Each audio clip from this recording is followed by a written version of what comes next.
of our armed forces, but salute them. और उसका कारण भी मैंने कहा था कि देश के लिए जीते तो हम लोग सब.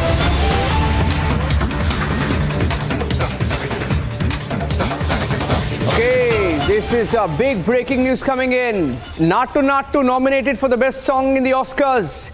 Big breaking news coming in now. Ladies and gentlemen, big moment for Indian cinema once again. RRR making India proud. RRR is now officially in the Oscars race. That's a big breaking news update coming in. RRR, which recently won a Golden Globe, the Critics' Choice Awards, and now RRR has scripted Oscar history, has been nominated in the Oscar race. They are in the Oscar race right now, and the whole country backing Rajamouli and team to win the Oscars. RRR is in the Oscars race right now, ladies and gentlemen. That's an official update that we have now. Naatu has been nominated for the Oscars. Big moment for Indian cinema at the Oscars. Will we do it again? Will we do that again? Naatu, after winning a Golden Globe, the song that's been spoken about across the world, has got an Oscar nomination. And in a few minutes from now, few hours rather, we will get to know whether RRR wins an Oscar. Look at that, nominees for the original song on your screen right now. Applause from Tell It Like a Woman, Diane Warren, Hold My Hand from Top Gun Maverick, music by Lady Gaga and Blood Pop, Lift Me Up from Black Panther, Wakanda Forever, music by the likes of Rihanna, and Naatu from RRR, music by Keeravani. Naatu has got nominations. There are 3 Oscar nominations we are hearing. In fact, they're waiting for more details to come in. There are more Oscar nominations. But the big breaking news update right now, Rajamouli's RRR getting nominated in the Best Original Song category at the Oscars. Nominees for the Original Song Oscars making it to the shortlist on your screen right now. There are 5 songs up there. Applause from Tell It Like a Woman, Hold My Hand from Top Gun, Lift Me Up from Black Panther, Wakanda Forever, Naatu from RRR. And Mugdha is joining me on the phone line, the entertainment head of republicworld.com. She's live with us right now. Mugdha, fantastic moment. What a moment for Indian cinema. This is something that we were hoping for a headline tomorrow morning. But this is great news, Mugdha. Great news. Yes, absolutely. It's a big day for Indian cinema. You know, a lot of Indian titles have been nominated at the Oscars. Of course, we have Naatu from RRR that is, nominated under the original score.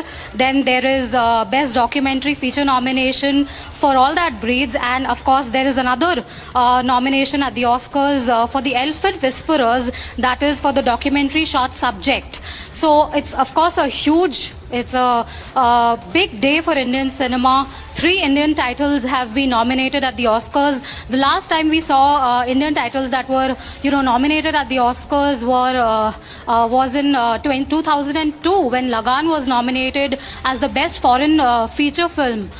So this is, of course, as you rightly said, it's a big day for Indian cinema. It's a time for celebration because the Oscars, as we all know, is a huge, it comes as a huge validation for the Indian titles and the Indian filmmakers. And Naatu, of course, we were expecting it to, bag a nomination, get a nod at the Oscars, and that's what it has received. Well, you've been in touch with the RRR team. It's been such a dream run for them, from the Golden Globe for the song, and then the Critics' Choice Awards. And I'm not sure whether is Rajamouli back. Seems like he's there to collect all the awards and then come back once and for all, isn't it? Yes, yes. So currently, yes, as we all know that, Naatu did bag a Golden Globe for the track, and which has been composed by Kiravani. And then, later at the Critics' Choice Award, it got Mugdha, be with me. 2 awards, Mugdha, be with me. Mugdha, for be the with me. I have best, Makaran. foreign film. I have Makarand, joining us live. Makarand was he's also a part of the RRR team, and he was live on the day that they won the Golden Globe. Makarand, hi. I'm just breaking this news to you. Fantastic news that Naatu has been nominated for the Oscars. Wanted to get your reaction. Man. My God, I just feel best is best. It just remains best everywhere, all the time.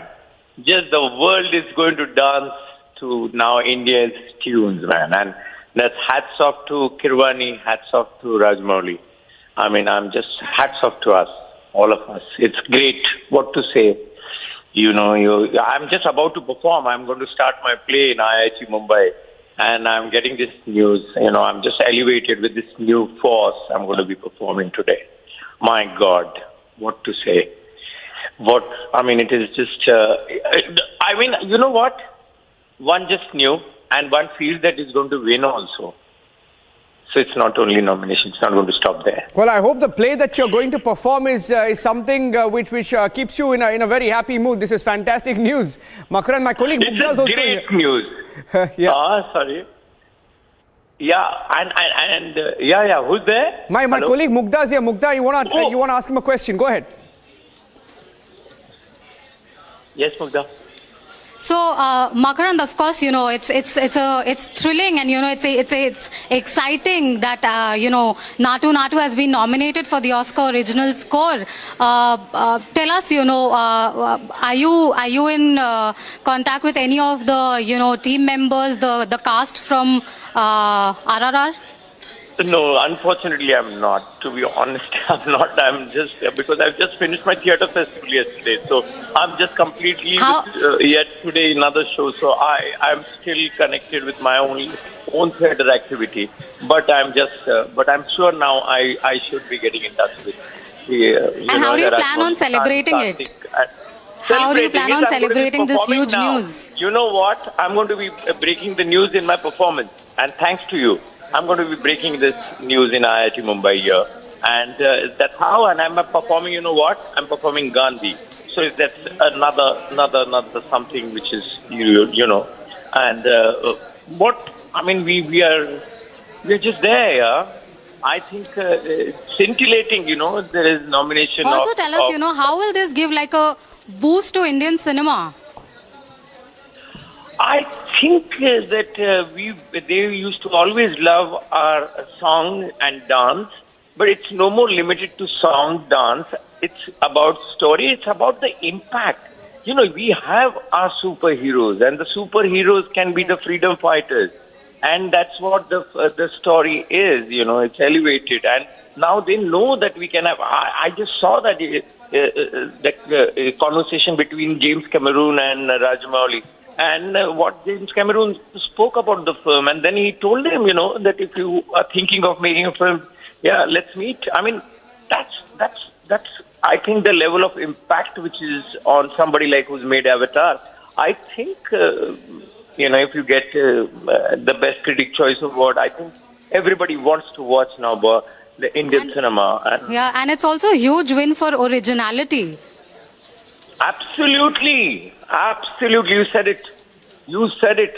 And I think that's what, we should just trust our stories in our land. Just keep reading what you have already written, and just have imagination on this, and then make stories. Don't forget that we had made Teesri Kasam, which was a hit film, which was based on Panishwarnath Renu. All the masterpieces are happened on the stories, which is literature which we have. So we don't need to, as a Bollywood or an Indian film, to look at Hollywood. I think now Hollywood is looking at us. I have some more news for you, Makarand and Mugdha. I'm just being told that Oscars nomination Elephant Whisperers from India, Kartiki Gonzalez and Guneet Monga. That's breaking news coming in. It's not just RRR. My God. There's another Indian nomination. Oscars nominees for documentary feature film. All That Breathes. Wow. Shaunak Sen, Aman Man, and Teddy Leifer. So there are 3 nominations from India. Fantastic. 3 nominations, not just one, but 3, Makaran. 3 cheers, man. 3 cheers. India is right there. I mean, it's unbelievable. Unbelievable or believable? Let's make everything believable. It's superb. Outstanding.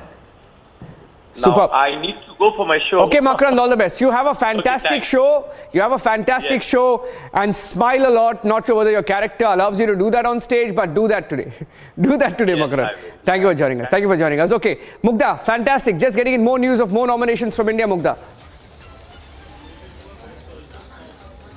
Some amazing news there. You know, All That Breathes and the Elephant Whisperers being shortlisted for documentary, feature film, and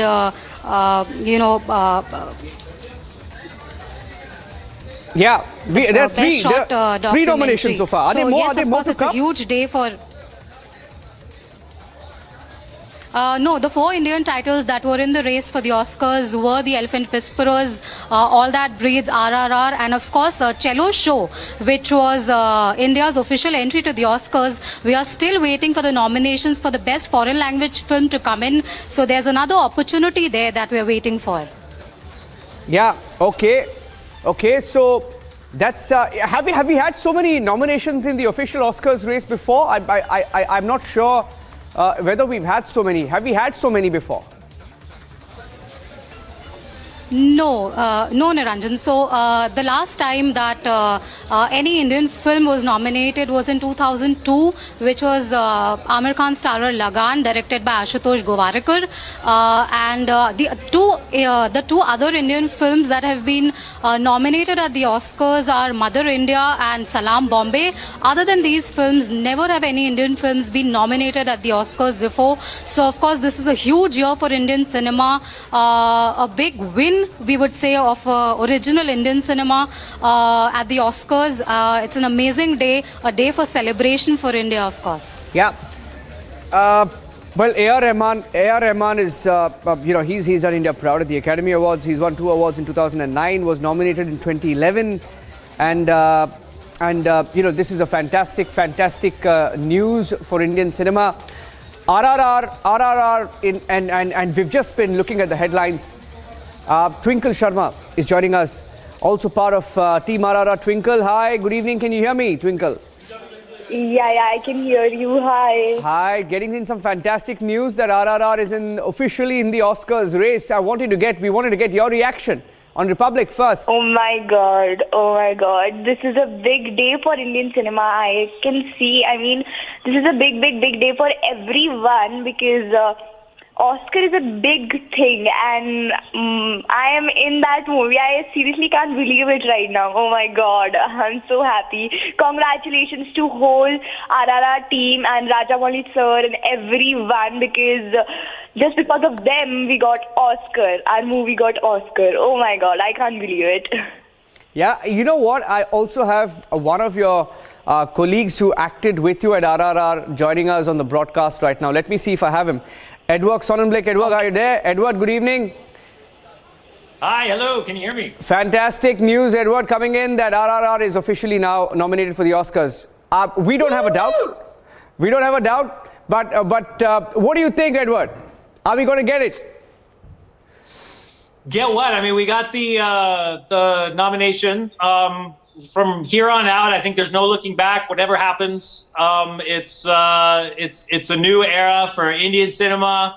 I think people around the world, and especially including Hollywood, are shaken up suitably by the success of the whole, this film, and they're going to start looking at India's cinema in a whole new way.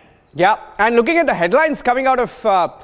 Well, what do I say? Headlines coming out of, most of the RRR headlines are coming out of the West from America. Fantastic last 1 month it's been for the entire team at RRR, isn't it? Yeah, the love. I don't think any of us, I mean, we all knew we were doing something amazing and it was going to get a lot of recognition, but I don't know if anybody expected this kind of success. And just the fact that Hollywood and the whole world have just like, embraced the film and its energy and its, it's pure joy. So it's, like I said, I think there's no looking back now. Yeah, my colleague Mugdha is also here. She has a couple of questions. Mugdha is our entertainment editor. Mugdha, Edward is on the show right now if you want to ask him a couple of questions. Hi, Edward. Many congratulations. It's Thank you. huge news. Yeah. So, tell us, were you expecting this? We all were expecting it, but at your end, were you expecting this RRR to, be nominated as under the best original score at the Oscars? Yeah, I'm not surprised at this point, considering how successful the buzz has been and the Golden Globe, win and everything. I think this is not a huge surprise, but it doesn't make it any less Where wonderful. are you right now, Edward? Edward, where are you? Are you with the crew? Where are you? I'm on location. I'm shooting a film in Tamil Nadu right now. Oh, man. And where are you going to be tomorrow? You're going to be right there. How do you plan to celebrate if it happens tomorrow, Edward? Oh, it's already there, but how are you going to celebrate tomorrow? Yeah. I think I have a day off actually from the shoot I'm on. I don't know. I'm just gonna work on my Naatu steps. Yeah, and is the crew together? Where is Rajamouli? Where is Mr. Rajamouli? Where is Junior NTR? Where is Ramchandra? Are they together? I don't know where anybody is right now, but I think we're all feeling connected, at some level in our hearts. And it was great hearing Twinkle's voice just before I came on, so congratulations to her and everybody else. Let's see if she's there. Let me get the word from her. It'll be nice to have both of you. Twinkle, are you there, Twinkle? Okay, I think I lost the line. But let me ask you something. You've acted in this movie. How is it different? How is it different? What is it about RRR that makes it so great? I think it's the Rajamouli effect, when he's at the helm, there's just very little tension about, whether or not what we're doing is going to come out well. He's in total control. He's got an amazing vision, and the atmosphere on the set when you're shooting with him and his team is it's something different going on. It's something very peaceful compared to most film shoots that I've done. I've been doing this in India now, as an actor for 15 years, and it was quite exceptional. Just the level of professionalism and the level of control that he exerts, but in a very loving way. We just had that tweet that was put out officially, Mugdha, by Team RRR. That's the tweet. They've just put it out a few seconds ago saying we created history. Proud and privileged to share that Naatu has been nominated for Best Original Song in the 95th Academy Awards.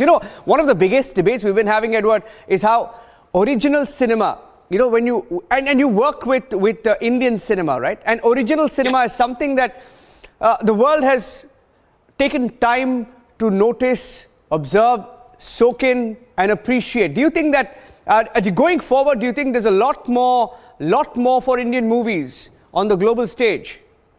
Yeah, absolutely. My journey to India started when I first saw the movie Lagan, which made it to the Oscars as a nominee for Best International Film.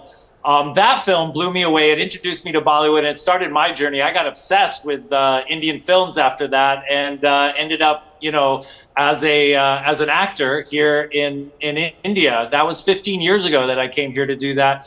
And since then, I don't know, I haven't seen a lot of buzz like this at all, coming from from Hollywood towards this kind of love coming towards Indian cinema. So I think this is a new era in the dawning. Yeah. And we believe that original cinema, there's a big debate in Indian cinema, right? We believe that original cinema, it's time that original cinema is noticed, taken note of, and it wins, not just domestically, audience-wise in the markets, but globally is getting recognized. Do you also see that trend? Yeah, I feel that Triple R's success is due to a lot of different things, but I think especially the fact that it doesn't try to be a Western film at all. It doesn't try to be like a Hollywood film. It totally owns its Indianness. I think it owns its South Indianness in particular. The level of energy, the level of emotion, and all of that is not something that people are used to seeing in places, in industries like Hollywood. Those audiences aren't used to this level of I think just joy and exuberance and unself-conscious kind of filmmaking, whereas, they're used to more of a self-conscious and, self-deprecating and a little more cynical kind of humor going on. That's not here, and I think people are realizing over there that they've been missing something, and this has really hit them over the head in a really good way. Yeah, I like how you said Indianness and then said South Indianness. Fantastic. I think those are the buzzwords across India. Well said, Edward. Edward, I'll let you go. At this point. But thank you very much and all the best. Look forward to catching up with you once again tomorrow. Thank you so much. All the best. Thank you. All the best for your shoot. Fantastic conversations, Mugdha. I mean, you look at the kind of reactions that you're getting. Spot on. Each one of them knows exactly what they've done, exactly why they're winning. And what I'd really like to point out over here, Niranjan, is that, all the three films that have been nominated at the Oscars are so rooted in the Indian culture. You see, RRR, there's All That Breathes, and again, the Elephant Whisperers, which is again, it has a 41-minute runtime, and it's so rooted in the Indian culture and Indian, in India, and all of that, getting to be nominated at a world forum at the Oscars. It's amazing. It's a day for celebration for India, actually, and the Indianness and the Indian culture and the Indian traditions that we are so proud of. Yeah, and you know what? We have Twinkle Sharma joining us. So, Twinkle, thank you for joining us live. So, this is the third actor we've had from RRR. With some luck that we've hit today. We had Edward, we spoke to Makaranji, and then Twinkle's also joining us. Okay, you want to take the first question, Mugdha? Twinkle is live and it's fantastic news. Mugdha's also joining us. Twinkle, Mugdha's our entertainment editor. You'll know her. Mugdha, go ahead. Oh, yeah. Twinkle, I see that smile on your face, and it's a smile that's, flashing across everyone's faces today after the news of, RRR being nominated at the Oscars for Naatu Naatu has come in. How are you planning to celebrate it? I am going to celebrate. I cannot believe this because Oscar is a big thing. I mean, if you listen it, and it's a big thing. I don't have words. I'm fumbling right now. I don't know. I mean, I'm so happy. Congratulations to whole RRR team. It's a big day for us. I mean, back to back we are getting awards, and it's like, oh my God, because this movie deserves it. The movie, has made with a lot of hard work, and congratulations to Rajamouli sir. It's all because of him and the whole RRR team. The hard work they did, everything has been successful now. So congratulations everyone, and I am so excited because I am also in that movie, and it's a big achievement for me too. So I'm going to celebrate it with my family, friends, everyone. Yeah, I'm so excited. Yeah, and Twinkle, Right? yeah, go ahead, Mugdha. Right, Mugdha, go ahead. And we can surely see that excitement, yeah. No, go ahead, Mugdha. Go ahead. So, all I wanted to ask you was, is there any anecdote, anything you wanted to share from the shoot, anything memorable from the RRR shoot? Memorable would be Rajamouli sir asked me that I am handsome or my son. So I was like really confused at that moment. Like both are, so cute and so handsome. How can I choose one? So I just said them that if the movie will get hit or whatever, then I'll say his son, or if it will not, I'll say both. I was like, oh my God, it was so confusing.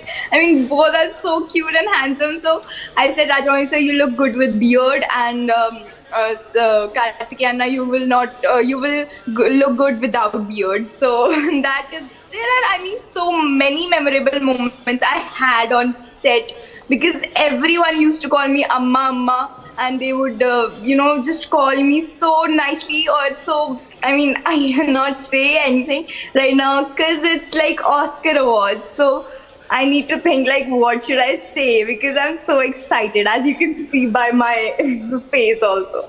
Twinkle, what was it like to work with so many fantastic actors, fantastic directors, filmmakers, people like Rajamouli, some of the most respected names. So, as a child actor, as an actor who has spent time with the crew of RRR, what was it like to work with them, be with them, and what was so special about RRR in your own words? The special thing was they treated me like a family. I mean, everyone was there. Like as I said, they used to call me Amma, and whenever everyone gave me so much of respect over there. And now I feel like I should I want to do RRR 2, 3, 4. I want to do everything because I feel like it's a family for me, and I miss my RRR family so much because we used to do breakfast together, Rajamouli sir and me, and the fun we had there, the talks we had, and Ramcharan sir, he was like so nice, and we had a lot of talks, about his movie he did and everything, like what is his life. He loves his mom, and he brought me bhindi, which was made by his mom. So it's a big achievement. That was a big achievement for me too, because he especially, brought bhindi. And I was like, oh my God, and paneer also, and it was so tasty. And it's like a family who take cares of you, who loves you, who genuinely take cares. So I miss my family, and I want to, do RRR 2 again with my RRR family. Fantastic. Mugdha. So Twinkle, also, we have this thing where, we've heard that, Rajamouli sir, he doesn't really, he shoots very secretively, and we rarely see any pictures being, leaked from the sets. So what is it like being, directed by one of the best directors in Indian cinema? It is an amazing feeling. I cannot explain you in words because as we know, Rajamouli sir takes too much of time in his movies because he so much concentrate in it, or he just, make his mind like he want to make it hit. So as this movie got super duper hit, as we can see his hard work in this thing, and he directed me, my reaction was epic. I was like screaming over my house, oh my God, I got selected in that big movie. So it's a big achievement for me. Rajamouli sir is too sweet, too down to earth, and too passionate towards his work.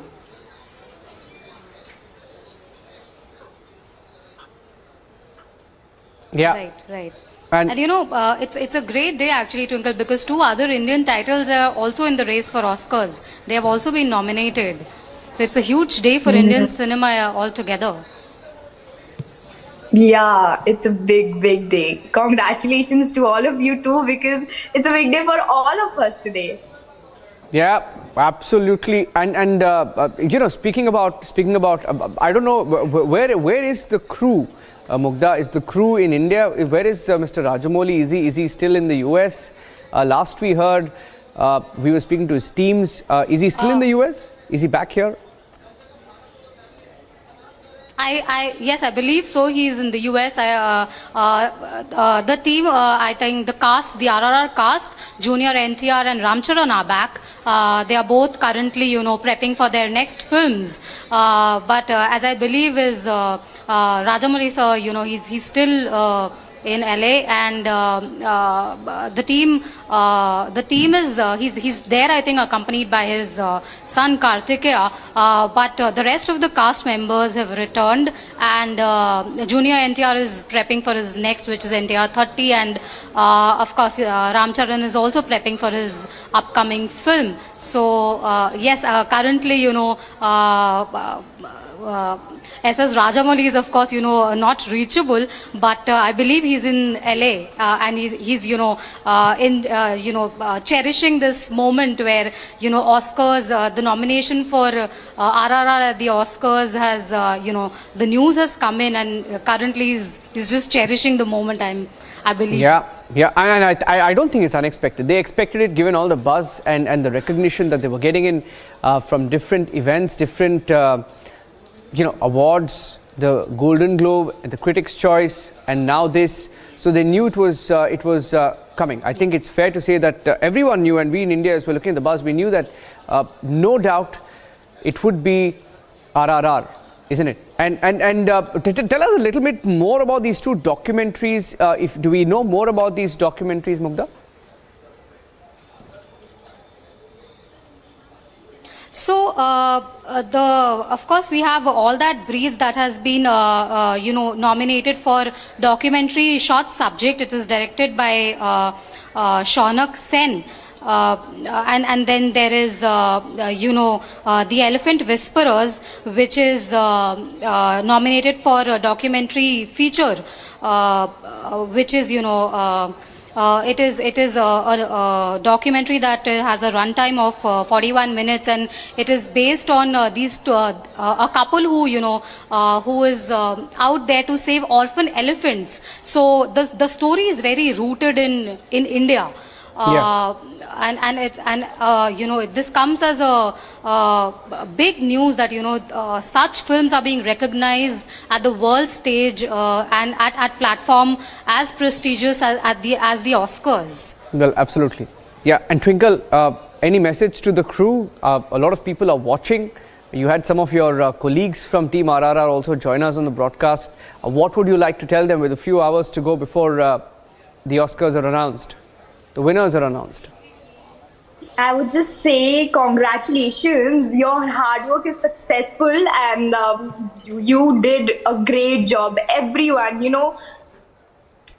a sport boy or everyone, they did amazing hard work. They made their contributions to making this movie successful, and everyone had a little of their contributions for this movie. And I would just congratulate every single person who made this thing happen, because Indian cinema has now a name in Hollywood also, just because of this movie, and I am in that movie, so it makes me more excited just because that I'm in that movie. And it's all because of Rajamouli sir that he has casted me, and it's a big day. So congratulations everyone, every crew member of RRR. It's a big day for all of us, and your success. Congratulations for your success.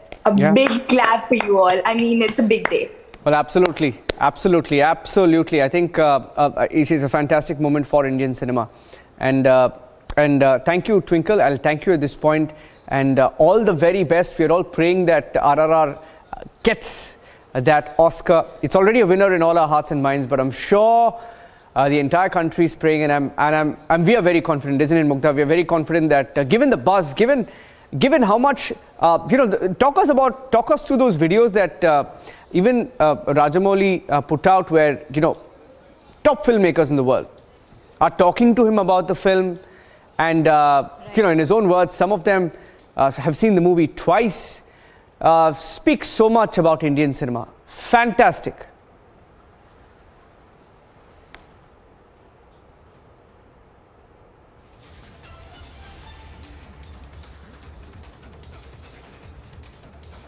Okay, we'll take a short break. Mugdha, stay with me. Twinkle, thank you very much. All the very best. We are praying for you. I'm sure we'll win that. We'll take a short break and come back. Mugdha, stay with us. Taking a short commercial break. Back with this breaking news broadcast. Big moment for Indian cinema. There have been 3 nominations. RRR's Naatu Naatu in the Best Original Song category, nominated officially for the Oscars. Stay tuned.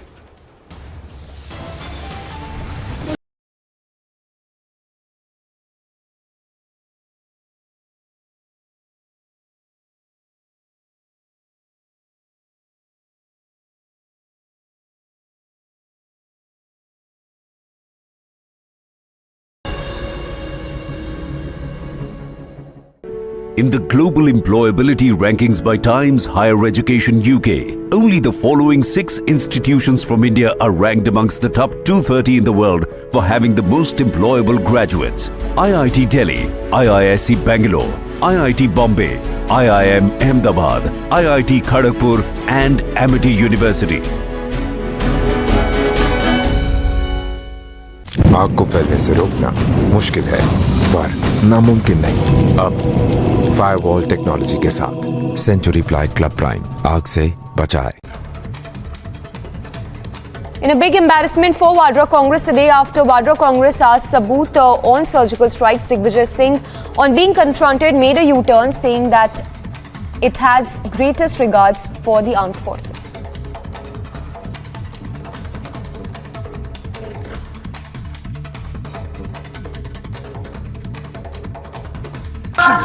Party ने किनारा कर लिया पर क्या कायम है आप अपने बयान पर? Statement, how it can be wrong?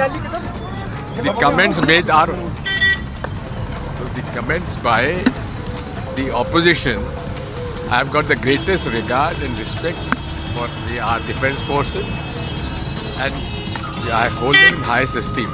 But NI has already presented a charge sheet. No end to Bengaluru civic apathy in yet another incident. A BESCOM worker lost his life after suffering electric shock while repairing a transformer in Bengaluru.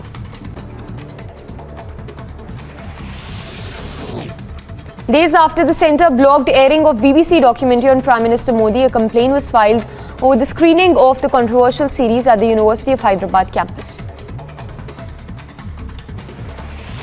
Former Prime Minister Atal Bihari Vajpayee transformed India's relationship with the US and Russia. External Affairs Minister S. Jaishankar at the 3rd edition of Atal Bihari Vajpayee Memorial Lecture, saying, and I quote, Atal Bihari Vajpayee transformed India's ties with US-Russia. Himachal Pradesh Chief Minister Sukhwinder Singh Sukhu attacked former Chief Minister Jairam Thakur over his allegations regarding state borrowings. Addressing the media, the Chief Minister of Himachal Pradesh said that I do not want to get into needless political blame game. Himachal के लोगों पर 75,000 करोड़ का कर्ज, 11,000 करोड़ के सरकारी कर्मचारी और अधिकारियों को 6th पे कमिश्नर का एरियर और 992 करोड़ डीए का एरियर जयराम सरकार जो हम पर छोड़ कर गई है, और 900 संस्थान 6 महीने में खोले जिन पर खर्चा तकरीबन 5,000 करोड़ रुपया आना था, ये छोड़ कर गई है। ऐसी कौन सी दिव्य शक्ति जयराम जी में प्रवेश होगी कि 4.5 साल तक तो संस्थान खोले नहीं और लास्ट के 6 महीनों में संस्थान खोल दिए।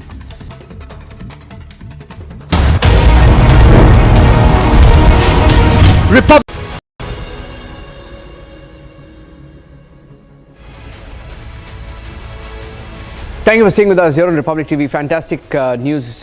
When we were speaking about politics, suddenly we had this big breaking news update coming in that the RRR song, Naatu Naatu, has been nominated for the original song category at the Oscars. Official nominations coming in, and a fantastic moment for Indian cinema. What a song, what a movie, making headlines around the world.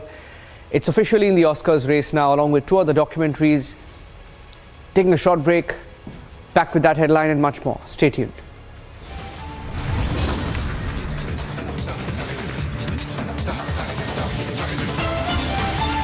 In the global employability rankings by Times Higher Education UK, only the following 6 institutions from India are ranked amongst the top 230 in the world for having the most employable graduates. IIT Delhi, IISc Bangalore, IIT Bombay, IIM Ahmedabad, IIT Kharagpur and Amity University.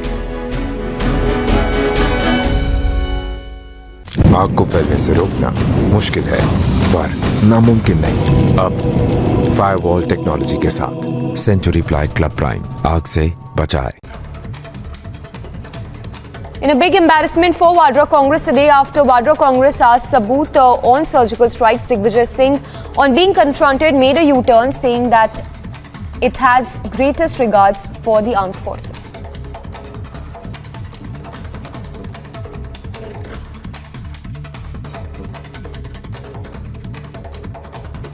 What party ने किनारा कर लिया पर क्या कायम है आप अपने बयान पर? statement, how it can be wrong? the comments made are the comments by the opposition. I have got the greatest regard and respect for our defense forces, and I hold them in highest esteem. But we NI has already presented a charge sheet.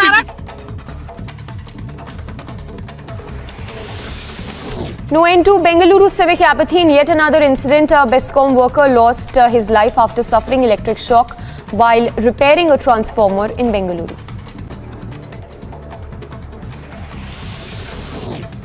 Days after the centre blocked airing of BBC documentary on Prime Minister Modi, a complaint was filed over the screening of the controversial series at the University of Hyderabad campus.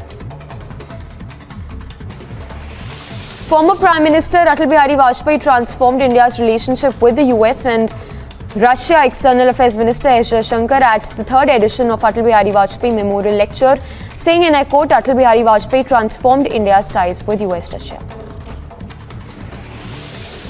Himachal Pradesh Chief Minister Sukhwinder Singh Sukhu attacked former Chief Minister Jairam Thakur over his allegations regarding state borrowings. Addressing the media, the Chief Minister of Himachal Pradesh said that I do not want to get into needless political blame game.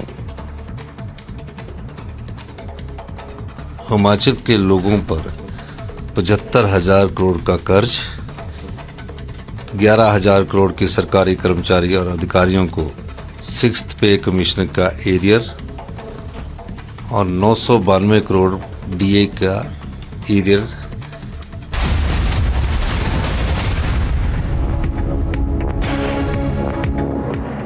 Thank you for staying with us on this breaking news broadcast. A big moment for Indian cinema. RRR being nominated for the Oscars shortlist for original song. They're officially in the top 5, and the winner, of course, will be announced in March. Let me go across to Amreen Anjum, who's acted in the movie RRR. She played the role of Loki. Amreen, thank you for joining us here on Republic TV. Fantastic moment. Been speaking to the crew, different people involved in this project. It's a big moment for Indian cinema. How do you feel after hearing this news? I feel exhilarated. I mean, this is such a huge moment for all of us associated with the film, as well as the whole Indian film industry. This is like the best news anybody could get. And I am just trying to digest this news as of now because it's so fresh. But honestly, I feel very proud to be a part of such a masterpiece. Yeah, and as we speak about, we've been speaking about how originality is eventually the winner. Indian cinema is the winner.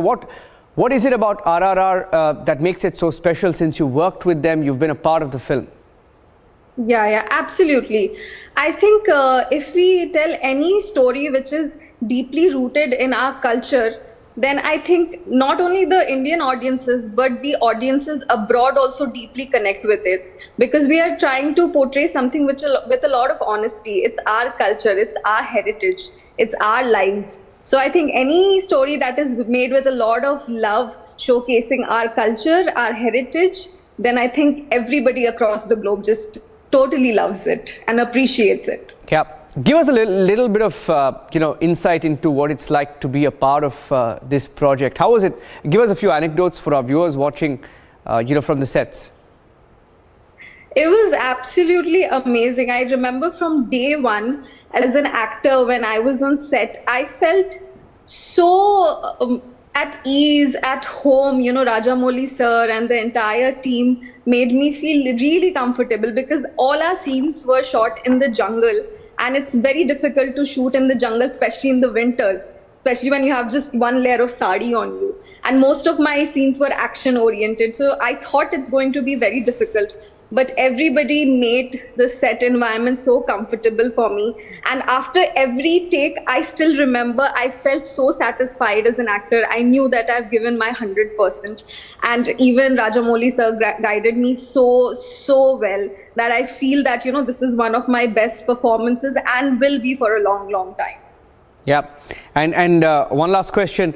Your Naatu moment, I mean, how would you describe this song and this rage across the world over this song?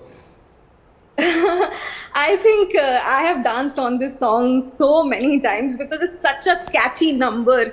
It's so original, so catchy, and even if you see the dance moves, the way NTR, Junior NTR and Ram Charan have performed with so much energy, the way it's been filmed, it's just amazing. And there's so much energy in the song, the composition, the beats, the dance moves, everything. So it was obvious that the whole world is going to groove on the beats of Naatu Naatu, and I am still grooving on it because I totally love the song. Yeah, let's make it the anthem for the next 1 month, 1.5 months till the 13th of March. For the next 100 years. Let's do it. Let's do it. Fantastic moment. Ambreen Anjum, thank you for joining us here on Republic TV.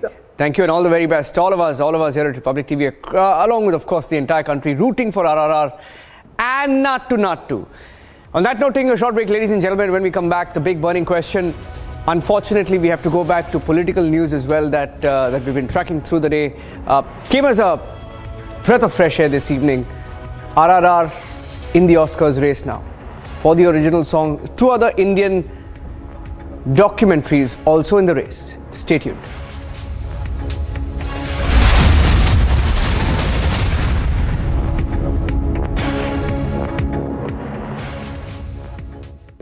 In the global employability rankings by Times Higher Education UK, only the following 6 institutions from India are ranked amongst the top 230 in the world for having the most employable graduates. IIT Delhi, IISc Bangalore, IIT Bombay, IIM Ahmedabad, IIT Kharagpur and Amity University.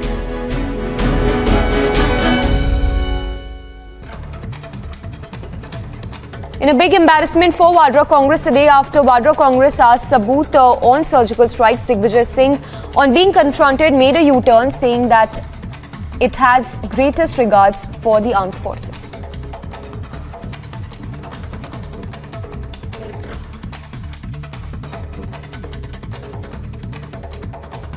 Party ने किनारा कर लिया, पर क्या कायम है आप अपने बयान पर? Statement, how it can be wrong?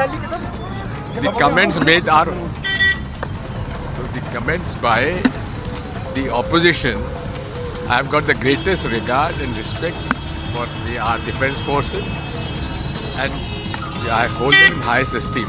But NI has already presented a charge sheet.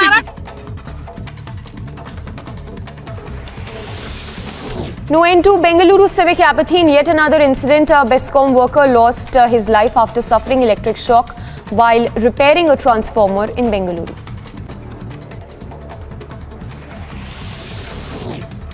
Days after the centre blocked airing of BBC documentary on Prime Minister Modi, a complaint was filed over the screening of the controversial series at the University of Hyderabad campus. Former Prime Minister Atal Bihari Vajpayee transformed India's relationship with the US and Russia. External Affairs Minister S. Jaishankar at the 3rd edition of Atal Bihari Vajpayee Memorial Lecture, saying, and I quote, Atal Bihari Vajpayee transformed India's ties with US-Russia. Himachal Pradesh Chief Minister Sukhwinder Singh Sukhu attacked former Chief Minister Jairam Thakur over his allegations regarding state borrowings. Addressing the media, the Chief Minister of Himachal Pradesh said that I do not want to get into needless political blame game. Himachal के लोगों पर 75,000 करोड़ का कर्ज, 11,000 करोड़ के सरकारी कर्मचारी और अधिकारियों को 6th पे कमिश्नर का एरियर और 992 करोड़ डीए का एरियर जयराम सरकार जो हम पर छोड़ कर गई है, और 900 संस्थान 6 महीने में खोले जिन पर खर्चा तकरीबन 5,000 करोड़ रुपया आना था, ये छोड़ कर गई है। ऐसी कौन सी दिव्य शक्ति जयराम जी में प्रवेश होगी कि 4.5 साल तक तो संस्थान खोले नहीं, तो लास्ट के 6 महीनों में संस्थान खोल दिए।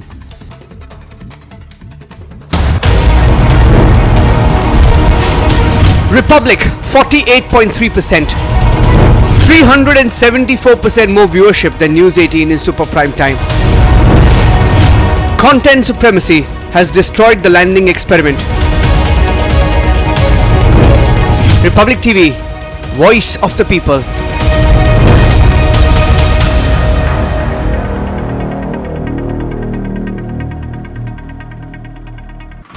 A lot of preparations have been before the Republic Day parade. Madra Congress refuses to act on Digvijay Singh.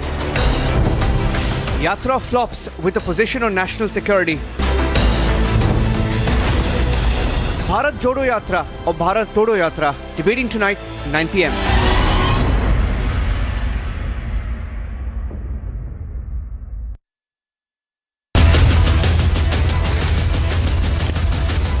Burning Question, presented by Samsonite.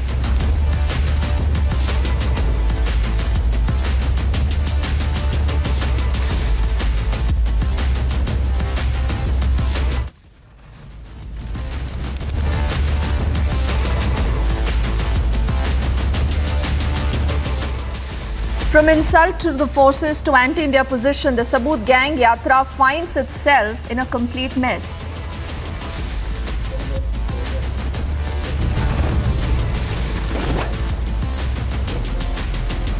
No condemnation, no remorse, no apology from the Congress despite the nationwide outrage.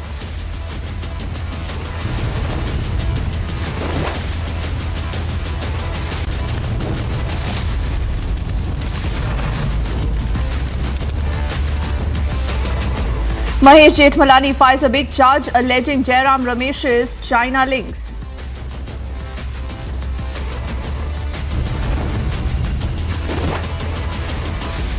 BBC documentary controversy reaches the campus, screened at multiple campuses despite a ban.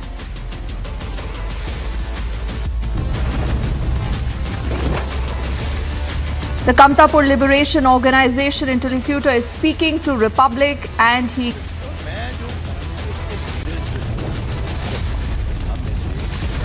मैं उनको बोलता हूँ भाई मीर जो है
In this edition of the news, with this breaking update that's just coming in, these are in fact the first images coming in from Lucknow, where apparently we are learning a building has collapsed. This is a 5-story building that has collapsed in the city.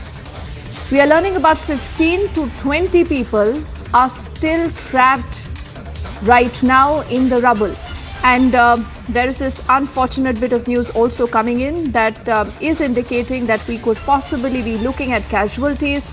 Initial reports do indicate that right now the situation is still being studied. You're looking at the relief rescue operations that are continuing right now to ensure that everyone who's trapped in the rubble is taken out to safety as soon as possible.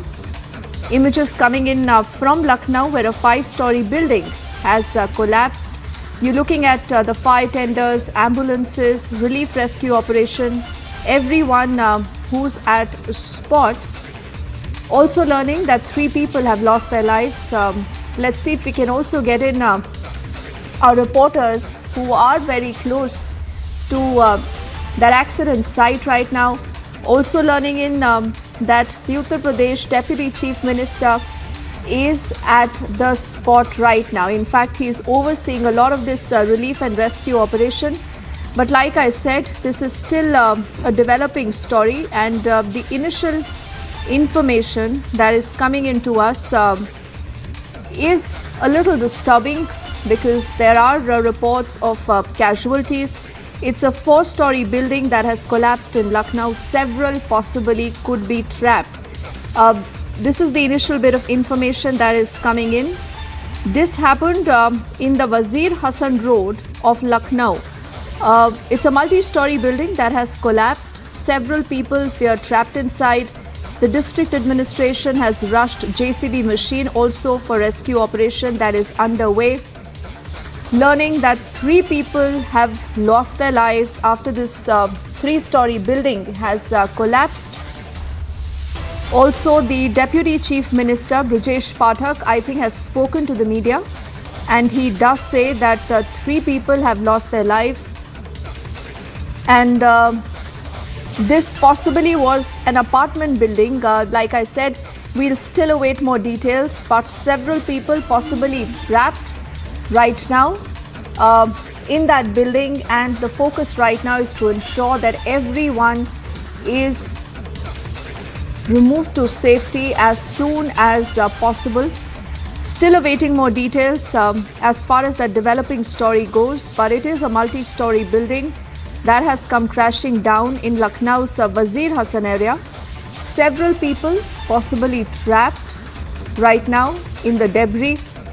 We are learning that there are already JCBs and cutters that have been rushed for the spot, and the rescue operation continues.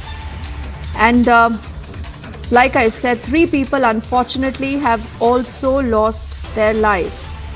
3 people are dead is also what our team is learning. Now, how old was this building? What really happened? We'll await more details as far as the story goes. But like I said, limited bit of information right now coming in. And that does indicate right now that this is still a developing situation, and we'll have to wait and see what has happened. Now, there is this quick statement that has come in from the Chief Minister's office that says Yogi Adityanath has instructed the district magistrate, senior police officials, the SDRF, the NDRF teams to conduct rescue operations on the spot.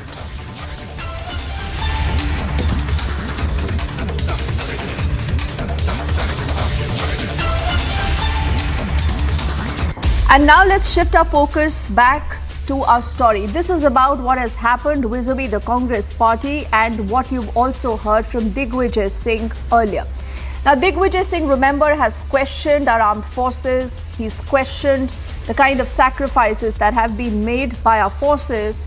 And one would have thought that the Congress party, when they say that they do not agree with the statement that has been made by Digvijay Singh, would obviously act against him. But that clearly hasn't happened. And for us to believe that a senior leader like Digvijay Singh has spoken in isolation without the agreement of the party's top brass again is hard to believe. That's why we are putting out the burning question that says that why no action against Digvijay Singh? Why has Rahul Gandhi not acted against him? Let's quickly bring up the entire story and then we debate. Digvijay Singh, maafi mango. Digvijay Singh, maafi mango. Digvijay Singh, maafi mango. There is a nationwide outrage against the Saboot gang who insulted the Indian army by seeking a proof of surgical strike. Soon after Congress leader Digvijay Singh insulted the armed forces, 24 hours later he goes on to defend his act of shaming the forces. The comments made are the comments by the opposition. I have got the greatest regard and respect for our defense forces, and I hold them in highest esteem. Republic also confronted and asked the Saboot gang some pointed questions. But the only thing that Vadra Congress did is pushed us and dodged our questions. Any action on Sir Digvijay Singh? Please, he's giving a similar kind of... Please, don't... How you are going to shield him? Who is raising questions? Because you are the one who are often hitting out at the government for being undemocratic in their approach, dictatorial in your approach. Using the state of...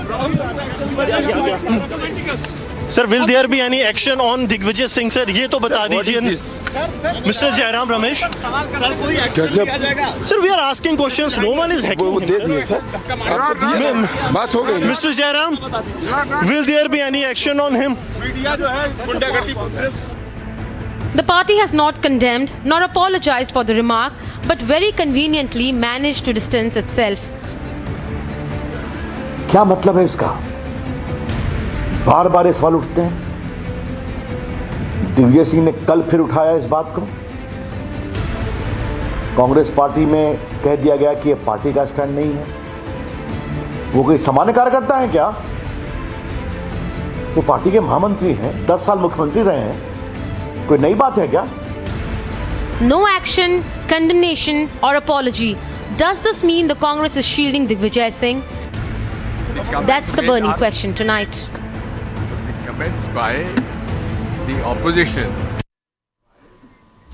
So why has Digvijay Singh not apologized? Why has there been no action against him? Let's quickly open the entire panel. We are looking at Gopal Krishna Agarwal, the national spokesperson of the BJP. Sujata Pandey is a political analyst. Along with us is also Dr. Suman C. Raman joining us on the broadcast, along with Ratnakar Tripathi and Surendra Chauhan ji, who's also a political analyst. But my first question is to Ratnakar Tripathi. Tripathi ji, Rahul Gandhi says, I do not agree with a word of what Digvijay Singh has said. Fine. But my question then is, why has Digvijay Singh not been asked to apologize? Why no action against him?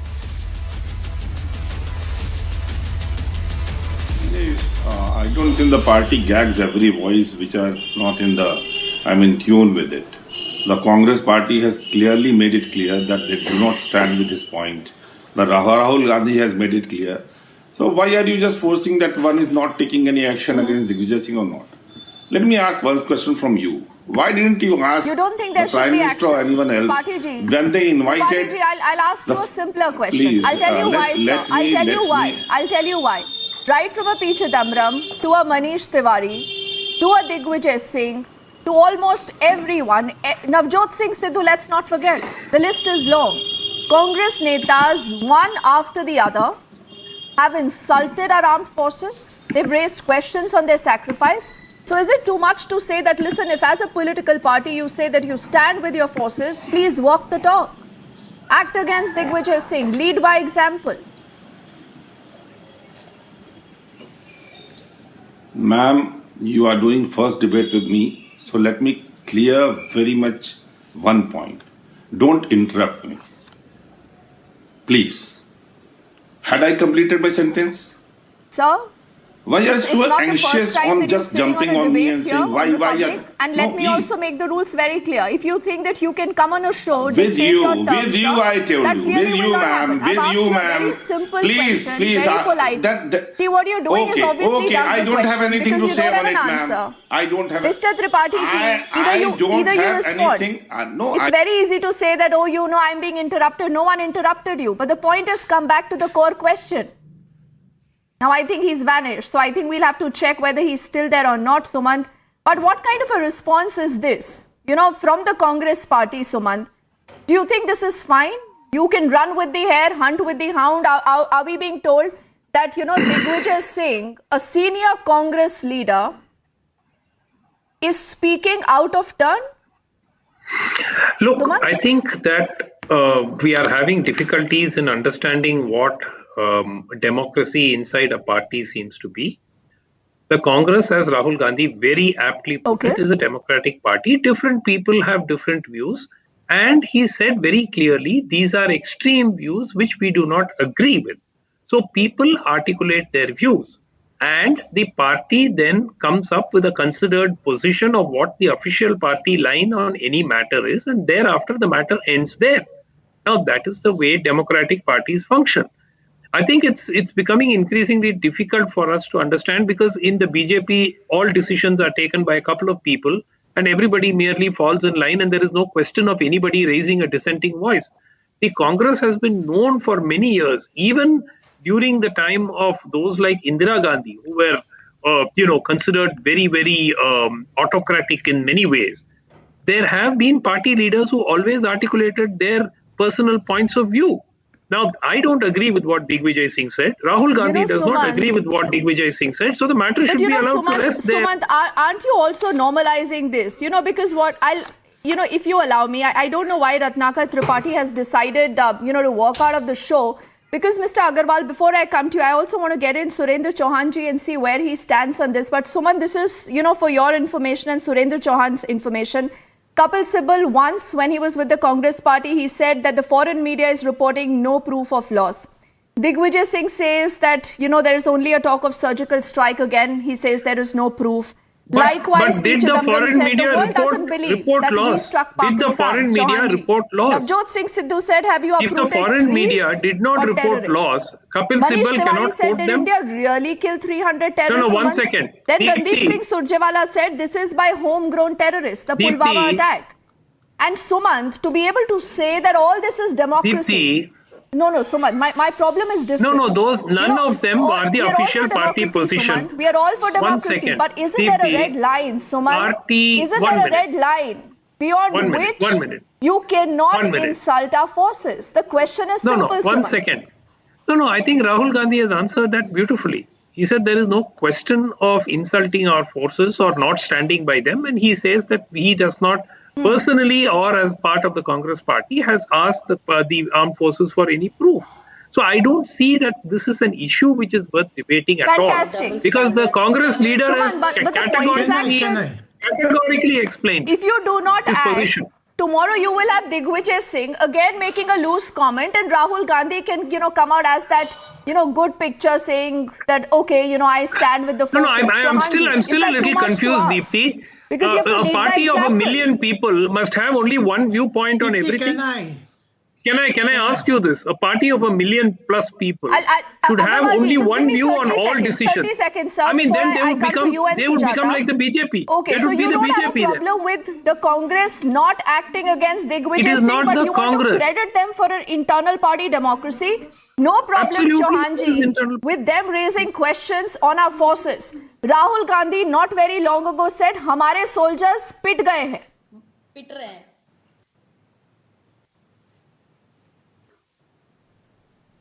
Surendra Chauhanji.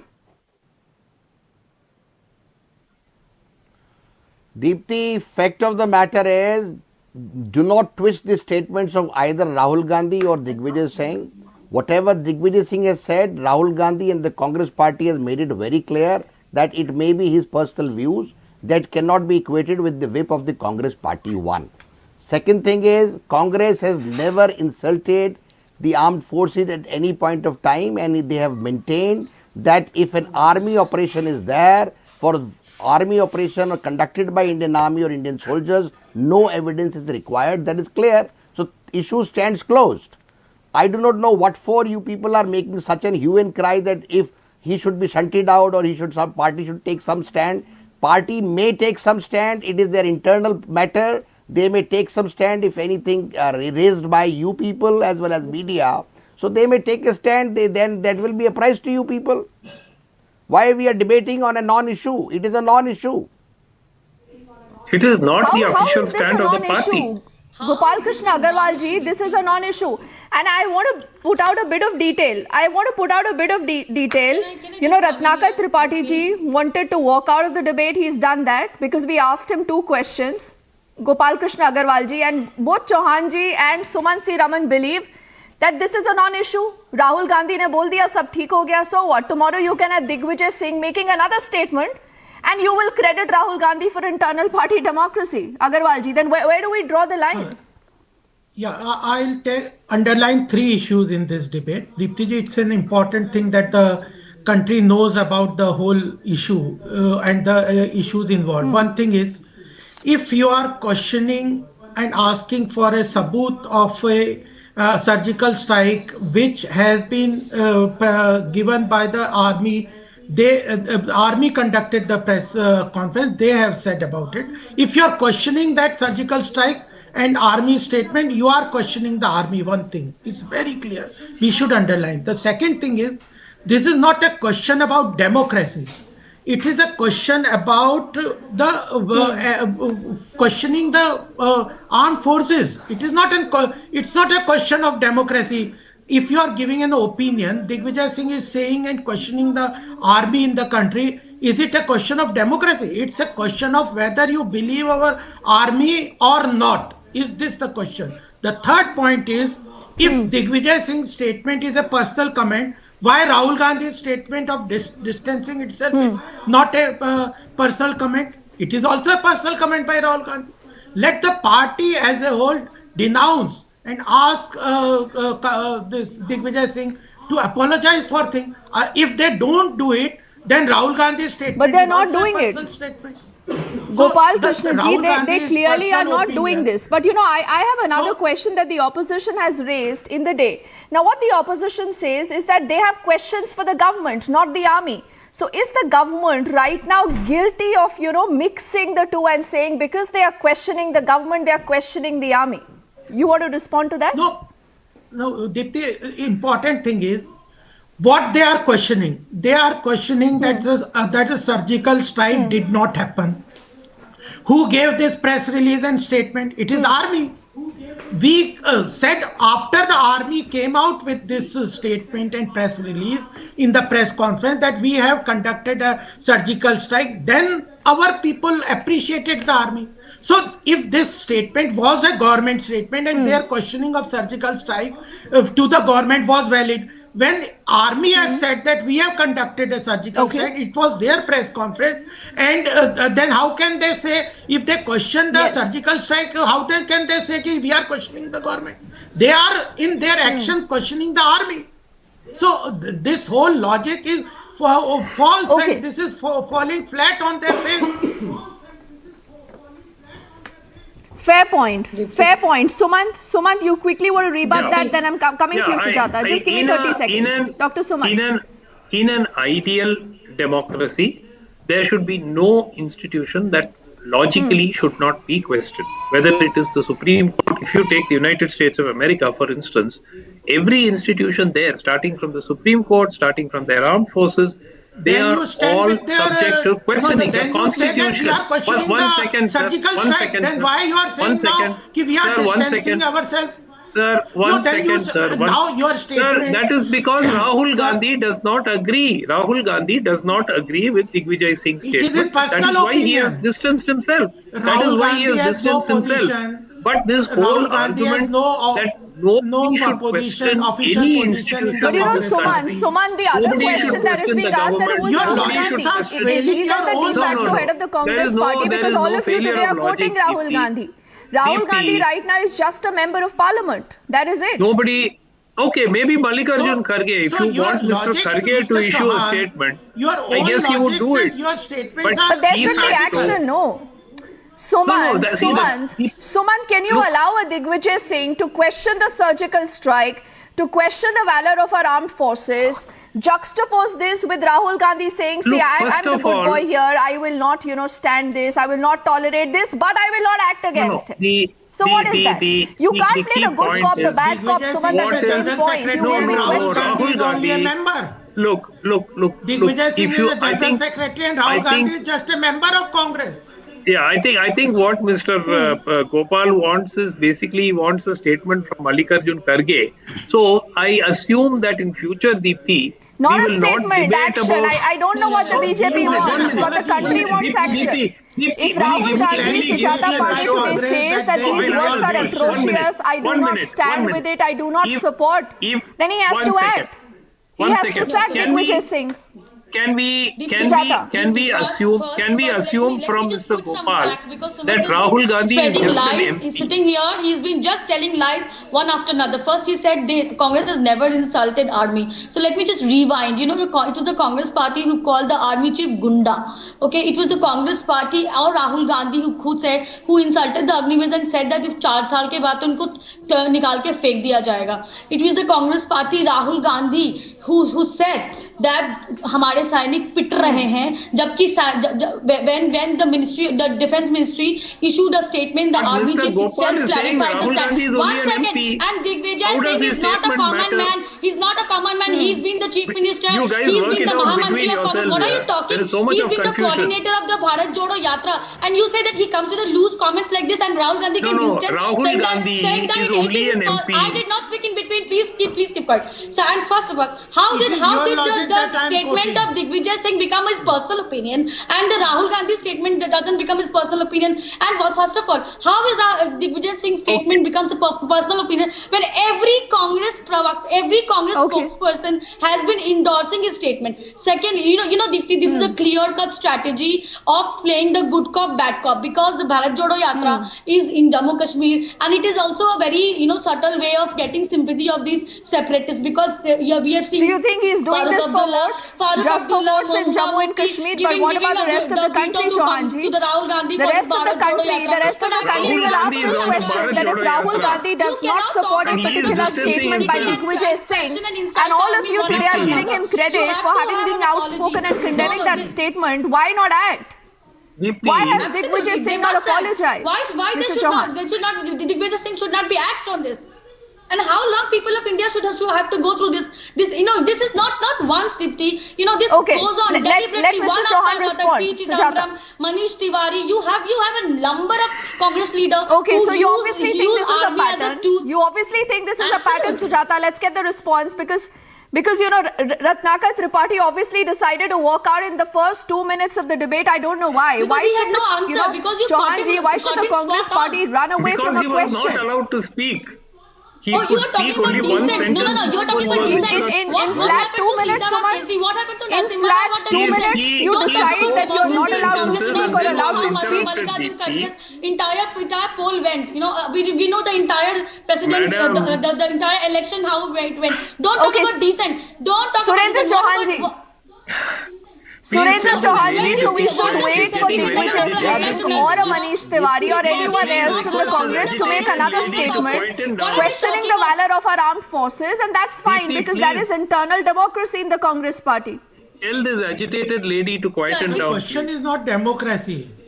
Question is The whether you are agitated lady, questioning the I'm not the only surgical agitated, strike or the not. entire India is agitated because you are here No, peddling lies, madam, Mr. please, Mathuraman. madam. Okay, Sujata, please, he's obviously calm trying down, to Stop provoke peddling you, lies. Sujata, calm relax. down. Sujata, he's trying to provoke you, why don't you relax? Your debate.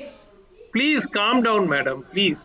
Sujata, the focus is debating Digvijay issues. Singh, let's stick to the focus. You Yes, have to ask Chauhanji. me not to make personal comments, because I can go on series of comments where Mr. Raman has absolutely No, lied on Sujata, national please, TV let's debate. not No, waste I'm not time, making Sujata. personal It's a very comments. important I'm debate, just saying Sujata. don't Let's shout. not waste time, please. Is it too Surendra much to say Chauhanji, don't so we shout? must wait for Digvijay Singh and the likes of him to make another Is it too statement. much to say, Deepti, don't shout? Is it too much to ask her not to shout? No, Is that wrong? need not to wait. It is his personal statement if he has made anything.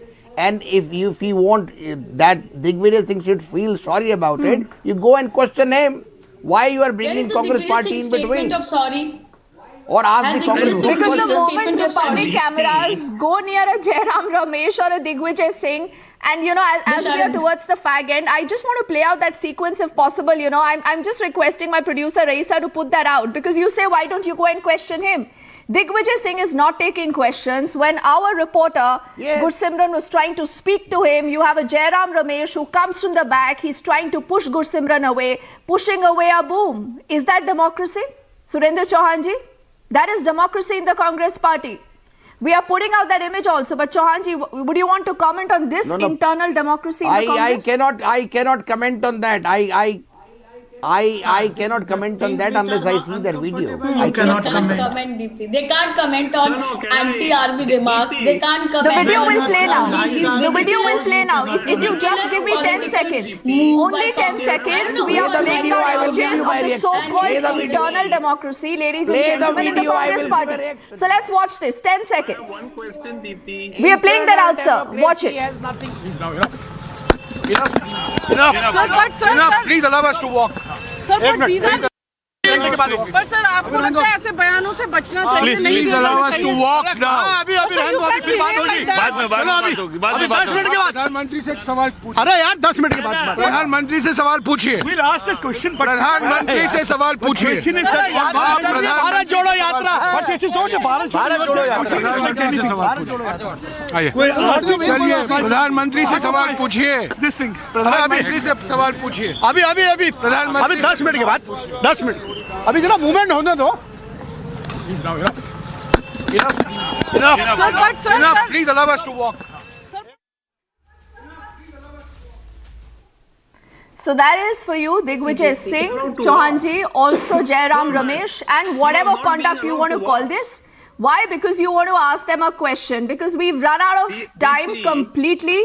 But it was important, I think, to put out that entire image. Sujata and all gentlemen, thank you so much. And we will keep asking the question. Not that we care what the Congress party has to say about it. But Abhishek, we are taking forward this edition of the burning question. What are you debating?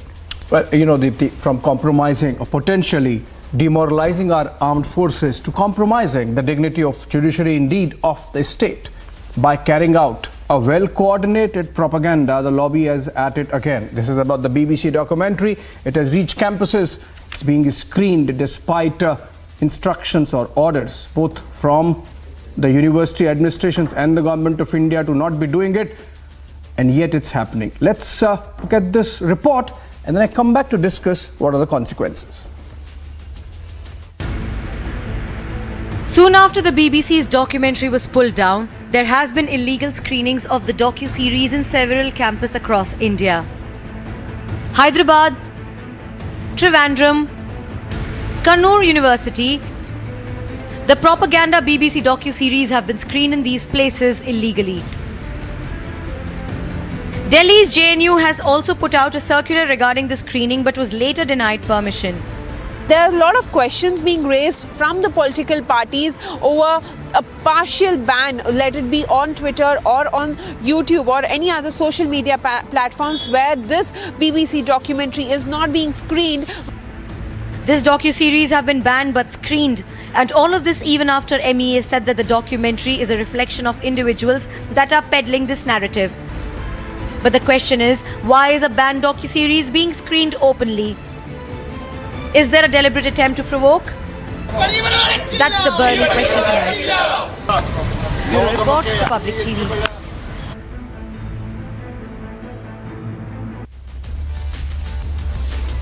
All right, joining me, Nilanjan Das, political analyst live from Kolkata, would be giving us a view on why the documentary should be continued to be screened at university campuses. Perhaps Khaliqur Rahman would be joining us in a bit to support Nilanjan. And then on the side of the government, we have Abhishek Banerjee, author and columnist live from Bengaluru. And let me begin with Gopal Krishna Agrawal because he represents the BJP, live from Delhi, spokesperson of the party.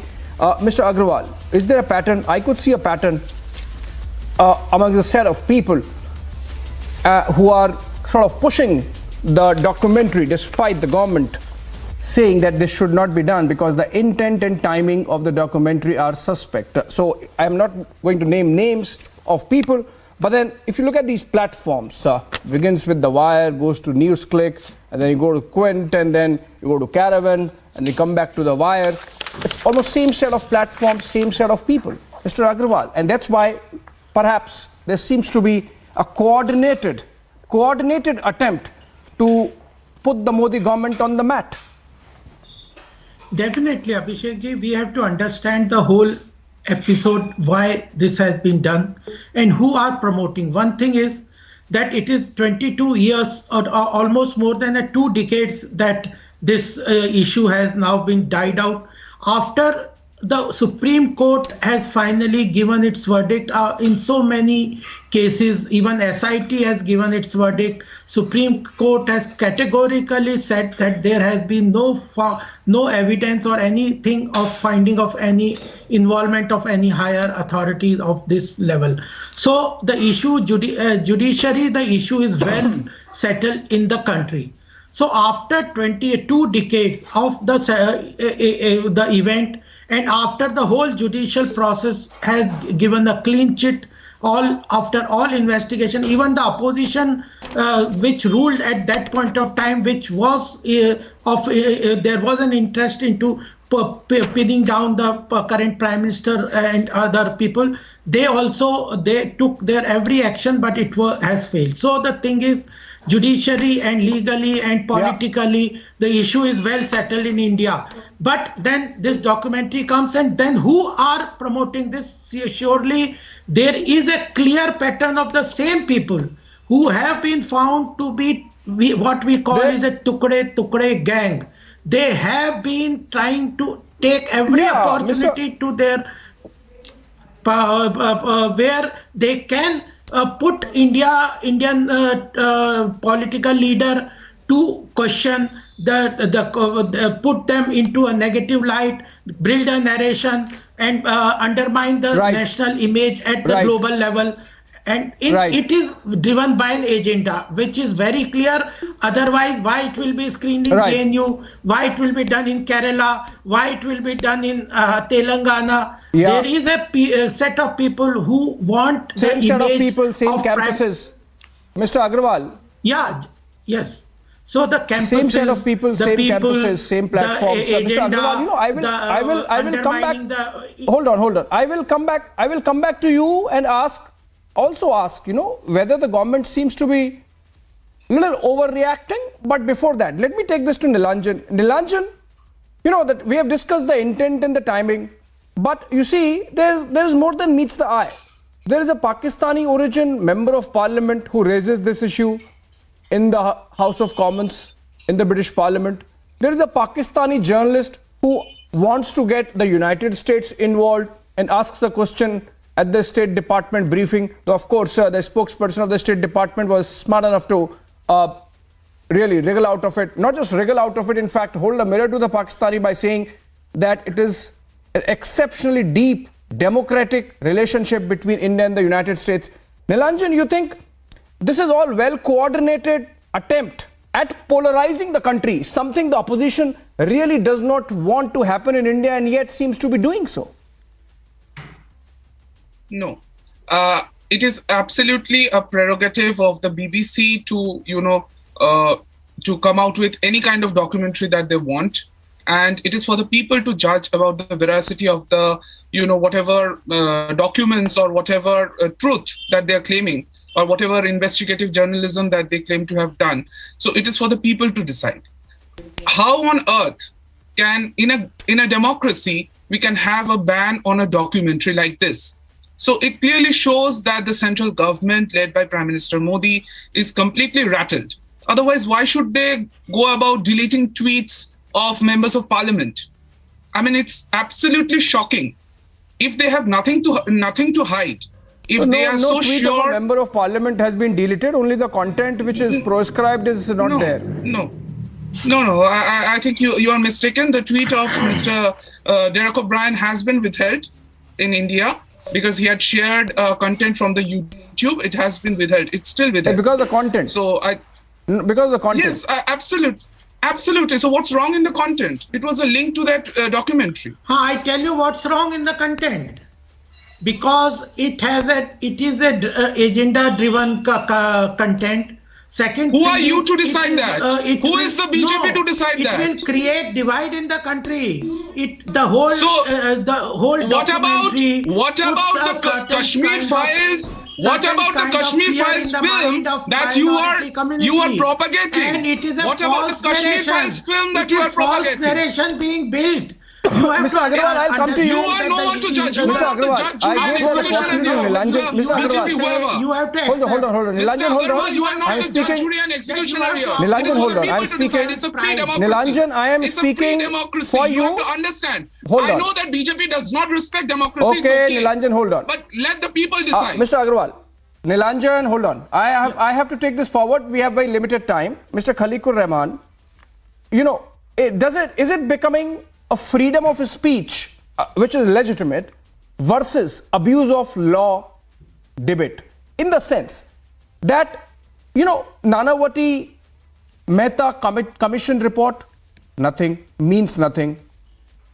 Supreme Court appointed SIT and its head Raghavan, their report means nothing. Ghee Kahta Court verdict in Ahmedabad means nothing. Gujarat High Court judgment means nothing. Supreme Court saying no means nothing. Review petition dismissed means nothing. Curative petition trashed still means nothing. Is there a case of lack of self-confidence that you really want to see all those discredited people and people under scanner of our agencies, their version somehow to be brought out, and BBC providing that platform, and you really being very happy about it?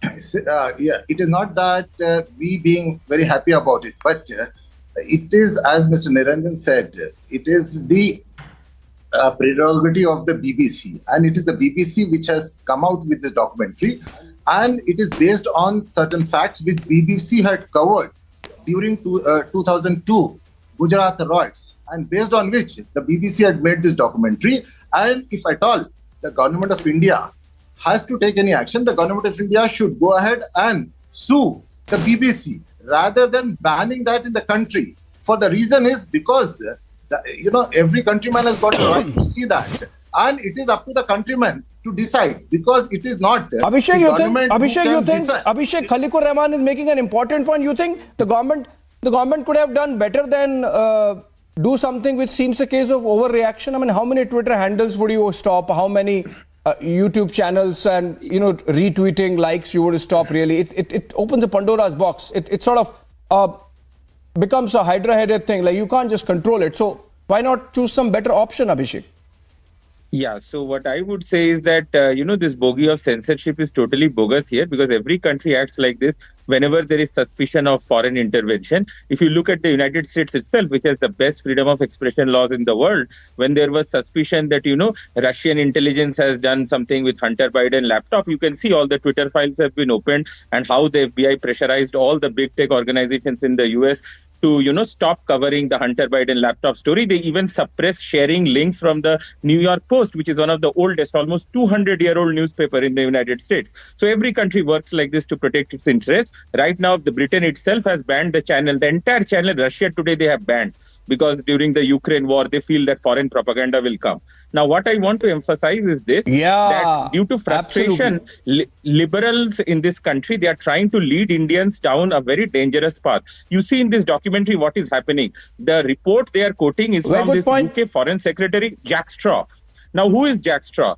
In the same 2002-2003 period, Jack Straw is one of those people. They were creating this horrible lie about weapons of mass destruction in Iraq. So these are puppets of the United States military-industrial complex. They solved one of the biggest lies of the century. They caused $1 trillion war. And these are really, really bad regime change guys. And what is the BBC documentary trying to do? Abhishek. It is trying to undermine faith in our institutions, our judiciary, everything. So this is basically regime change. Abhishek, we have discussed the intent behind this documentary ad nauseum over the last 5 days. Nilanjan, before I come to you with the point that Abhishek has raised about freedom of speech and expression and the imperatives of stability in a society for which, for example, the United Kingdom bans Russia today, and we are seeing those Hunter Biden files investigation in the United States as well. Nilanjan, interestingly, and this is for all the panelists and the viewers as well. This is a very interesting bit I am bringing out. The Wire did an interview of Jack Straw, the person who has been sort of panned by our then Foreign Secretary Kamal Sibbal. Now, Jack Straw in that interview to Karan Thapar says that now after 21 years, what can I say? These are reports by people on the ground. So he's sort of distancing himself, and then almost with a racist streak, Nilanjan, and it's important that you listen to what I'm saying. Jack Straw tells Karan Thapar, I was very concerned, of course, at that time, but what could we do about it? India has been independent since 1947, so we couldn't do anything directly.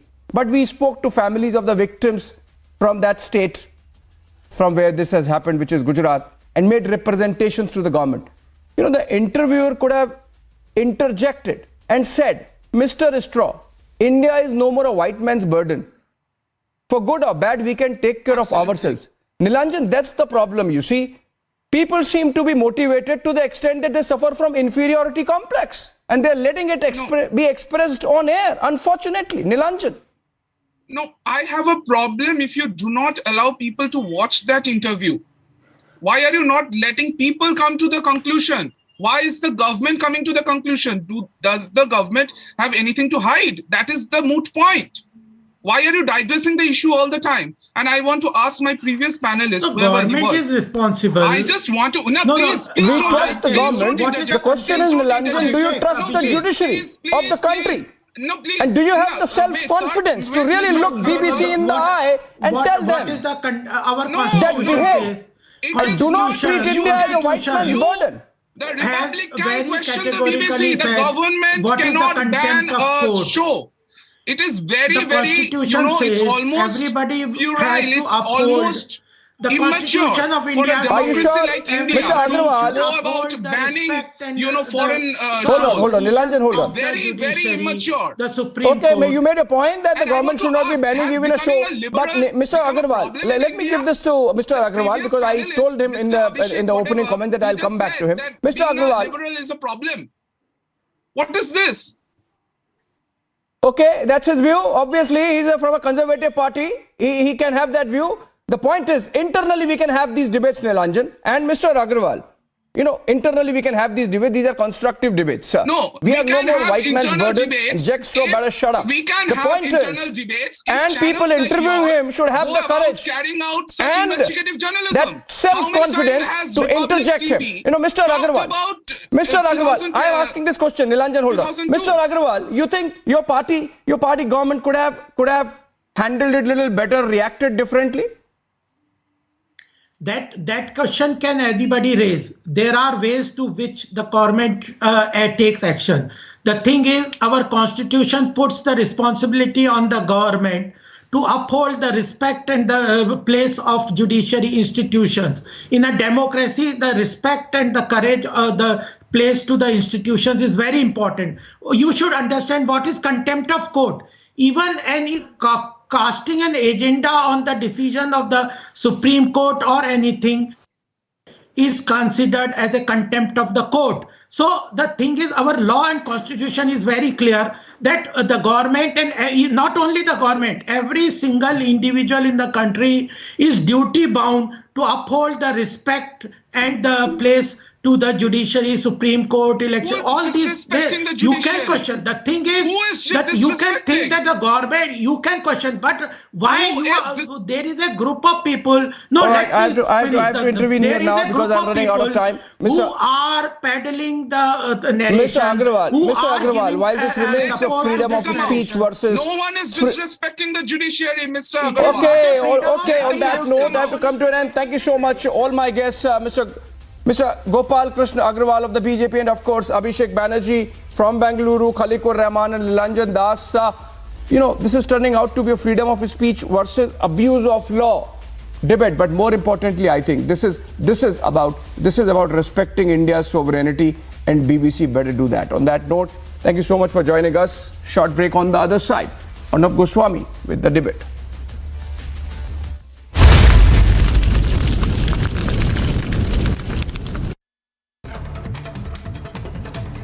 In a big embarrassment for Vadra Congress today after Vadra Congress asked Sabut on surgical strikes, Digvijay Singh, on being confronted, made a U-turn saying that it has greatest regards for the armed forces.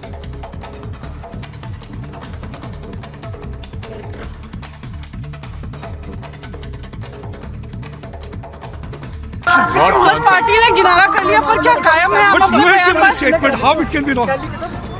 The comments made are the comments by the opposition. I have got the greatest regard and respect for our defense forces, and I hold them in highest esteem. But NI has already presented a charge sheet.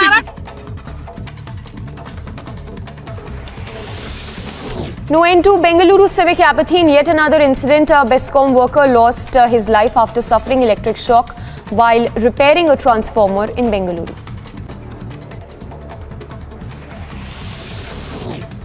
Days after the centre blocked airing of BBC documentary on Prime Minister Modi, a complaint was filed over the screening of the controversial series at the University of Hyderabad campus.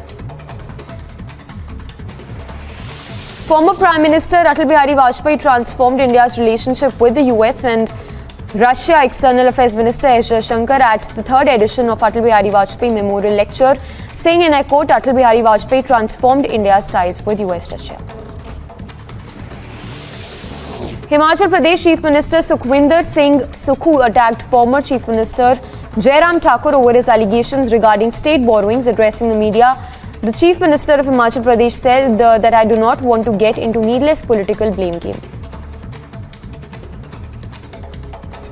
Himachal के लोगों पर 75,000 करोड़ का कर्ज, 11,000 करोड़ के सरकारी कर्मचारी और अधिकारियों को 6th पे कमीशन का एरियर और 992 करोड़ डीए का एरियर जयराम सरकार जो हम पर छोड़ कर गई है, और 900 संस्थान 6 महीने में खोले जिन पर खर्चा तकरीबन 5,000 करोड़ रुपया आना था, ये छोड़ कर गई है।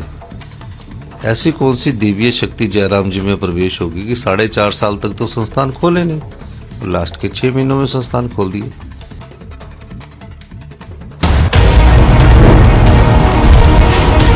Republic 48.3%, 374% more viewership than News 18 in super prime time.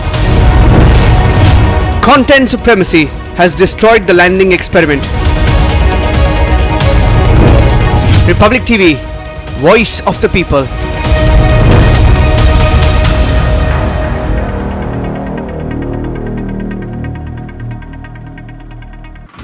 A lot of preparations have been before the Republic Day parade. Right now we are here at Celebratory ground in Delhi, Kent, where the tableau of different states are being showcased. We show you pictures of this tableau, and this tableau is from Andhra Pradesh. They are also performing on the Haryana folk song. People coming in from Jammu and Kashmir, and there are the practice which is being done here by the artists of different states. You can clearly see how the preparations are now going on here. A lot of preparations have been before the Republic Day parade. Right now we are here at Celebratory ground in Delhi, Kent, where the tableau of different states are being showcased. We show you pictures of this tableau, and this tableau is from Andhra Pradesh. They are also performing on the Haryana folk song. People coming in from Jammu and Kashmir, and there are the practice which is being done here by the artists of different states. You can clearly see how. All right, a breaking news development coming in before an important Congress meeting in Rajasthan. There's a big political explosion in the state unit with Sachin Pilot refusing to bow down, and in fact he seems to be upping the ante against Chief Minister Ashok Gehlot. He has raised serious allegations against the incumbent. In fact, this is an ongoing fight between the two leaders. Remember, Sachin Pilot had to rebel and leave the government. He was Deputy Chief Minister, and in fact he has made a charge now that party is functioning in a state of war. This is post Sonia Gandhi's ultimatum to both Pilot and Gehlot. Of course, on that note, a short break again, and we are back on the other side with the debate and of course Arnab Goswami.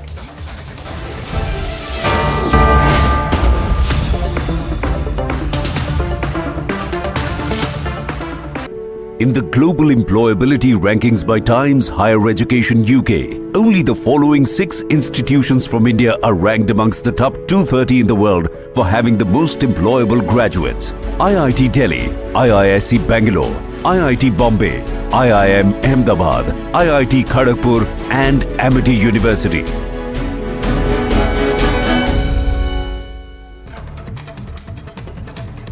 In a big embarrassment for Vadra Congress, a day after Vadra Congress asked Sabut on surgical strikes, Digvijay Singh, on being confronted, made a U-turn, saying that it has greatest regards for the armed forces.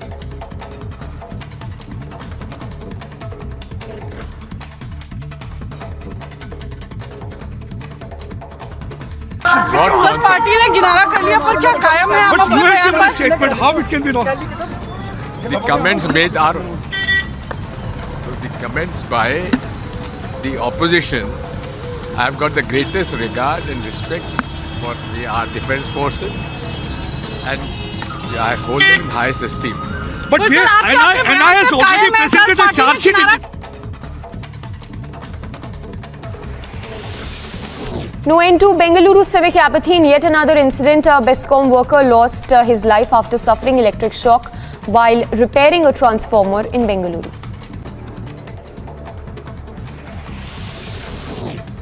Days after the centre blocked airing of BBC documentary on Prime Minister Modi, a complaint was filed over the screening of the controversial series at the University of Hyderabad campus. Former Prime Minister Atal Bihari Vajpayee transformed India's relationship with the US and Russia. External Affairs Minister S. Jaishankar at the 3rd edition of Atal Bihari Vajpayee Memorial Lecture, saying, and I quote, Atal Bihari Vajpayee transformed India's ties with US Russia. Himachal Pradesh Chief Minister Sukhwinder Singh Sukhu attacked former Chief Minister Jairam Thakur over his allegations regarding state borrowings. Addressing the media, the Chief Minister of Himachal Pradesh said that I do not want to get into needless political blame game. Himachal के लोगों पर 75,000 करोड़ का कर्ज, 11,000 करोड़ के सरकारी कर्मचारी और अधिकारियों को 6th पे कमिश्नर का एरियर और 992 करोड़ डीए का एरियर जयराम सरकार जो हम पर छोड़ कर गई है, और 900 संस्थान 6 महीने में खोले जिन पर खर्चा तकरीबन 5,000 करोड़ रुपया आना था, ये छोड़ कर गई है। ऐसी कौन सी देवीय शक्ति जयराम जी में प्रवेश होगी कि 4.5 साल तक तो संस्थान खोले नहीं, तो लास्ट के 6 महीनों में संस्थान खोल दिए।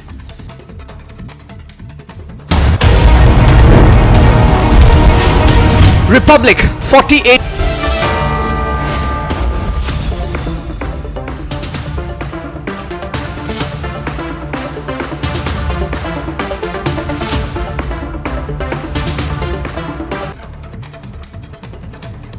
In a big embarrassment for Vadra Congress, after Vadra Congress asked Saboot on surgical strikes, Digvijay Singh, on being confronted, made a U-turn, saying that it has greatest regards for the armed forces.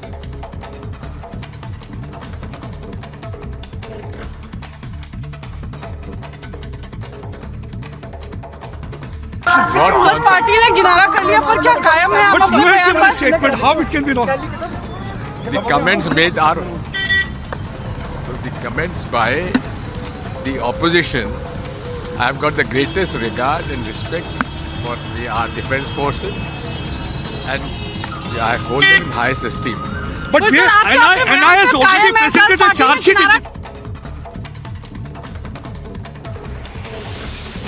No end to Bengaluru civic apathy in yet another incident. A BESCOM worker lost his life after suffering electric shock while repairing a transformer in Bengaluru.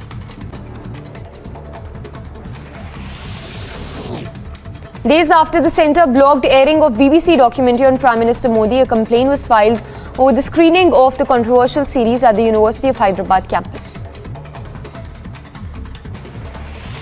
Former Prime Minister Atal Bihari Vajpayee transformed India's relationship with the US and Russia. External Affairs Minister S. Jaishankar at the 3rd edition of Atal Bihari Vajpayee Memorial Lecture, saying, and I quote, Atal Bihari Vajpayee transformed India's ties with US-Russia.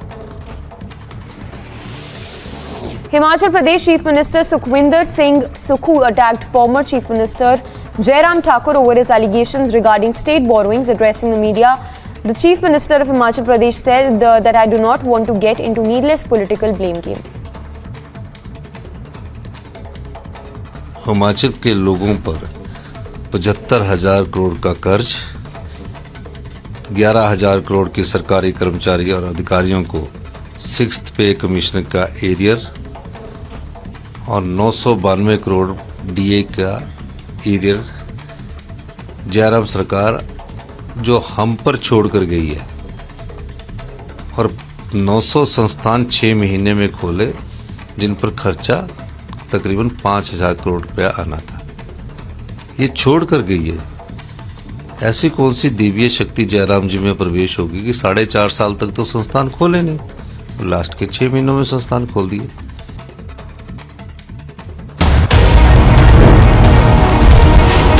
Republic 48.3%. 374% more viewership than News 18 in super prime time. Content supremacy has destroyed the landing experiment. Republic TV, voice of the people.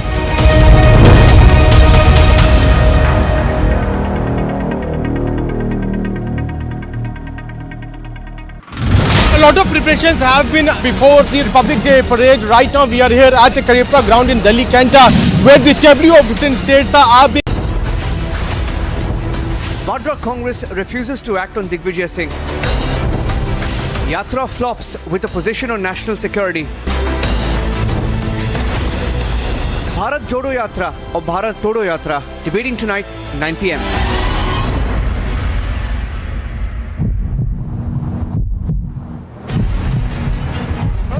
Gandhi, how do you react to what Digvijay Singh said? Mr. Gandhi, how do you react to what Mr. Digvijay said? Mr. Gandhi, how do you react to it? Mr. Gandhi.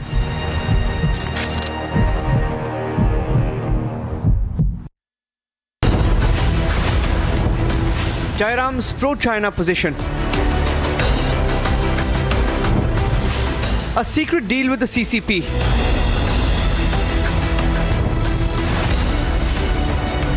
Time for a public disclosure on China Link, debating tonight at 10 p.m.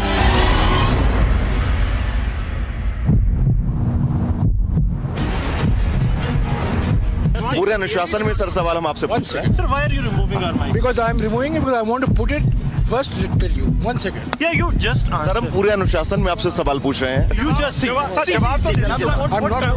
kind of attitude this is? I have the video recording. No one said. No one did put the mic on your mouth. This is just you putting the words only.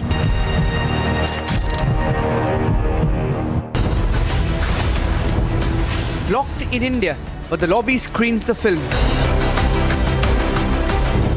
Why is the Tukde gang celebrating the BBC documentary? Who's provoking? Using the BBC docu-series, debating tonight at 10:30 p.m.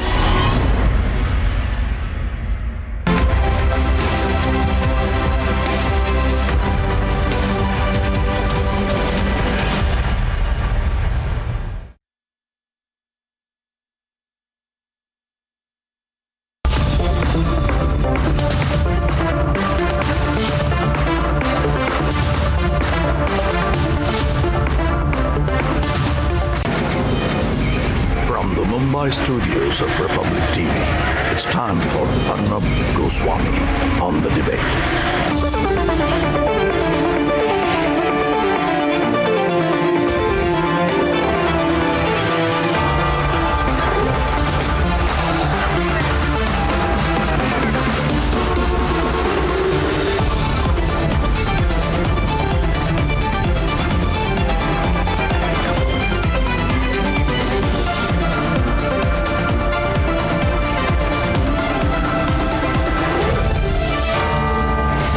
Arnab Goswami on the debate at 9. Presented by Amity University. Powered by RP Sanjeev Goenka Group. Century Ply. Samsonite and Panasonic.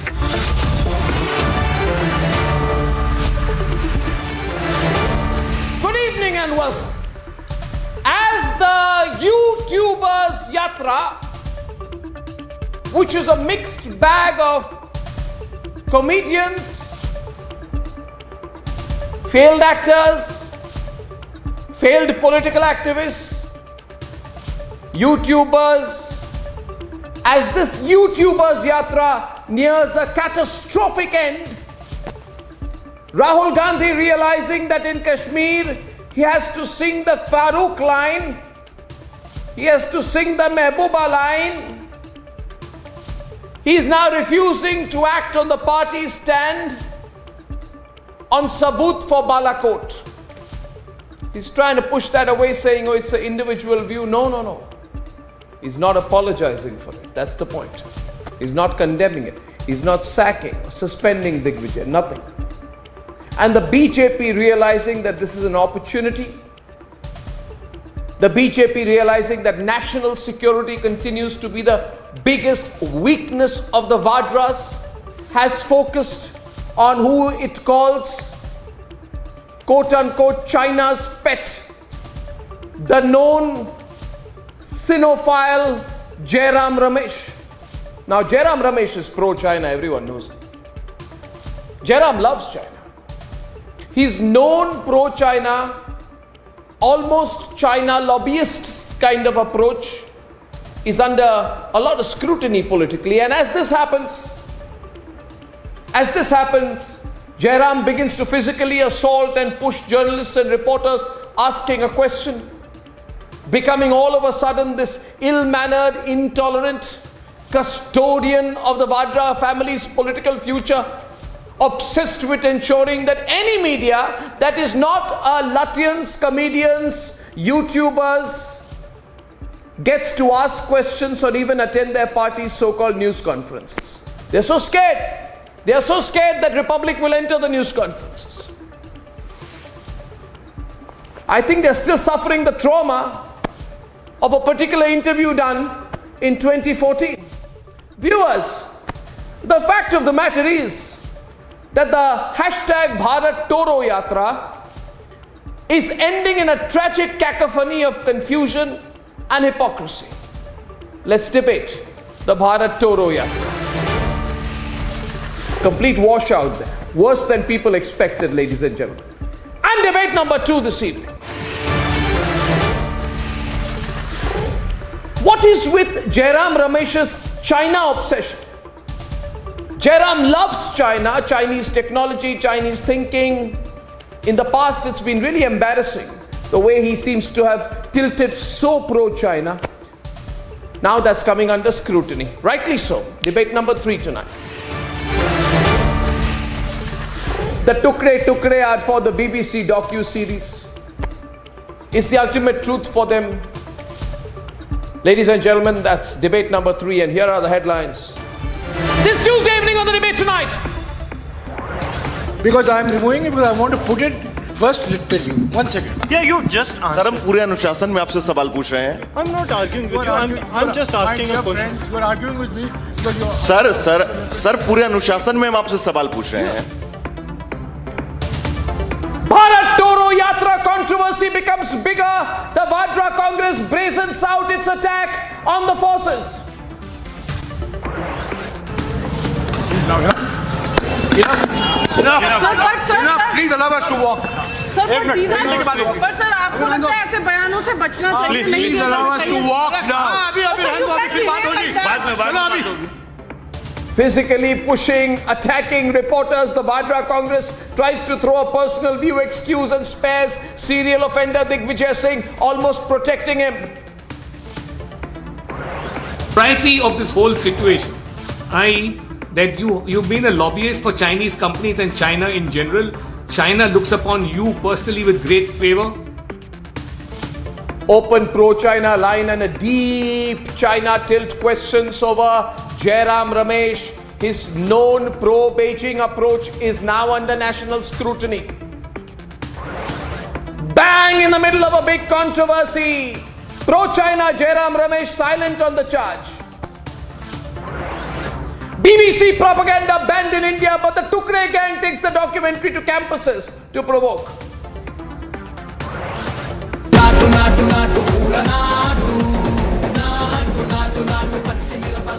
And phenomenally proud moment for India is RRR's Naatu now officially nominated for the Oscars along with 2 other films.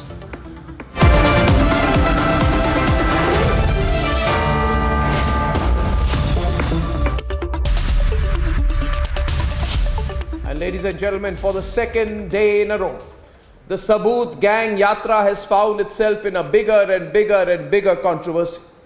It's a tale of self-goal after self-goal after self-goal. The Vadra Congress and its chief minder, its chief custodian Jairam Ramesh, trying to shield and distance the party from the comments of its top leaders who on an open platform have demanded proof of the surgical and Balakot strikes. And in the process, the hashtag Bharat Toro Yatra has become a cacophonic catastrophe that has only enamored some YouTubers, some food bloggers, some feature writers and some irrelevant actors. Here is how the Vadra Congress responded to serious questions on national security, and then we debate. 24 hours after senior Congress leader Digvijay Singh demanded Saboot on surgical strikes and airstrikes, Pulwama की घटना हुई, 40 से ज्यादा हमारे CRPF के लोग मारे गए। उस घटना की जानकारी ना संसद में उन्होंने पेश की, ना जनता के सामने रखी। सर्जिकल स्ट्राइक की बात करते हैं कि हमने इतने लोग मार गिराए, लेकिन प्रमाण कुछ नहीं। he continues to stand by his words without so much as an apology. Opposition. But you don't think that you are providing handle to Pakistan but raising such questions? Sir party ने किनारा कर लिया पर क्या कायम है आप But अपने you have बयान given a पर? statement. How it can be wrong? The comments made are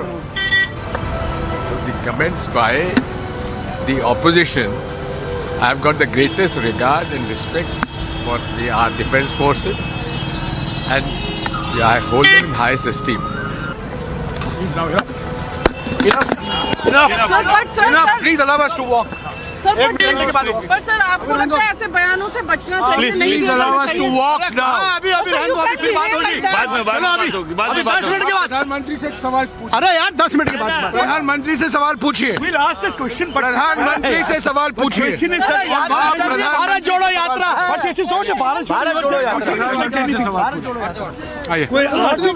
प्रधानमंत्री से सवाल पूछिए। प्रधानमंत्री से सवाल पूछिए। अभी प्रधानमंत्री 10 मिनट के बाद नहीं हटा सकते sir. Republic reached the Sabut gang yatra with some sharp questions, but they refused to give a straight answer. Sir जिस तरह से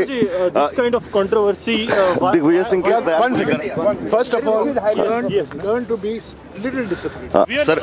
सर पूरे अनुशासन में हम आपसे सवाल पूछ रहे हैं। पूरे अनुशासन में सर सवाल हम आपसे पूछ रहे हैं। Sir, why are you removing our mic? Because I am removing it because I want to put it. First, let tell you. 1 second. Yeah, you just answer. Sir हम पूरे अनुशासन में आपसे सवाल पूछ रहे हैं। I'm not arguing with you. I'm just asking a question. You are arguing with me because you are. Sir पूरे अनुशासन में हम आपसे सवाल पूछ रहे हैं। पूरे अनुशासन में सवाल पूछ रहे हैं। सभी सवाल का जवाब दो।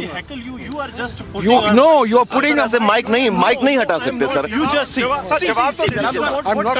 What kind of? Jairam sir इस तरह से Jairam sir. Sir, you are putting a mic into my mouth. Brother. Sir, just want your reaction. See. Jairam sir Don't try to put. इस तरह से सेना के शौर्य पर सवाल उठा देना सर, और फिर आप जयराम सर प्लीज सर इस तरह से सेना के शौर्य पर सवाल उठा देना sir. This is just you putting the words only. Jairam sir It was at quite a far distance. In fact, Jairam Ramesh, whose Chinese tilt is in question, effectively shields Digvijay Singh, saying his comments were private statement. 2014 के पहले भी 5-6 surgical strike हुए थे। तो एक बार मैं फिर कह दूं, दिग्विजय सिंह जी ने जो कहा था, जिस संदर्भ में वो कहा था, वो उनकी निजी राय है।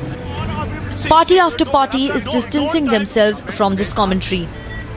दिग्विजय सिंह जी का बयान सेना के शौर्य और पराक्रम को कम आंकने वाला है। उनके बयान की जितनी निंदा की जाए उतना कम। The BJP is pointing out how this is no individual opinion. Rahul ji, Digvijay Singh आपके साथ कन्याकुमारी से चल रहे हैं, तो हजारों किलोमीटर की यात्रा में आप उनको समझा नहीं पाए थे क्या? वो कोई पहली बार बोले थे क्या? जब भी ये फंसते हैं तो बस एक ही शब्द, it is their personal view, it is their personal view.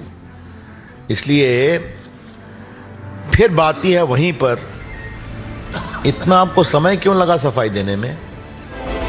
The position against national security has reduced this YouTuber, actor, influencer Yatra to a complete washout. And blocking Republic from asking questions won't change that. Jairam Ramesh का video आज कई बार देखा, और आपने भी देखा होगा, वो सवाल करने से रोक रहे थे फिजिकली, और दिग्विजय सिंह उतने ही उत्साहित थे बोलने के लिए। हमारे ऊपर तो बहुत आरोप लगाते हैं आप, लेकिन आज जो उनका आचरण हुआ तो उनको मालूम है कि जवाब नहीं है, उनको मालूम है कि कांग्रेस पार्टी का रुख स्पष्ट नहीं है, इसलिए समस्या होती है। The pro-Pak tendencies are under question. Digvijay Singh फिर सर्जिकल स्ट्राइक के सबूत मांग रहे हैं। ये सेना का मनोबल गिराने का पाप वो कर रहे हैं, और राहुल गांधी भी सवाल उठा रहे हैं कि सेना कमजोर होगी। ये देशभक्ति नहीं है। The Sabut gang yatra controversy has just gotten bigger. Let's debate.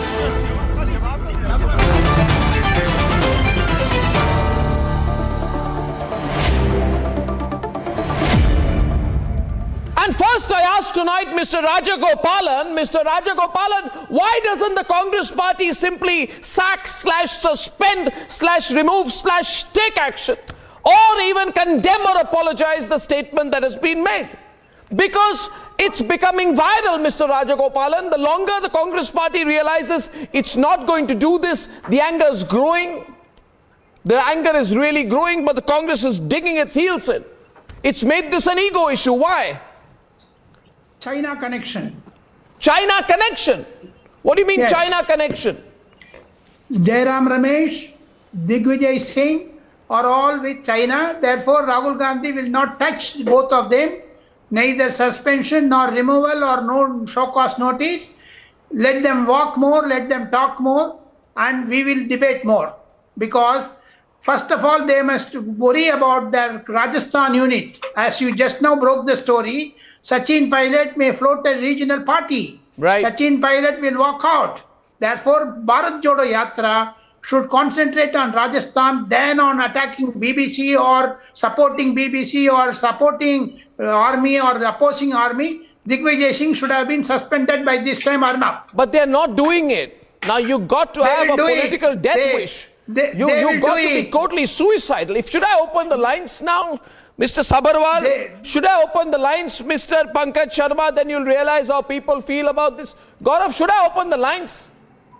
Absolutely, do it, Arnab. I think I'll open the lines. I really feel the way people talk tonight. What's going on? Mr. Sabharwal, please take action. Otherwise, the party is going to be finished. I'm telling you, whatever is left because of it. There is no Indian. There is not one Indian who will accept this constant anti-army, anti-India position of your party. Please apologize or suspend or sack Digvijay. Condemn it. But saying ये उसकी अपनी राय है, हमारी बड़ी democratic party है, this is not going to work. Mr. Sabharwal, इनको बताइए, आप राहुल गांधी को फोन कीजिए कि देश में बहुत गुस्सा है.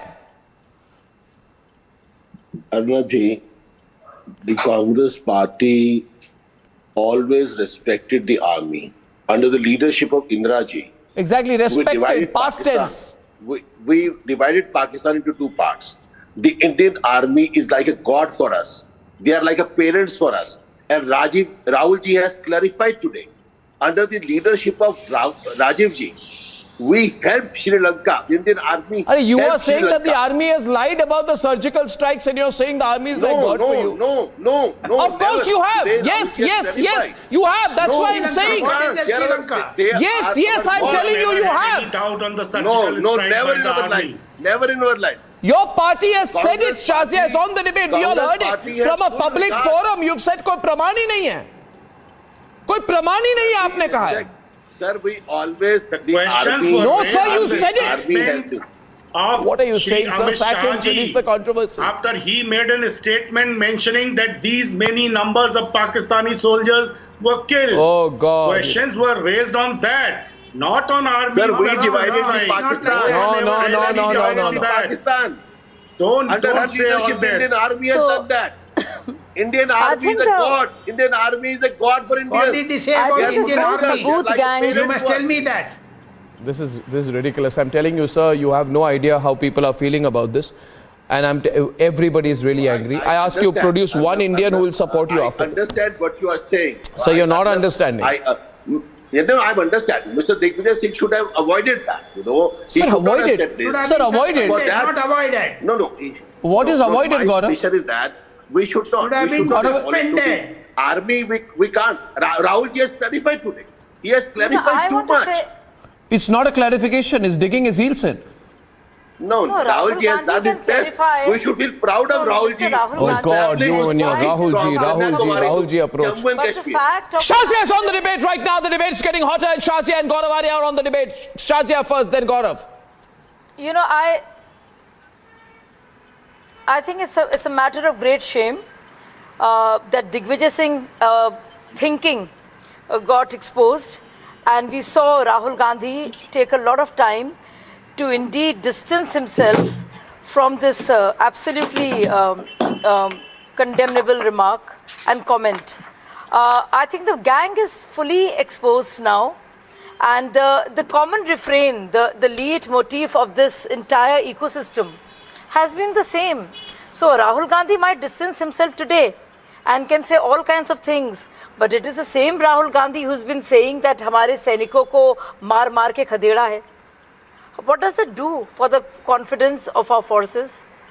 What does it do for the valor of what we stand for? as Indians. Rahul Gandhi has distanced himself. I think this has been taken too far. And I think it will not be tolerated any further. And I think they've disgraced themselves. I think that you have disgraced yourselves. All of you have disgraced yourselves. Even now when you insist, what is the exact number of casualty? You're trying to be too clever by half. And one can see through that. Oh, we're not asking the army anything. We're just asking the government of India. Even then, this too much cleverness, too much by half that you're doing, it's also will be questioned by all of us because you disgrace yourselves. We'd rather believe the DGMO of our country. Yeah, we'd rather believe the armed forces and all the chiefs, all the 3 chiefs, and all the citations, then actually give any credence to anybody in the opposition who is actually batting for Pakistan or for China. Why should we? So it's a matter of great shame. If you claim that these many Pakistani soldiers were killed, when I say we, everyone I don't has mean a as a right party, to ask I what mean is the as proof. proud Indians. Nobody is asking the proof as proud surgical citizens. strikes. We are Amit Shah ji made this statement that these many Pakistani soldiers were killed in the surgical strike. I would like to know. I would like to know. I would like to know. I would like to know. Indian warplanes. I would like to know. I would like to know. Mr. Pankaj Sharma. Mr. Pankaj Sharma. I'll tell you. I'll make one statement and then I'll open it up. Gaurav can come in. Sameer. Everyone can. I think Rahul Gandhi should go to Italy, into the land of his mother's origin, where his mother was born, and he should in Italy, right, try abusing or attacking or questioning the Italian army. This is happening non-stop. And when the response happens, Gaurav, they feel, Indian media is so unfair on us. Indian society does not understand our nature. We don't understand. My point is, I'm saying today, I don't understand this approach. I don't understand this approach where you refuse to apologize for 1984. You refuse to apologize for your comment on Balakot. Right? You demand proof of the surgical strikes. Your party gives cover fire to the leader. You're giving cover fire. They are giving cover fire, Gaurav, to Digvijay Singh. They are giving cover fire for him. There must be a reason for it. So Arnab, I have a couple of points with your permission I'd like to bring out, First of all, this gentleman said that we consider the army to be God. And in 1971, Indiraji was there. And of course, Indiraji showed decisive leadership. Nobody can argue with that. But the fact of the matter is, when the Indian Armed Forces created Bangladesh in 13 days, our pensions were slashed in 1973. Our pensions were reduced by half, number one. Number two, Field Marshal Sam Manekshaw, the great hero of 1971, his cumulative pension of Field Marshal, he got a lower pension. His cumulative pension of Field Marshal was given to him by Mr. Shekhar Dutt, at that time Defense Secretary, who flew down to Ooty. General Manekshaw was on a hospital bed where some money was given to him, the backlog of his pension, which was stopped ever since he became Field Marshal. So that is love for the army. All right, I'm just stating facts. And I'm naming Mr. Shekhar Dutt. He's a former army officer, Sena Medal, and that Sena Medal was given to him by Field Marshal Sam Manekshaw when he was Chief of Army Staff, General Sam Manekshaw. So he went back after so many years because Dr. APJ Abdul Kalam approved it. And it was on Dr. Kalam's approval that he got the pension. I'm talking about Field Marshal Sam Manekshaw. He got the pension after decades. Now, first of all, this is not the first time. Like Mr. Digvijay Singh said that, where is the proof? He clearly said proof. Where is the proof? He did not say dead bodies. Now, no, he said, where is the proof? You're right. He says proof nahi hai. I'll tell you. He says praman nahi hai. Yeah. So, Arnab, surgical strikes wala kisne bola tha? It was Dr. Shashi Tharoor who created this word surgical strikes. Then you see, Sadak ka Gunda. This is, Sandeep, what's his name? I forget his name. His mother was Chief Minister, Sandeep Dikshit. Yeah. He said Sadak ka Gunda for General Bipin Rawat. And then Navjot Sidhu, who was part of Congress at that time, said a few crows died and a few trees were felled as far as Balakot was concerned. Right? And why do you ask for proof? Now, they say that Jairam Ramesh said that UP has also done surgical strikes. Did anybody ask you for proof? or did you give proof of the surgical strike that you did, sir? अगर आपने surgical strikes करी है, जो मैं कह रहा हूं आपने करवाई है, पक्का 100% करवाई है. I am not asking for any proof, sir. But did you offer proof in the parliament of the surgical strikes? And how many people were killed? How does the Home Minister know? Obviously, it is coming from the army. Unless your claim is that the Home Minister faked a letter out of, or faked a document out of thin air and said that हमने इतने मार दिए. It is the army or the air force which will say, sir, according to us, the estimates are this much. Because their people are busy killing the enemy, sir. Nobody is counting dead bodies. किसको क्या पता accurate figure क्या है? वो तो मोटा मोटी बताते हैं, सर, कि हमें शायद 15-20 दिखे, उसमें से शायद हमने 10-12 मारे. वहां से गोलियां चल रही है, यहां से गोलियां चल रही हैं, सर. आप ऐसे कैसे कह सकते हैं कि प्रूफ दीजिए? There is no video proof. And finally, surgical strike का अगर proof दे दिया, तो trust me, army will never be able to do surgical strikes again, because what you are asking for is the tactics and strategy of the army to be flashed on national television. I think there is but some people are saying, they are saying to us, please understand the reasons. The reason is Farooq Abdullah. Because Farooq Abdullah, I mean, what can you say? Has known anti-national positions. He's profoundly pro-Pakistan, he's profoundly anti-national in his approach on very fundamental issues. And more importantly than that, Sushil Pandit, as you know very well, and you can come into the debate, he's such a person, Farooq Abdullah. He says that we must get China involved. Yes. And he says, I want 370 back. China. And China should help us. मतलब कोई बेशर्मी की हद हो जाती है जो. अब भारतीय पासपोर्ट रख के आप बोल रहे चाइना को बुलाइए, 370 को वापस लाइए. Right? So the reasoning is, अरे अड्डा, पाकिस्तान की भी ऑपोजिशन पार्टीज नहीं करती हैं ये. नहीं, बट ये फारूक अब्दुल्ला तो भगवान जाने क्या कहते रहते हैं. वो खुद भी नहीं जानते हैं, मगर मुझे लगता है वो जानते हैं.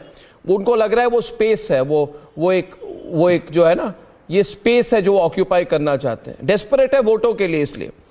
But I believe that since the abuse is of the army, the apology should also be to the army. And the people of this country should not forgive any political party that says such unspeakable things about the army. You abuse the army, don't apologize to anyone else. Apologize to the people of the country, but more specifically, first apologize to the army. That's my take. I'd like to bring in, at this stage, Sushil Pandit and Sameer Kaul of the NC. Arnab, I feel BJP should be the last one to complain on this issue. Digvijay Singh has done a yeoman service to BJP time and again. In 2008, at the end of Mumbai attacks, he released a book called The Mumbai Attacks, RSS Ki Sajish. He gave Pakistan a clean chit. The same Digvijay Singh gift-wrapped the Goa government to BJP through his inaction. Correct. The same Digvijay Singh questioned Pulwama strikes, post-Pulwama strikes. It is he who creates such revulsion about Congress that he becomes the second largest vote catcher in the Congress for BJP. So BJP should be the last one to complain. He should remain in the party as a senior leader and should keep reflecting the party point of view time and again. We don't want clever sophistry at the top leadership of party in the Congress that can but there is a world out there. There is a world out there. There are people across the country who are really enraged tonight. Really enraged. I mean, no apology after 48 hours, Sameer. No apology. And asking specific questions to the Indian Army and hoping to get away by by saying that it's the individual's view, etc. It's very specific. It's extremely specific, and I think you have to be extremely disloyal to your country to do something like this, Sameer. You'd be disloyal by nature to do something like this. Exactly. You also got to be disloyal by nature.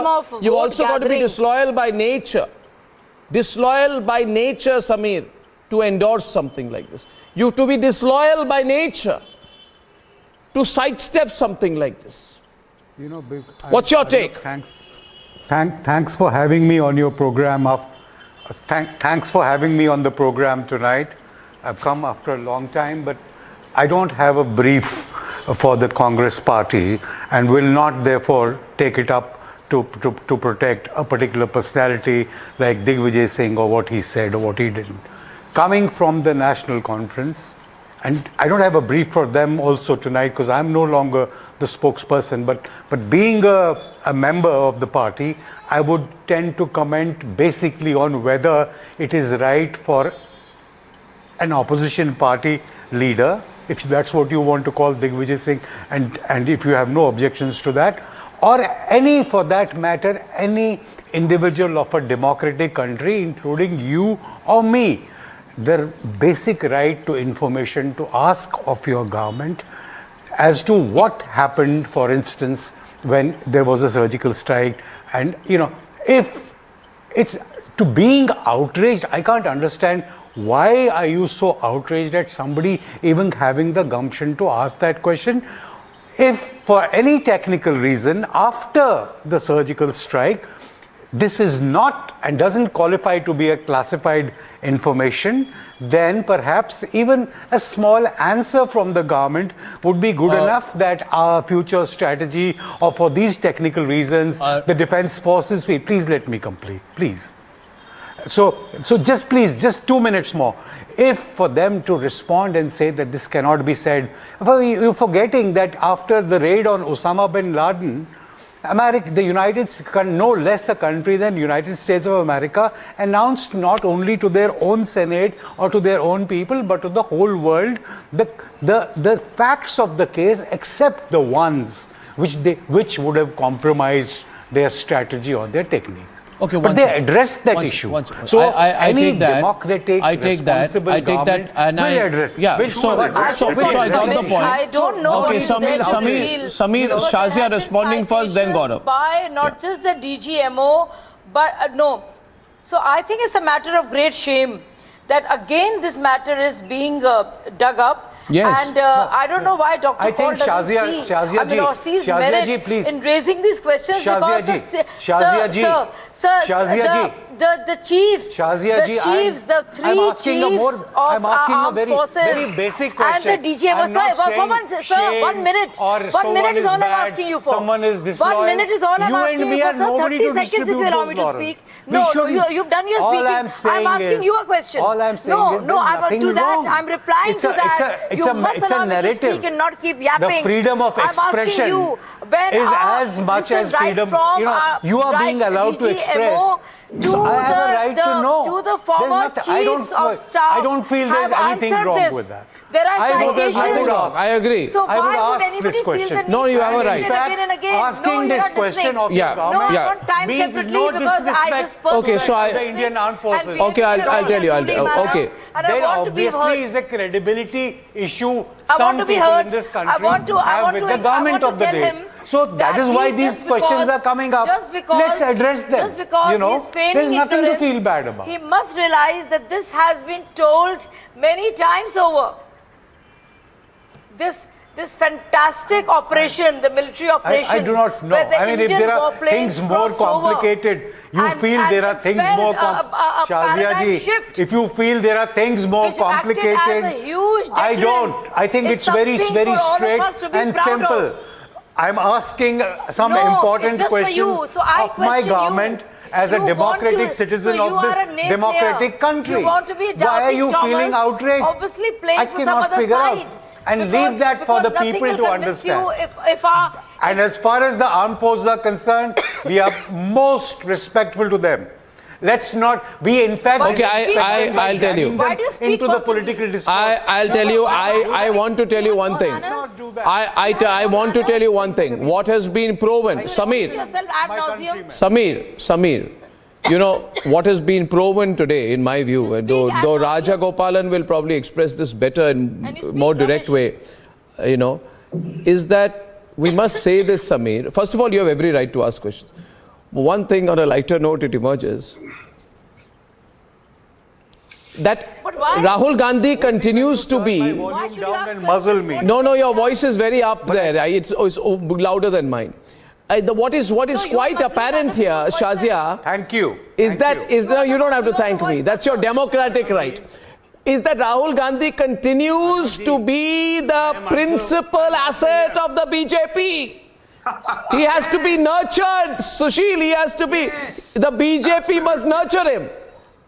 He has this incredible ability. The largest vote catcher. That sounds like Snoggle. No, BJP That will not again, nurture. I'm not holding a brief BJP for him, will not but that and sounds like cannot sloganeering. nurture somebody. Yeah, you may. Or another I tell you one thing, against the interests of India. Samir, let me tell you one thing. And now I'll get Gaurav in on the question which you raised here. Brijmohan ji, हाँ बोलिए Brijmohan ji, बोलिए आप बोलिए. मैं अर्नब जी ये कहना चाह रहा हूँ, एक तो ये कि आपका जो टैग है भारत तोड़ो, तो मैं भारत तोड़ो के साथ तो बिल्कुल ही, मैं भारत जोड़ो के साथ हूँ. लेकिन मैं आपसे दूसरी बात कहना चाहता हूँ कि आदरणीय शरद पवार जी ने जिस दिन ये सब मामला हुआ था उसके नेक्स्ट डे उन्होंने प्रेस कॉन्फ्रेंस में ये कहा था कि जब डिफेंस से एक प्रेस कॉन्फ्रेंस करके सारी बात बता दी गई है, अब उस पर चर्चा करने की कोई जरूरत नहीं है. तो ये राहुल गांधी जी क्यों चर्चा करते रहते हैं इसको लेकर? भारतीय जनता पार्टी के बहुत ही विख्यात, मेरी बात तो सुन लीजिए, भारतीय जनता पार्टी के एक बहुत बड़े नेता ने इस पर यह कहा कि सेना क्या है, सेना का तो जो सरकार बोलती है वो उसको कहना पड़ता है. दूसरी बात, वही सबसे बड़े जो नेता हैं वो लगातार अपने ट्वीट पे क्या कहते हैं, थोड़ा सुन लीजिए, क्योंकि आप सारे जितने देश प्रेमी यहां बैठे हुए हैं उनको सुन के मुझे ऐसा लगा कि ये बात मेरे को जरूर कहना चाहिए. क्या कहते हैं वो? कहते हैं कि गलवान चीन को गिफ्ट में दे दिया है. उनका कहना है कि सरकार का यही रवैया रहा तो मिलिट्री एयरफील्ड भी हमको जल्दी चीन को सौंपना पड़ेगा. फिर वो ये कहते हैं ये कौन है भाई साहब? इंडोनेशिया में जब भारत के राष्ट्रपति, भारत के जब प्रधानमंत्री गए थे, किसको कोट कर रहे हैं जिन्होंने कहा कि हाथ मिलाने के लिए वो आतुर हो रहे हैं. ब्रिजमोहन जी डायरेक्ट बात कीजिए. अब वो क्या कहते हैं सुन लीजिए. नहीं, क्यों नहीं बात कीजिए, किसके बारे में बोल रहे हैं? मैं आपसे कह रहा हूं, हम जो लोग कह रहे हैं उन्हीं पे तो बात कर रहे हैं. मेरा आपसे कहना यह है कि क्या हम डॉक्टर सुब्रमण्यम स्वामी से ये ना पूछे कि वो सुब्रमण्यम स्वामी कौन है, ऐसा क्यों बोलते हैं? अच्छा मेरी बात सुनिए. सुब्रमण्यम स्वामी, क्या इनकी सुब्रमण्यम स्वामी, अच्छा राजगोपाल को बुलाइए. पार्टी से बात मेरी बात सुनिए, मेरी बात सुनिए. सुब्रमण्यम स्वामी जी को क्या अधिकार है मेरे देश के बारे में, मेरी सरकार, मेरे सैनिकों के बारे में बोलने का? क्यों नहीं हमको उनसे पूछना चाहिए? अगर आप सारे देश प्रेमी हैं तो हमको उनसे भी बात करना चाहिए. क्यों वो सेना के खिलाफ बोलते हैं? ये देखिए इस पे क्या लिखते हैं वो, क्या गलत बोल रहे हैं. सरकार चीन से डरती गलत क्यों है? बोल रहे हैं. मैं तो बोल रहा हूं सुब्रमण्यम स्वामी गलत बोल रहे हैं. वो मेरी सेना पे उंगली उठा रहे हैं. अरे भाई मेरी बात, भारतीय जनता पार्टी के नेता हैं कि नहीं वो? ब्रिजमोहन जी आपकी बात में समझ गया, सरलता से समझ गया, आपकी बात में बिल्कुल समझ गया, शीघ्र समझ गया. आप मेरी बात समझिए. I just want just one. You see this issue, Mr. Rajagopalan, I will place on record the problem with you and many others. You play safe with Subramaniam Swamy, right? I don't play safe. I'll say it as clearly as I can. I'll say it very clearly. You all of you are worried. You're worried. So I'll ask the question. Fact is, Mr. Subramaniam Swamy, presently, in the past, and I don't know whether in the imminent future, has not held or is not holding any position of significance in any government of the BJP. So I don't know. He's speaking for himself.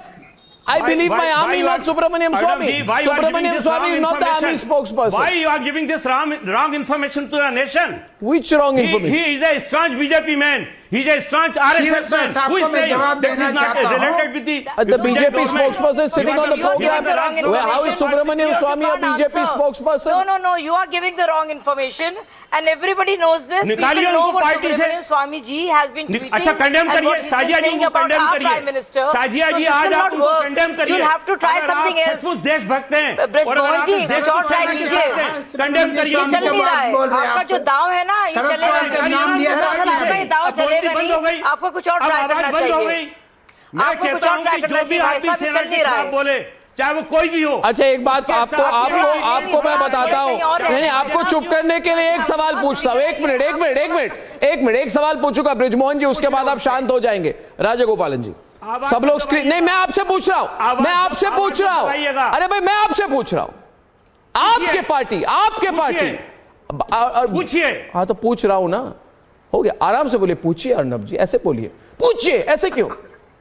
मैं बोल रहा हूं आपको कि आपके party के एक पूर्व मंत्री जो इन दिनों हिरासत में है, पता नहीं कौन से जेल में आजकल हैं, और जिनके लिंक्स दाऊद के एम्पायर के साथ हैं, जिनका नाम है नवाब मलिक, उन व्यक्ति विशेष, उन मान्यवर ने कहा कि हम तो इस बात को इंश्योर करेंगे और हमें लगता है कि अर्नब गोस्वामी सुसाइड तो आत्महत्या तो कर लेगा, इतना तक तो हम अरेंजमेंट कर देंगे।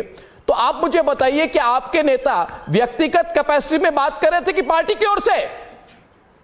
क्या वो एनसीपी की स्टेटमेंट थी कि अर्नब गोस्वामी आत्महत्या करेंगे? अभी जवाब दीजिए, मुझे जवाब दीजिए। आपने सुब्रमण्यम स्वामी की बात कही, मैंने ये पूछा, आपको जवाब दीजिए। Does he have an answer? Rajagopal, आपका जवाब है क्या? जवाब है क्या? है क्या जवाब? को कंडेम किया। अरे छोड़िए, आपको मैंने डायरेक्ट सवाल पूछा है। कहा था Rajagopal is not answering my question.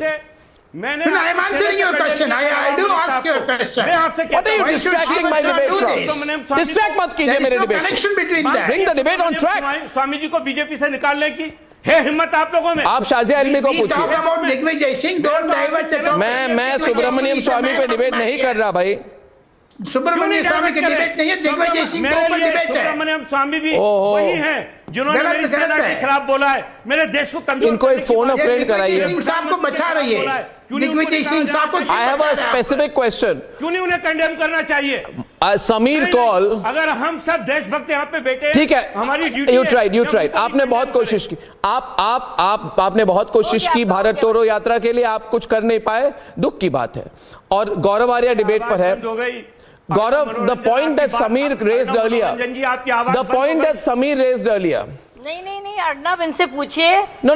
Bharat जोड़ो यात्रा में ये कन्हैया कुमार को लेके बात होनी चाहिए पहले।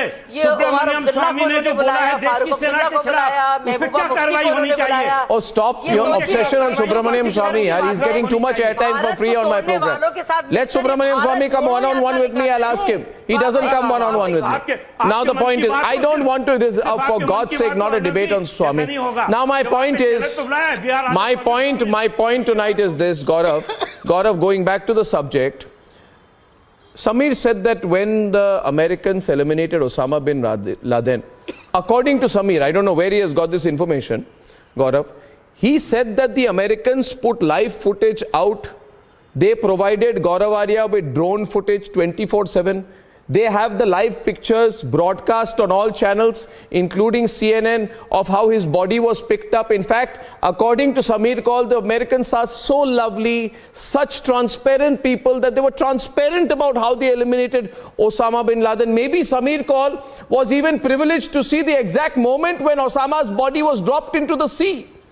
Maybe he knows the latitude and the longitude of it, because he says the Americans are fantastic, their American army is so transparent and our army is not. So that's the context he questioned. Don't shake your head. You mentioned Osama. You mentioned Osama. My question is to Gaurav, because he's responding to you. I said that, no? You said that, so I'm asking Gaurav to respond to what you said. Your viewers heard it. Your viewers probably heard that I said all that. Did I say all that? You meant that. You meant exactly that. Problem about comprehension. Sorry, Gaurav. It's not your fault. Because he's asking the wrong person. But you mentioned Osama. No, that's what you mentioned Osama as a case in point on transparency, Sameer. You did. Drone footage. Yes, you did mention Osama as a case in point in transparency, suggesting that the Indian army and the Indian government is not transparent enough. Disposed of the body. They didn't keep everything under the wraps. They announced to the... So again, he's asking questions, no? Okay. So he's demanding proof.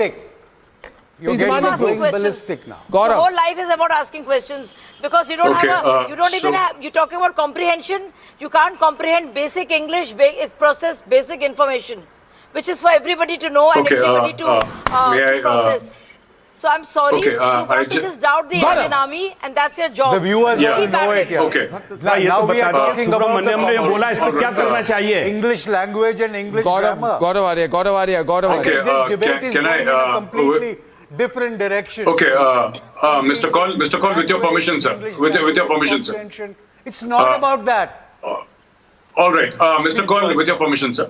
What I wanted to say was that when President Obama, Indian Army, highest respect for the Indian Army.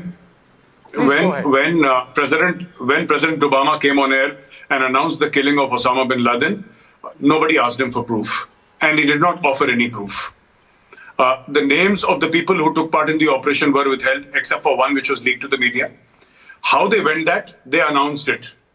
So they went, they recce'd the area, they took helicopters, they reached Abbottabad, they carried out the operation, they came back. But much of it is through various movies and Hollywood ventures. Correct. Much of it was never discussed. That is number one. Number two, going after one single HVT, which is a high-value target, you go after one single HVT, the story will be different. When you go after a mass, it's different. We didn't go after a particular person. I'll tell you what happened, sir. And I'll tell you as a Fauji what happened. The Indian Army Special Forces crossed the line of control. They had grid references of terrorist camps. They went there, they killed everybody and they came back, sir. It was a clean-cut operation. I had never heard of the word surgical strike. It's essentially a raid. They carried out a Special Forces raid inside Pakistan territory across the line of control.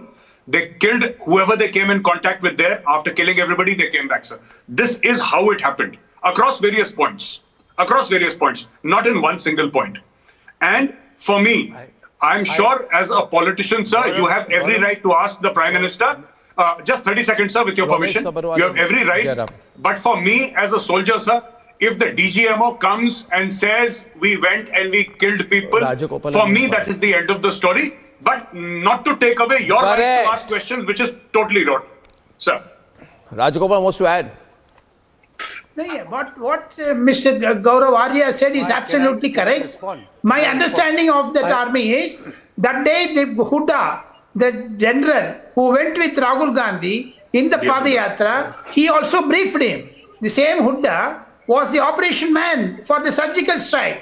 Even then, Mr. Kaul is unable to understand. Kaul is not respecting Indian army.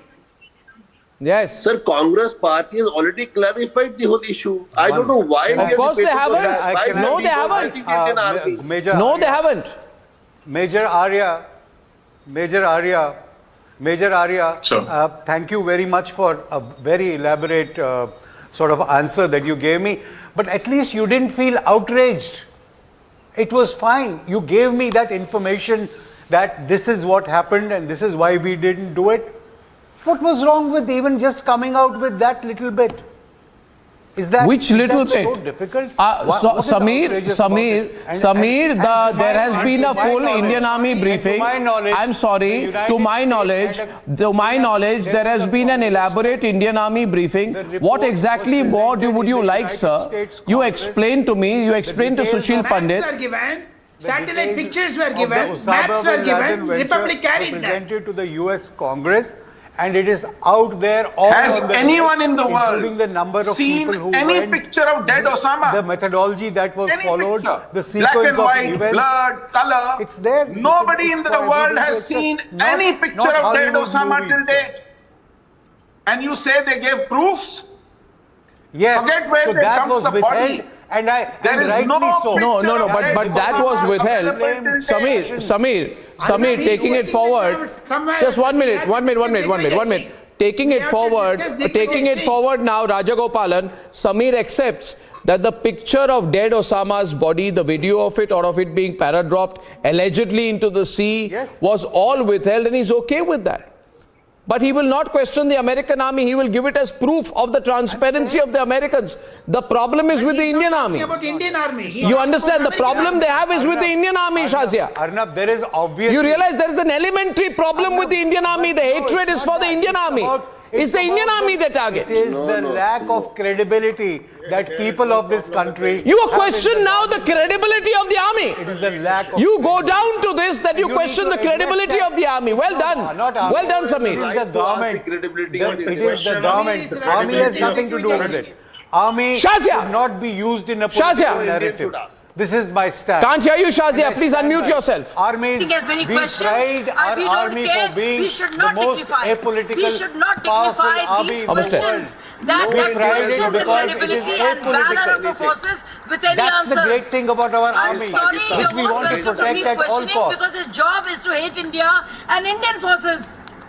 So obviously you want to make the case for Pakistan, which is all fine by us because we know your plan. Now that doesn't have anything to do with... So be my guest, my friend. Keep asking questions. That has to do with comprehension. I don't think any of us need to dignify any of your questions with any answers whatsoever. Shazia ji, the more Yes, you ought to be fundamental sorry. question that should be You ought discussed to be sorry. is why no other Prime Minister of India has the level आपने बड़ी कोशिश of such trust deficit among the people of our nation that Narendra Bhai Modi is facing. I don't Day think. one. I think the people of the country. People of India had Okay, always here's a believed question. whatever other Here's a Prime question. The Minister Congress told them. party's view is that the BJP faces a trust deficit for carrying out the surgical strikes. That question. We put that question. People are watching. People will judge. People are watching. And the fundamental thing, Pankaj, is when people vote, remember, national security is deep in their mind and their consciousness. The people of India will never vote for a party who cannot be totally trusted with national security. And it should be. And it should be. And it will be, Samir. It will be. Such was the remarkable and marvelous understanding of defense affairs. And, ladies and gentlemen, on the other side tonight, a person extremely agitated and a person extremely aggressive. The person agitated is Jairam Ramesh. The person aggressive is Mahesh Jetmalani. And Mahesh Jetmalani is asking straight questions on Jairam Ramesh's love affection for China. He calls Jairam Ramesh China's pet, and he's backing up with proof of Jairam Ramesh's known historical record. Jairam Ramesh has a lot to answer for. Is he the reason for the profound pro-China position of the Vadra Congress? In a few minutes.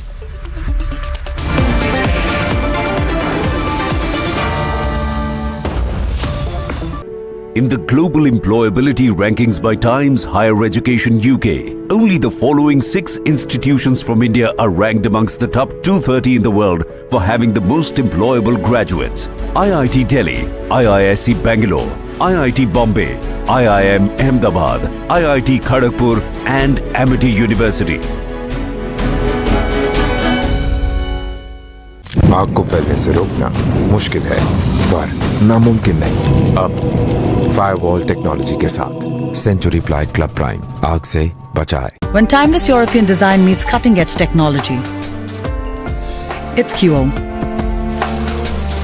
QO, European Bath Lounges. In a big embarrassment for Vadra Congress today, after Vadra Congress asked Sabut on surgical strikes, Digvijay Singh, on being confronted, made a U-turn, saying that it has greatest regards for the armed forces.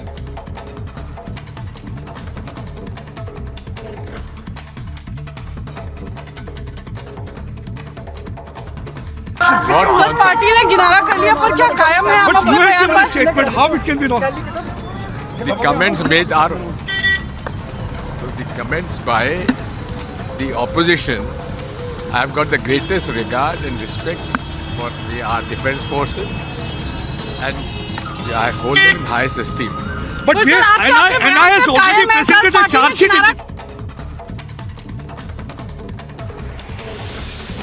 No end to Bengaluru civic apathy in yet another incident. A BESCOM worker lost his life after suffering electric shock while repairing a transformer in Bengaluru.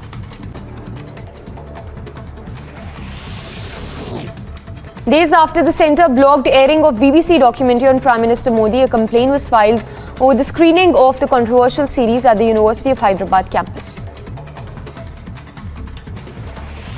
Former Prime Minister Atal Bihari Vajpayee transformed India's relationship with the US and Russia. External Affairs Minister S. Jaishankar at the 3rd edition of Atal Bihari Vajpayee Memorial Lecture, saying, and I quote, Atal Bihari Vajpayee transformed India's ties with US-Russia. Himachal Pradesh Chief Minister Sukhwinder Singh Sukhu attacked former Chief Minister Jairam Thakur over his allegations regarding state borrowings. Addressing the media, the Chief Minister of Himachal Pradesh said that I do not want to get into needless political blame game. Himachal के लोगों पर 75,000 करोड़ का कर्ज, 11,000 करोड़ के सरकारी कर्मचारी और अधिकारियों को 6th पे कमिश्नर का एरियर और 992 करोड़ डीए का एरियर जयराम सरकार जो हम पर छोड़ कर गई है, और 900 संस्थान 6 महीने में खोले जिन पर खर्चा तकरीबन 5,000 करोड़ रुपया आना था। ये छोड़ कर गई है। ऐसी कौन सी दिव्य शक्ति जयराम जी में प्रवेश होगी कि 4.5 साल तक तो संस्थान खोले नहीं, और लास्ट के 6 महीनों में संस्थान खोल दिए।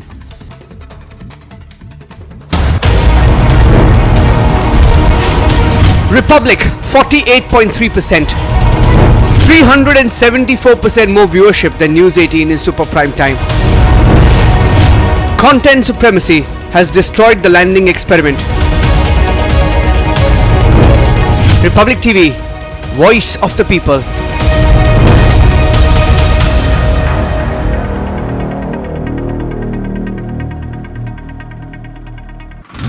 A lot of preparations have been before the Republic Day parade. Right now we are here at Karepra ground in Delhi, Kent, where the tableau of different states are being showcased. We show you pictures of this tableau, and this tableau is from Andhra Pradesh. They are also performing on the Haryana folk song. People coming in from Jammu and Kashmir, and there are the practice which is being done here by the artists of different states. You can clearly see how the preparations are now going on here. Propriety of this whole situation, i.e. that you've been a lobbyist for Chinese companies and China in general.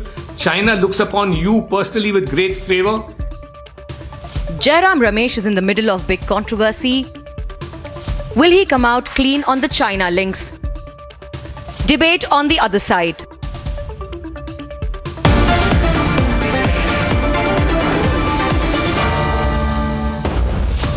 आग को फैलने से रोकना मुश्किल है, पर नामुमकिन नहीं। अब फायरवॉल टेक्नोलॉजी के साथ सेंचुरी प्लाई क्लब प्राइम आग से बचाए। In the global employability rankings by Times Higher Education UK, only the following 6 institutions from India are ranked amongst the top 230 in the world for having the most employable graduates. IIT Delhi, IISc Bangalore, IIT Bombay, IIM Ahmedabad, IIT Kharagpur and Amity University. आग को फैलने से रोकना मुश्किल है, पर नामुमकिन नहीं। अब फायरवॉल टेक्नोलॉजी के साथ सेंचुरी प्लाई क्लब प्राइम आग से बचाए। When timeless European design meets cutting-edge technology, it's QO. QO, European bath lounges. आग को फैलने से रोकना मुश्किल है, पर नामुमकिन नहीं। अब फायरवॉल टेक्नोलॉजी के साथ सेंचुरी प्लाई क्लब प्राइम आग से बचाए। आग को फैलने से रोकना मुश्किल है, पर नामुमकिन नहीं। अब फायरवॉल टेक्नोलॉजी के साथ सेंचुरी प्लाई क्लब प्राइम आग से बचाए। When timeless European design meets cutting-edge technology, it's QO. QO, European bath lounges. आग को फैलने से रोकना मुश्किल है, पर नामुमकिन नहीं। अब फायरवॉल टेक्नोलॉजी के साथ सेंचुरी प्लाई क्लब प्राइम आग से बचाए। In a big embarrassment for Vadra Congress today after Vadra Congress asked Saboot on surgical strikes, Digvijay Singh, on being confronted, made a U-turn saying that it has greatest regards for the armed forces.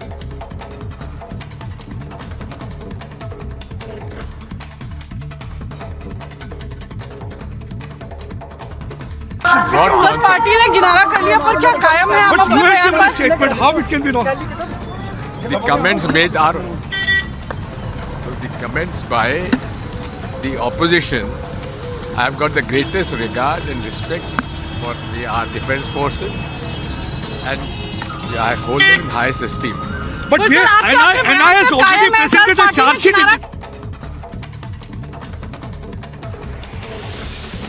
No end to Bengaluru civic apathy in yet another incident. A BESCOM worker lost his life after suffering electric shock while repairing a transformer in Bengaluru.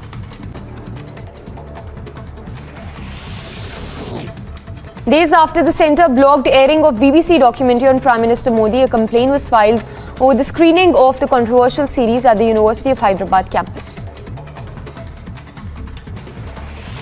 Former Prime Minister Atal Bihari Vajpayee transformed India's relationship with the US and Russia. External Affairs Minister S. Jaishankar at the 3rd edition of Atal Bihari Vajpayee Memorial Lecture, saying, and I quote, Atal Bihari Vajpayee transformed India's tie.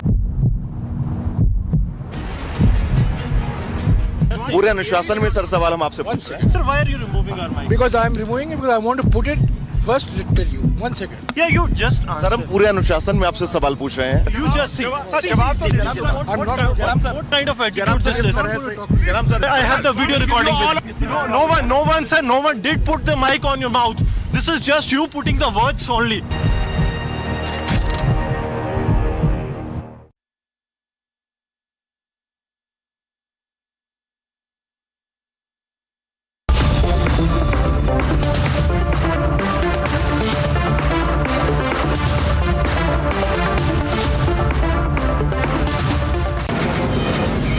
From the Mumbai studios of Republic TV, it's time for Arnab Goswami on the debate.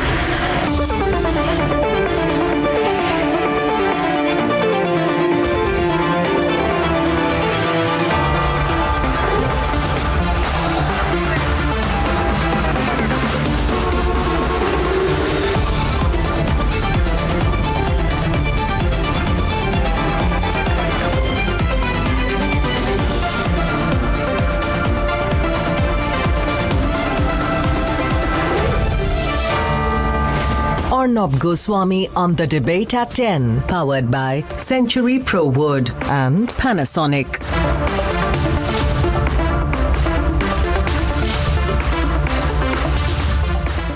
Ladies and gentlemen, there are big questions on why Jairam Ramesh perpetually goes soft on China. And now the BJP's Mahesh Jethmalani is raising some really tough questions, and it seems the pro-China position, not today, but historically, even when he was a minister, of Jairam Ramesh, who is today, ladies and gentlemen, the custodian and minder-in-chief of the Vadra Congress. This pro-China, Sinophile position of Jairam Ramesh is proving to be an embarrassment even for the Vadra Congress, already under scrutiny for its pro-Pakistan position. Mahesh Jethmalani will be joining us, but take a look. BJP's Rajya Sabha MP Mahesh Jethmalani is questioning Jairam Ramesh's China tilt, from calling him a Chinese pet to saying he was lobbying for Chinese telecom companies. Jairam Ramesh in 2010 allegedly made a case for Chinese tech companies in India despite intelligence reports stating otherwise. It's clear, Jairam Ramesh has become the centre of the biggest controversy. The questions by the BJP come as a big embarrassment to an already pro-China Vadra Congress. मगर China के बारे में एक सवाल नहीं पूछा जाएगा. जिन्होंने 2000 स्क्वायर किलोमीटर हिंदुस्तान का उठा लिया, जिन्होंने हिंदुस्तान के 20 जवानों को शहीद किया, जो हमारे जवानों को अरुणाचल प्रदेश में पीट रहे हैं, उनका लद्दाख की साइड और अरुणाचल की साइड पूरा ऑफेंसिव प्रिपरेशन चल रहा है. हिंदुस्तान की सरकार सोई हुई है. इस बात को हिंदुस्तान की सरकार सुनना नहीं चाहती. The details of this 2008 deal are still not out. उन्होंने ऐसा समझौता कर लिया कम्युनिस्ट पार्टी ऑफ चाइना के साथ कि राजीव गांधी फाउंडेशन चाइना के पेरोल पर ही आ गया. 2005 में 1,35 लाख रुपए का अनुदान, डोनेशन राजीव गांधी फाउंडेशन को कम्युनिस्ट पार्टी ऑफ चाइना ने दिया, इनके दूतावास ने दिया, चाइनीज दूतावास ने. 2011 में तो इन्होंने जाकिर नाइक की फाउंडेशन से ही पैसा ले लिया, 50 लाख रुपए. Tonight, there is national scrutiny on the China-Jairam link. Let's debate.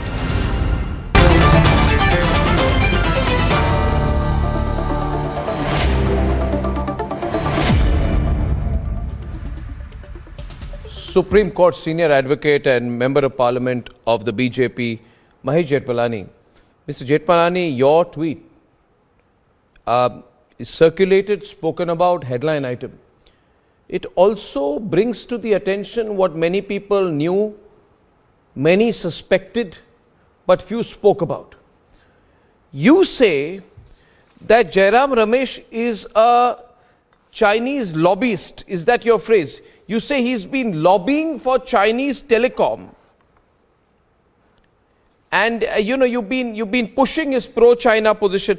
Is that just a tilt you're concerned about or something else that you see? Well, I mean, I don't want to prejudge the issue. There are many aspects to Jairam Ramesh's constant advocacy of Chinese and Chinese company corporate interests. Huawei is just one example. But today all I did was really ask him what his links with Huawei was. And Huawei is a telecom giant, which now is recognized as a serious security threat. And countries like USA, Quad countries, our allies, USA and Australia, have banned their equipment altogether from the country on the ground that they constitute a serious security risk and that their equipment could be spy equipment, right? Now, given the long history he's had, starting from 2005, when he first advocated Huawei's interests in his book, which he's thanked me and in one of his questions for promoting by my tweet, right? It was a rather obscure book, but there was a lot said about Huawei in that. So since 2005, right, there's been a persistent advocacy of certain aspects, certainly a lot about Huawei. It sort of, became a controversial issue in 2009 when he visited China as environment minister. And, he actually overrode the objections, the security objections of the Indian Home Ministry when he said that Huawei should be given more free rein in India, it should be allowed to expand, etc. And he was hauled up for it by the then Prime Minister, right? He was hauled up. But, he continues very subtly now his advocacy of Chinese interests. Recently, I had the occasion to again put out a tweet about his criticism of, Indian pharma activities. And he would actually rubbish the entire pharma industry on the basis of two incidents in Gambia and another country, I forget which one it was. And both of them actually gave us a clean chit. Are you saying that is being done also to benefit Chinese companies? Exactly. I mean, look, as I mentioned in that tweet, both India and China are now actually competing for the mantle of pharmacy of the world, right? So at a time when China is really down and out, and nobody is sort of croaking about it. China is down and out. It's going through a severe COVID crisis. Its Sinovac vaccine seems to have miserably failed. It was a very ill-timed, tweet on his part, a statement on his part. So it seemed to me that every time China's in the doldrums, he makes some kind of a statement, and he rubbishes. It's always a sort of Indo-China comparison, right? And but why are you separating him from his party? Because you have claimed that Jairam Ramesh has been lobbying for Chinese telecom company Huawei's activities in India since 2005. But he was a minister. Right. He was a minister. He was not sacked for it. He took many pro-China positions at that time. There are national security implications of it. So I don't know whether this could have happened without the blessings of the top brass of the UPA. In fact, a few months after that, Sonia Gandhi went to Beijing, signed a secret agreement. So, it's all happening. It's all part of one continuum. You can't separate Jairam's pro-China position from that of what it eventually ended up with the signing of this agreement, of which I have a still picture on the screen now. No, let me just say this, Arnab. The signing of the agreement, right, and that's a separate issue altogether, happened in 2008. Yeah. Jairam's championing of Huawei, right, contrary to Indian Home Ministry objective, was in 2009. All right. But there's a lot that's happened afterwards in different sectors. Forget the telecom sector. That's the subject matter of another debate, or which I'm sure you'll be seeing this in the future, right? But the point is, nobody is saying that the Congress party is not distanced itself ever from Jairam Ramesh's constant comments. So nobody is saying that the Congress party is free from blame. Maybe on the contrary, can you believe that when he was lobbying for Huawei, you say he was lobbying? I mean, whatever, he was pro-Huawei, it was quite evident from the way he's put it, that he did not know about its links to the Chinese army. He did not know that the Huawei founder is a CCP member. He did not know that Huawei does police-like surveillance. Was he innocent about all this? Maybe. I very much doubt it. I very much doubt. Jairam Ramesh is somebody who does a lot of research. I have great respect for, his research capabilities. And generally, he's a very intelligent man. There's no question about it. I respect that. But the fact of the matter is that today, the Congress party is in the throes of, it's now actually controlled, at least its strategy. He's the think tank of the Congress party. You can see his role in the whole Bharat Jodo Yatra. What is the Bharat Jodo Yatra? I mean, essentially, it's become no more than sort of a appeal to Pakistan, and most of the statements made, running down the Indian army, taking pro-Pakistani stands, taking pro-China stands, questioning the abolition of Article 370. So, everything is now, of course, on the one hand, you can say that, this is a party position.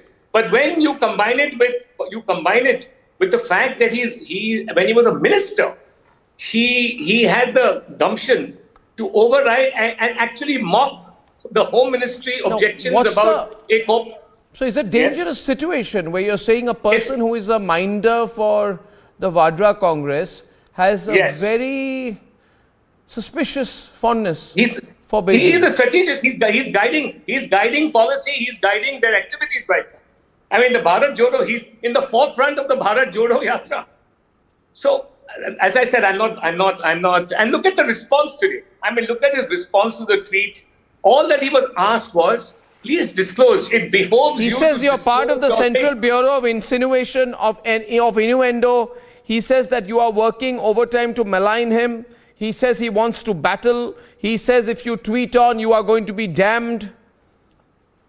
Yeah, also there's some pent-up fury there. There's some anger there. But if you look at his response, it's all whataboutery.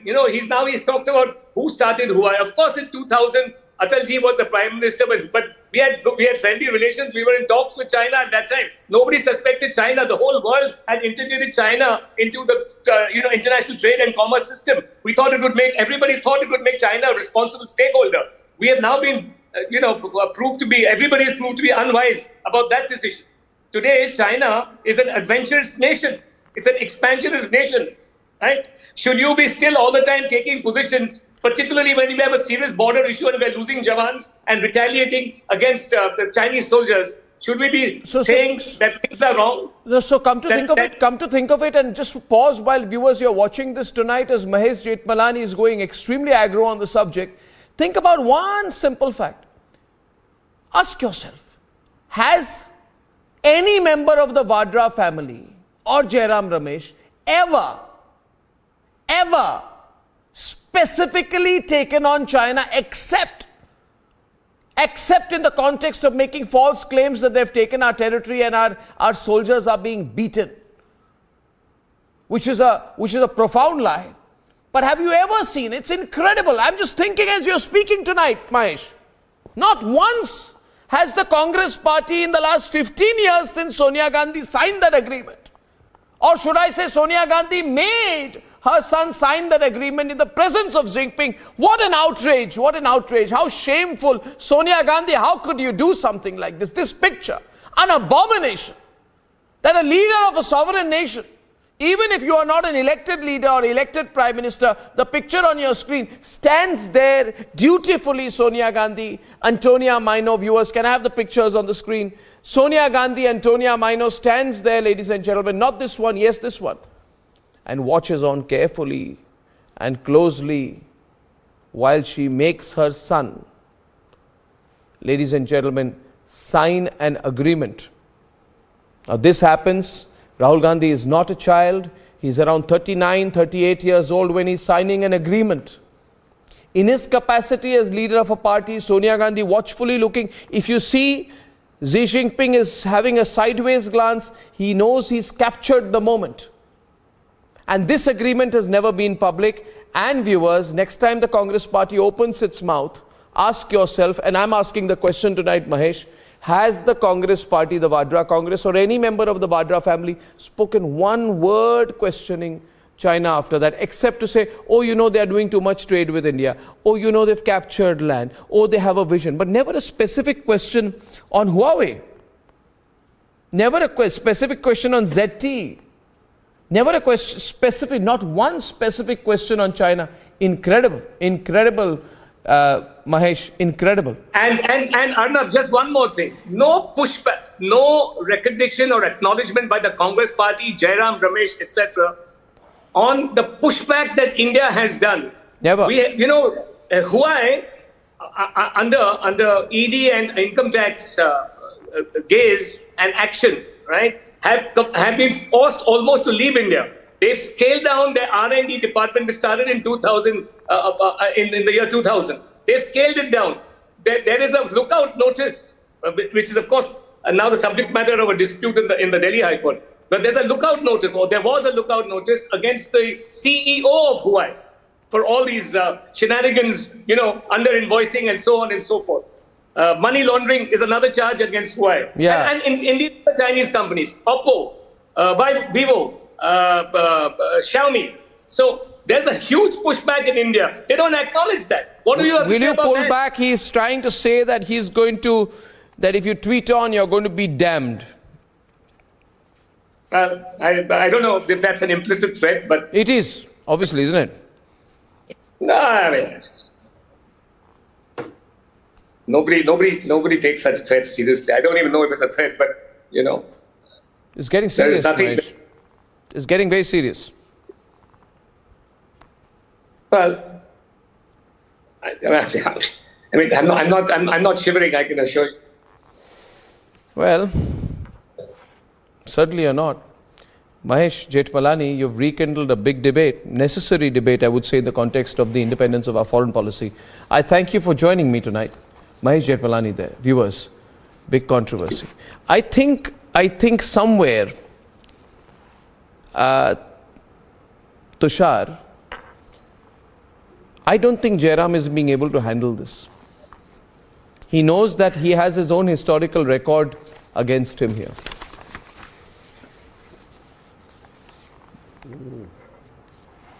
What do you think, Tushar? American companies is good.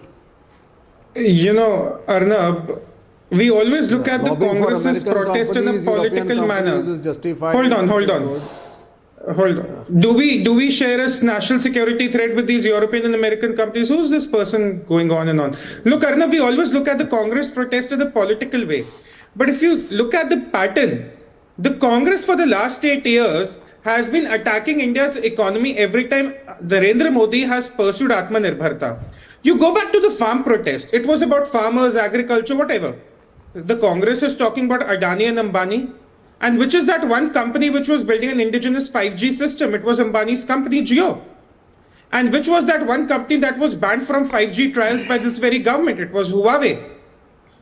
Today, which is that one economist who's seen in the Bharat Jodo Yatra who keeps rambling on different podcasts and interviews that India shouldn't go for manufacturing but for services? Which is that one economist and which party is he aligned to now?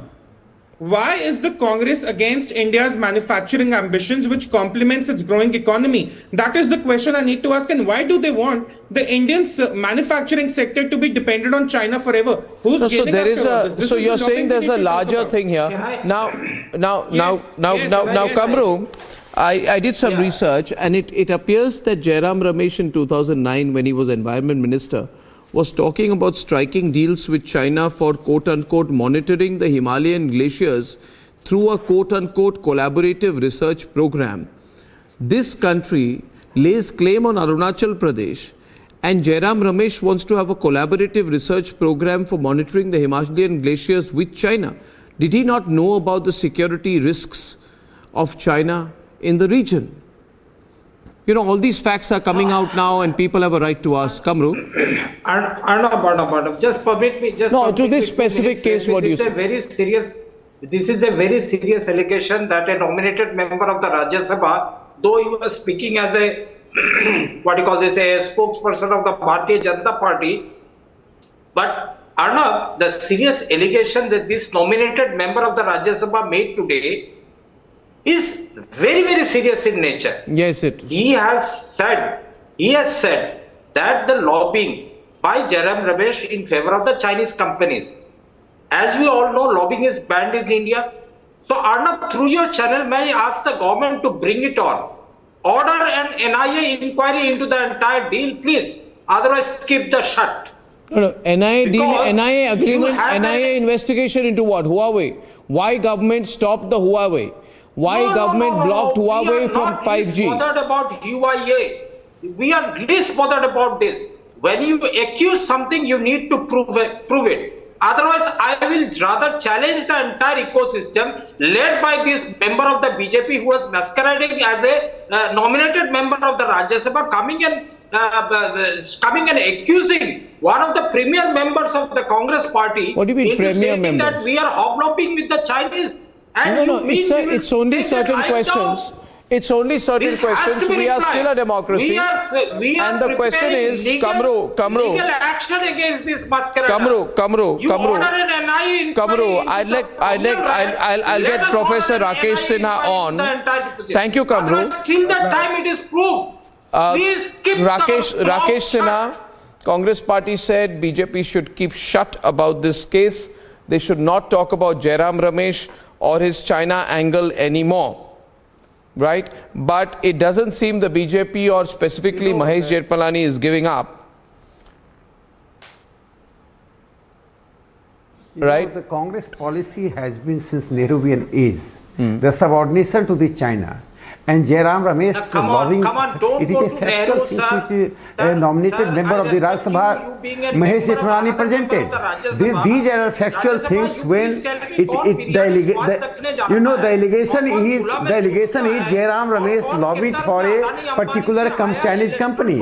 He had lobbied for the joint collaboration of the glacier. I think that China has been always an aggressor. On the border policy, you just see the policy of the UPA, it has been the policy of subordination. In the field of the commerce and trade, there has been subordination. During the UPA regime, 10 years, China had entered in all the sensitive areas. Communication, Himalaya glacier, on the Brahmaputra issue, Indian government has never opposed the Chinese policy. This shows that during the UPA regime, you need to understand. Okay, all right. During the UPA regime, there was one minute. But it can be argued. It can be argued. Of that subordination. Syed Aslam, one minute. Syed Aslam, 1 minute. I just want to tell Rakesh Sinha ji, the safety, security and sovereignty of our nation is to be maintained by the ruling government. Modi ji spoke about showing there was a question of Brahmaputra. When China was doing activities on Brahmaputra, UPA government was silent. You see the number of delegation went to China during the UPA regime. The number of politicians visited China during the UPA regime. The China's so-called friendly relationship with India was meant to create a sense of subordination. And we became the semi-sovereign nation before China. Okay, let's speak logically. Because Narendra Modi's policy is to create an equality. Mr. Sinha, this relationship. Mr. Sinha, China is angry. Mr. Sinha, I'd like to bring... All the time, Congress party has been attacking Narendra Modi, government of India, the defense policy, foreign policy, and it is favoring that China is just like a super nation. Since the day of the surrendering the Tibet. Since the day of surrendering the Tibet, till the day, you have allowed the China to enter the Himalayan regime. You are talking... Himalayan region, the China entered Thank you, gentlemen. I'm coming in. Do not give false promises to the country. Ratan Sharda and Vivek Srivastava. What is that agreement? Ratan Sharda and Vivek Srivastava. I want a specific position on this, because I've been examining this thing now. In 2010, Jairam Ramesh was a minister in the central government. Am I right? And it is reported. Yes, you are right. It is reported that when he was a minister, he went to China where he praised the Chinese. And he said, Ratan Sharda, that our ability, India's ability to handle vast, India's ability, no, please 1 minute, Vivek, let me complete. I'm only saying this, viewers, so that you watching the program tonight understand what is the background. Next time that you see Rahul Gandhi saying, हमारे भारतीय सेना के फौज के जितने जवान हैं इनको पीटा जा रहा है, when Rahul Gandhi uses this kind of language, remember the source of that language is Rahul Gandhi, but the real source of the language could be Jairam Ramesh, who's the chief custodian and minder of Rahul Gandhi right now. Right?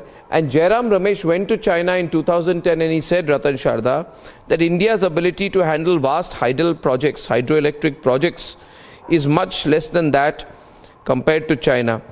And this is at a time when we had our own ambitious program of hydrological projects in Arunachal Pradesh.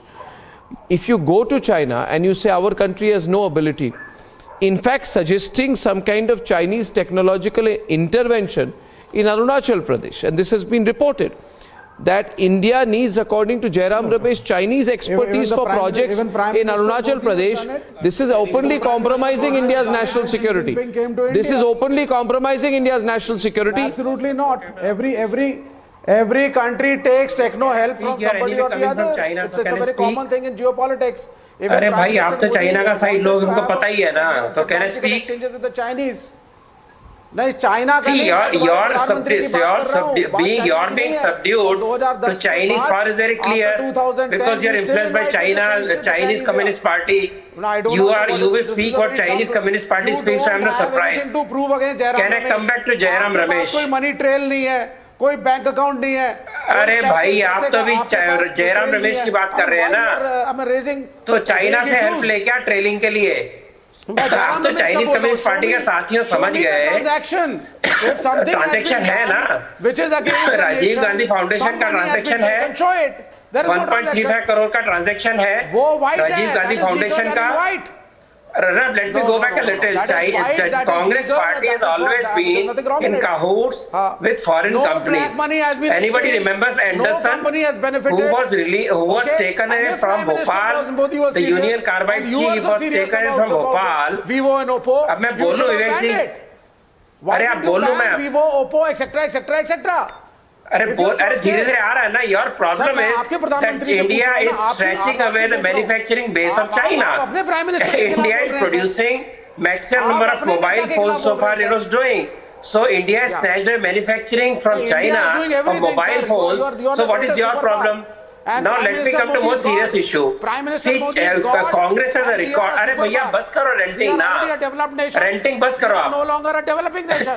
Congress has a history of siding with the multinationals, foreign companies. Anybody remembers Union Carbide? Anybody remembers Bhopal?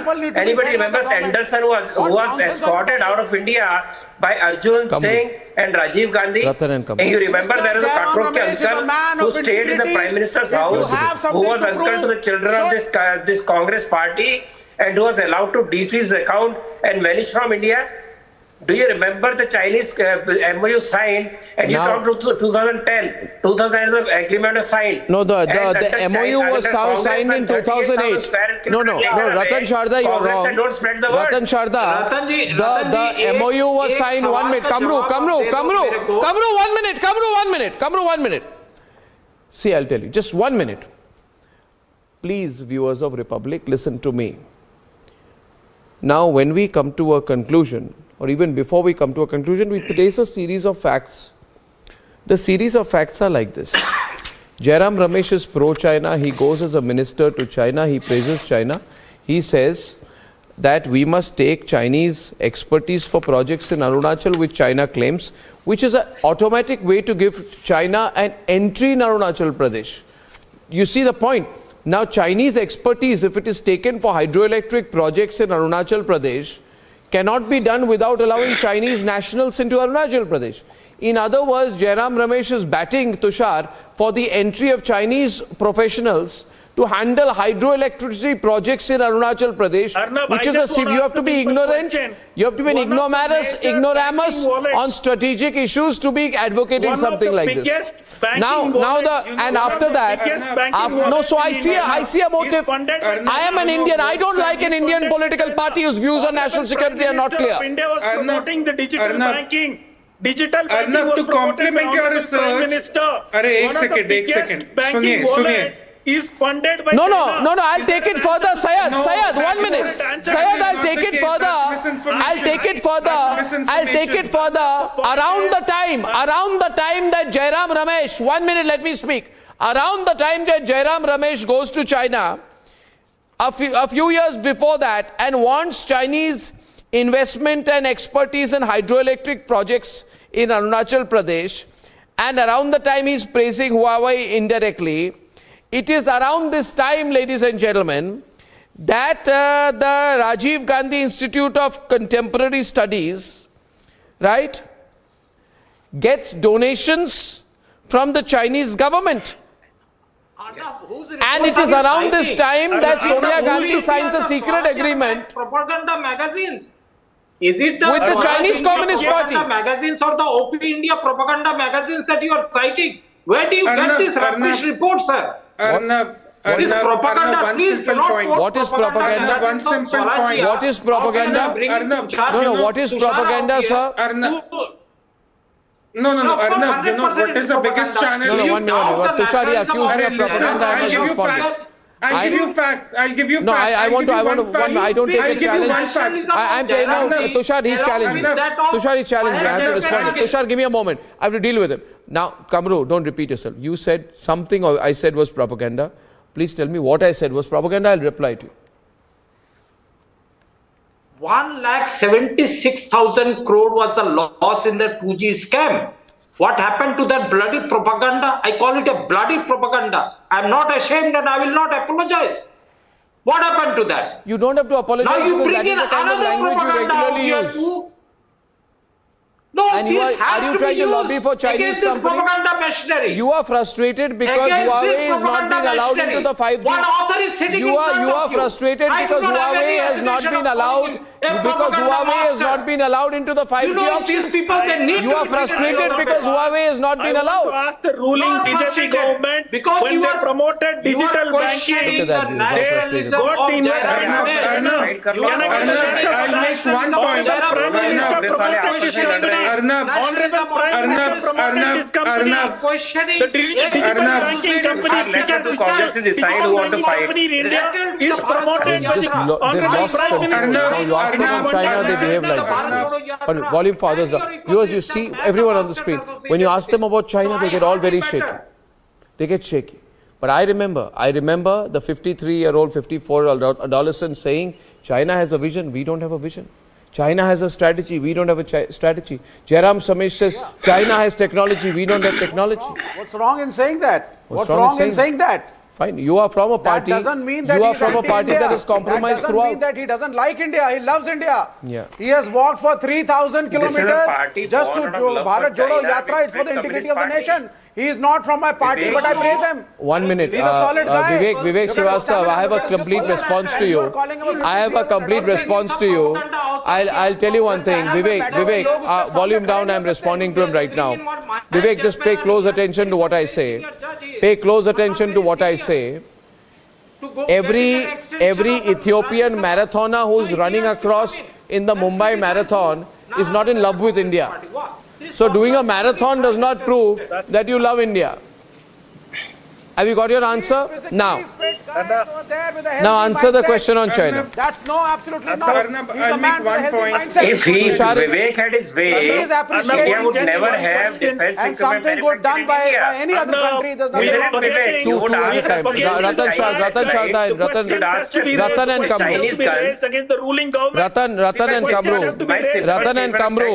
and Kamru. If Congress had its way, it would not allow India to become Atmanirbhar in even in defense equipment. Remember, there was no purchase for 10 years of any defense equipment, and they said we cannot produce anything. we had to import even simple bulletproof jackets and shoes from outside, and they were never procured. For them, I'm very sorry. India becoming Atmanirbhar is a serious issue because that will provoke China. They claim that any statement by India become provocative to China. This mindset of defeatist mindset against China. Ladies and gentlemen, we must understand. This is a big threat. Rakesh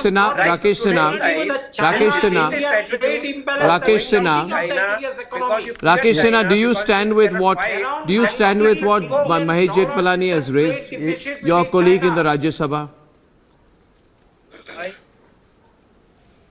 I am responding to Congress allegation that there are three important things. One, Congress has to reveal what it had gained out of the Congress Party and Chinese Communist Party treaty, which Rahul Gandhi had signed in China.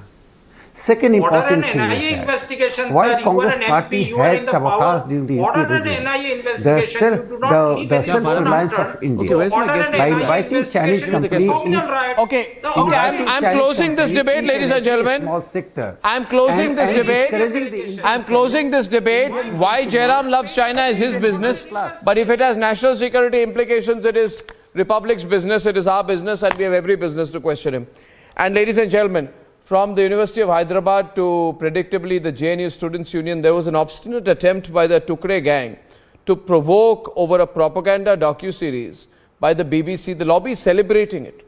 Why is the Tukre gang so much for the BBC? And why is the BBC so much for the Tukre gang? Let's debate. The controversial and propaganda-driven BBC docu-series has been blocked in India. देखिए, ये जानबूझ करके BBC आज से नहीं, एक लंबे समय से भारत के विरुद्ध दुष्प्रचार करने का काम करता रहा है, सनातन संस्कृत के विरुद्ध दुष्प्रचार करने का काम करता रहा है।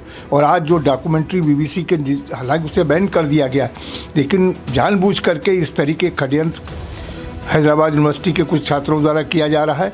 और ये बहुत ही जानी सोची समझी रणनीति के तहत भारत के खिलाफ, देश के यशस्वी प्रधानमंत्री के खिलाफ इस तरह से साजिश चल रही है। But some are intent on remaining defiant. Watch how Republic was blocked when we asked questions to those who aired the docu-series in Hyderabad University. Why don't you want to talk to us? We won't answer. I mean, okay, then why don't you just give a statement? Why don't you just give a statement? Just give a statement. That's not the way. When you are giving it to everyone, just give a statement. You can just give a statement, right? Why are you not giving a statement? Why can't we not give a statement? I mean, when you are giving it to everyone, then what's the problem? We have an ideological Yeah, we have a problem with you.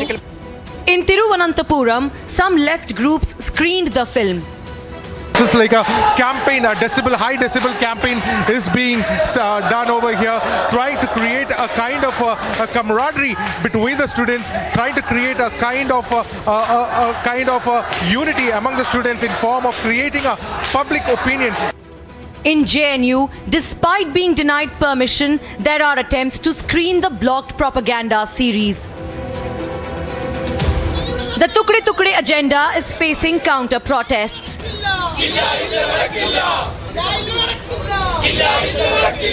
Saturday शाम को university of Hyderabad में ये जो BBC documentary है जो Godhra rights के ऊपर बना गया है, वो पार्ट 1 वीडियो को यहाँ पे स्क्रीनिंग किया गया था, वो भी विदाउट इन्फॉर्मेशन, किससे परमिशन नहीं लेते हुए।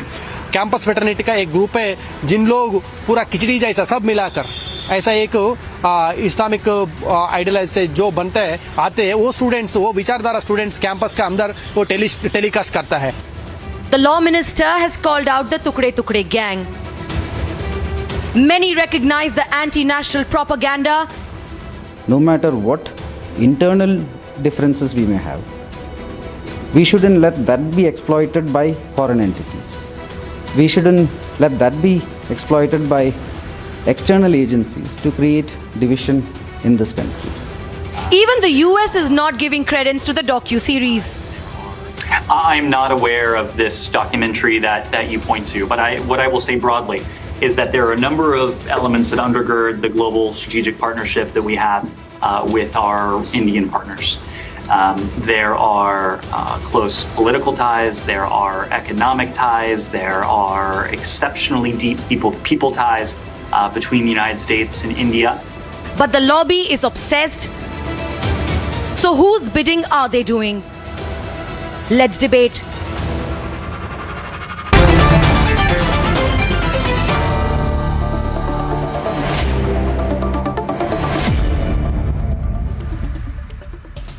You know, Kartikeya, this infantile approach, we will air the documentary of the BBC and feel very good about it. It's an infantile and stupid approach. Stupid approach. Honestly, if people have such an inferiority complex, Waris Pathan, why should they show it? Why should they show to the whole world we have an inferiority complex with the British? Huh? Truth surfaces, it never dies. The BBC has made a documentary on the 20 You have 20 years to prove the truth. You haven't been able to. The Supreme Court has rejected it. What is the Chief Minister? You had let Waris complete. years. Kartik, I'll let you come back. Waris complete. Yeah. 2002, Narendra Modi was the Chief Minister of Gujarat. During that period, pogrom happened in Gujarat. Muslims were massacred. One of the member of parliament from Gujarat was cut into pieces. Bilkis Banu was raped. His family was raped and murdered. Sabarmati Express was burnt. In Gujarat. Sabarmati Express was burnt. Modi was then the Chief Minister. Was the Sabarmati Express burnt? Were people on the Sabarmati Express killed? Why do you forget to mention that? Why are you afraid? Why don't you mention that? Why are you afraid to mention that? Why would you not mention that? Mention the complete truth. Mention the fact that the Supreme Court has adjudicated the matter. You are abusing the Supreme Court. You are attacking the Supreme Court on national television. You should be hauled up for contempt of court. The Supreme Court has dealt with the matter. The Supreme Court should have you arrested because you have perpetually been a threat to communal harmony in the country. You have said 25 or 25. You have said 15 or 85. It's your logic. You're the man. You're a communal man. You're a communal man. You're an electoral loser. You're an electoral loser. Okay, you go fight with the BBC symbol on your election now. Next time I have a suggestion, Kartik. He should fight with the BBC symbol. He'll get more votes. Don't allow me to make my point. No, I'm telling you. I'm telling you that's you should do it. Why are you afraid of I'm telling you, you are afraid. You should do it. Ban the movie Godse under the same law which he banned. Why there's freedom of expression? Why there's freedom of expression? How come there's no freedom of expression now? Why should the Godse film or any film, let there be all narratives in this country? Truths, harsh truths, whatever truths, fictitious truths, fiction, non-fiction, everything should be there in the country. Why should anything be banned? How come you now want a ban? Non-fiction, let the people watch. Rubbish. If the Okay. Kartik is on the debate. Kartik, come in. If it is a fiction, Kartik, it seems who is Modi to stop? They are getting. It seems they are all getting reinvigorated now. They have cut off the lights, Arnab.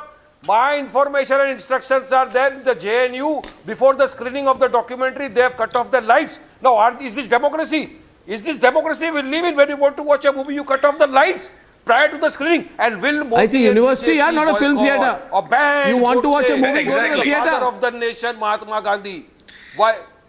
Any such movie, sir. Why should I not watch in the Waris bhai. Now you've said. Now let me say, any such movie which threatens the fabric, the peaceful fabric of our nation, is liable to be banned. And JNU is a hotbed of crazies. You know that, and I know that as well. If you want riots in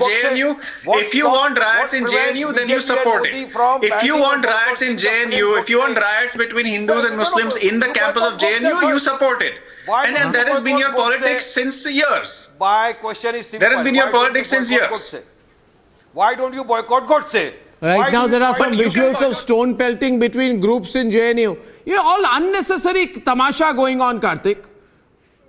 Yes, Arnab, let's get to the debate. Let's get to the merits. Both sides. Let's get this straight. BBC documentary is not banned. So Waris bhai, give me 1 minute. Please. It is banned the BBC documentary. It is banned on social media. The BBC documentary is not banned. because Modi is scared of people knowing about it. No, it is not banned because of that. In fact, let me say this, the documentary would have helped the BJP and the Modi electorally, because electorally history is enough evidence that pinning blame on Modi for 2002 has not worked for 20 years. So what are you guys even dreaming? More importantly, Waris bhai, let me finish. It has not worked. Waris bhai, let me finish. But let me finish, Baba. Let me finish. Patience nahi hai sunne ka. More importantly, pinning blame on Modi has not worked judicially either. Courts of all levels up to the Supreme Court have ruled on this. The banning is a clear message to the world: do not mess with our internal affairs, especially after India's judiciary has ruled on them. No. This is a show of strength by India, despite and in spite of the judgmental reactions across the Western media. A small point, Karthik. What does he want to hide from the people? Waris. What is there to hide? Waris. What is there to hide from the people? Waris, don't behave like... There is nothing to hide. Why is Modi afraid of? What is Modi afraid of? What is Arnab afraid of? Waris. What is Arnab afraid of? There is nothing to hide. Waris. There is nothing to hide, but this is complete lies. Waris, I am afraid of nothing. You are afraid of the people because every time they defeat you in the elections, you are unable to win even an election from Baikal. Now you listen to me. The question is this. Everyone on, please. I am an MLA, ex-MLA. Yeah, ex. The point is ex, no. You're an ex-MLA. You can't even win an MLA election. I will contest against you. Okay, now the question is this, please. You at least contest an election, sir. First you contest an election, then come before the nation and pick. Have you ever contested a society election? No. I contested election, I won the election. No, at least I'm not interested. Oh, one minute. I'm not a YouTuber. You tell the YouTubers they are anyway dying for tickets from Congress and AIMM. You give some of the YouTubers tickets, no? At least they'll stop talking garbage. They are waiting for your tickets. They are walking on your Sabut Yatra. Now listen to me. These people are the same people, Rakesh Sinha, who were very happy when the Kashmir files was being stopped from being aired everywhere, from Jammu to the Foreign Correspondents Club.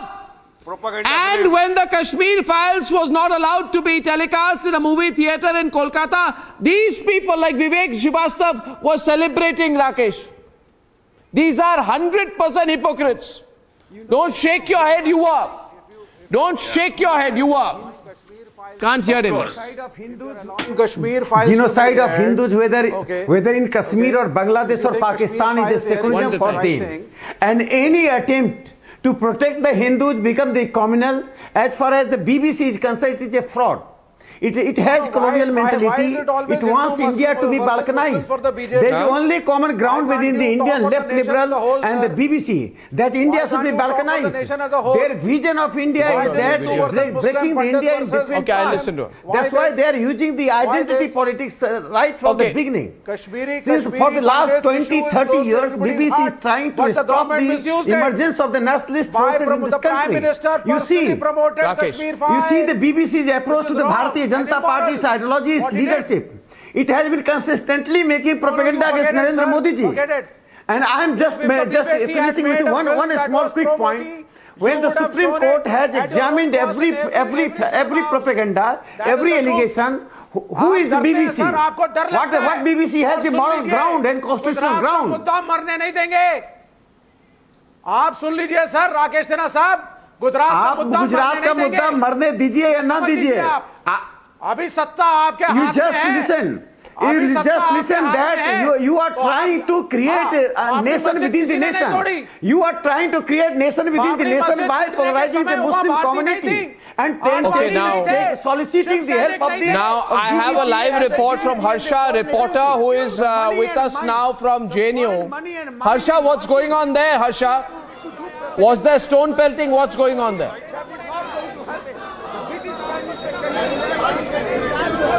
Exactly, we got to know that the place where they were seeing entire screening on the laptop and on their mobile phone, the QR code was shared, and exactly 10 minutes after that, the stones were thrown, the stones were pelted, the stones were hurled, and after that the entire JNU students, the entire left wing started doing pedal march. The the foot march they have done till outside the main gate of JNU, and these you are seeing the students here. They are in a group, they're crowded, they are all together and they are protesting. Anti-Modi and anti-racist chants are being done, the sloganeering is being done, and they are continuously speaking that why their opinions are being suppressed, why this documentary is not being shown. We were trying to showcase the documentary, they were being screened first, the power was cut, and after that now they are trying to suppress us by not letting us screen the documentary on our laptop and on our mobile phone. This is what BJP is trying to do. They are again and again trying to tell about the BJP and RSS ideology. Okay. And now they are propaganding, doing a pedal march. Okay, Harsha, I shall come back to you. I have a really bad video link out there. I think there's another agenda also, I feel. And that is to throw a spanner on the free trade agreement. Ladies and gentlemen, as you know, there's going to be a free trade agreement likely to be signed with the United Kingdom, and that will give both countries a lot of advantages, and of course it's going to offer a lot of opportunities for India, Indian businesses, Indian citizens in the UK. BJP dalals will make a lot of money. Yeah, so India should make money. You want China to make money? You only want Jinping to make money? Yeah. India and Indians should make money. Yeah, it's better than living off borrowed arms from China like you do. Sitting in the BJP will make a lot of money, a lot of commission. They want to watch the जाके commission खाएंगे और देश को बेचेंगे. Make in India, come and loot India. BJP welcomes you, come and loot India. All Americans welcomed, all capitalist European countries welcome, come and loot India. Prime Minister Modi welcomes. You know when LET, when Lashkar-e-Toiba and other terrorist groups do attacks, they use the 2002 material as a justification for it. This documentary is yet another justification for terrorists to basically do this and also to foment trouble in India. There is a simple reason. Why this documentary is banned, because there are some documentaries. I'm not calling them terrorists. No, I'm not calling them terrorists. I am saying these type of movies are used by terrorists to foment trouble. Under what provision of law there are also cut off the lights of the students? You know, well, that is for JNU to answer, sir. I did not cut it off. If only in JNU they spent some more time on academic work, research work, and any academic accomplishment, it would be very good. It would be really good. Well, if you want to make a point, then research with facts and logic and rationale. Don't be slaves of the British Broadcasting Corporation. Don't be slaves of the BBC, right? Like, if you don't agree with the judgment of the Supreme Court, which has cleared Modi of everything, then fight it with the facts, logic, and rationale. What is this BBC? How can you be slaves China, of the British and now what's happening in JNU? As far as Republic is concerned, we are very clear about a few things. My view is simple. National security, no compromise. Forces, no compromise. Nation first, no compromise. That's our stand. And we believe that when we present the news to you, that has to be paramount. I shall see you tomorrow at 9 p.m. once again. Only till tomorrow evening. Good night and goodbye.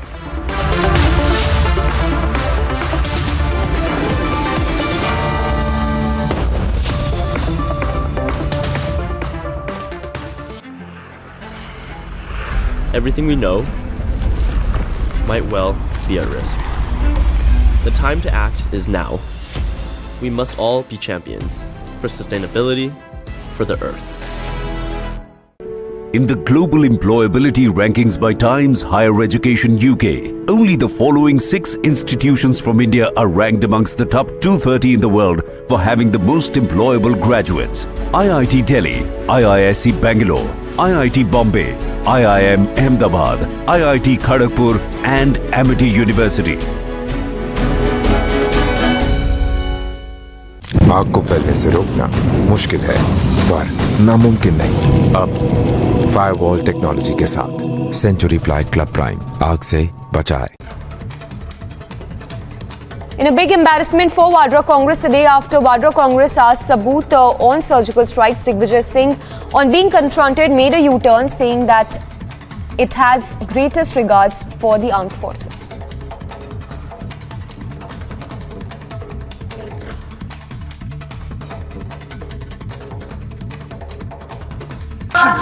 Party ने किनारा कर लिया, पर क्या कायम है आप अपने बयान पर? Statement, how it can be wrong? The comments made are the comments by the opposition. I have got the greatest regard and respect for our defense forces, and I hold them in highest esteem. But NI has already presented a charge sheet.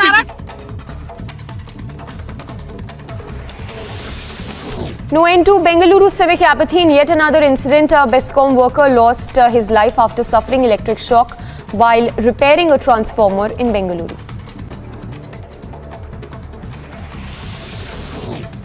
Days after the centre blocked airing of BBC documentary on Prime Minister Modi, a complaint was filed over the screening of the controversial series at the University of Hyderabad campus. Former Prime Minister Atal Bihari Vajpayee transformed India's relationship with the US and Russia. External Affairs Minister S. Jaishankar at the third edition of Atal Bihari Vajpayee Memorial Lecture, saying, and I quote, Atal Bihari Vajpayee transformed India's ties with US-Russia. Himachal Pradesh Chief Minister Sukhwinder Singh Sukhu attacked former Chief Minister Jairam Thakur over his allegations regarding state borrowings. Addressing the media, the Chief Minister of Himachal Pradesh said that I do not want to get into needless political blame game. Himachal के लोगों पर 75,000 करोड़ का कर्ज, 11,000 करोड़ के सरकारी कर्मचारी और अधिकारियों को 6th पे कमिश्नर का एरियर और 992 करोड़ डीए का एरियर जयराम सरकार जो हम पर छोड़ कर गई है, और 900 संस्थान 6 महीने में खोले जिन पर खर्चा तकरीबन 5,000 करोड़ रुपया आना था, ये छोड़ कर गई है। ऐसी कौन सी दिव्य शक्ति जयराम जी में प्रवेश होगी कि 4.5 साल तक तो संस्थान खोले नहीं, तो लास्ट के 6 महीनों में संस्थान खोल दिए।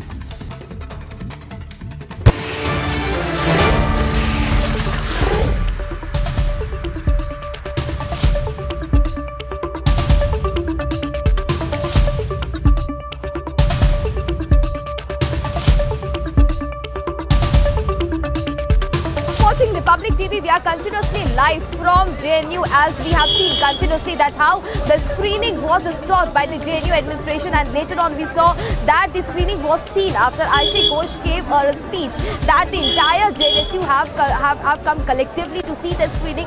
They were watching the screening of the documentary on the laptop and on their mobile phones, and after that stones were thrown at the students, and they alleged that it was the ABVP Karyakartas, ABVP students wing of JNU who had hurled stones. And now we are showing you visuals of all the students of JNU who have collected at the main gate of the JNU University. You are watching Republic TV.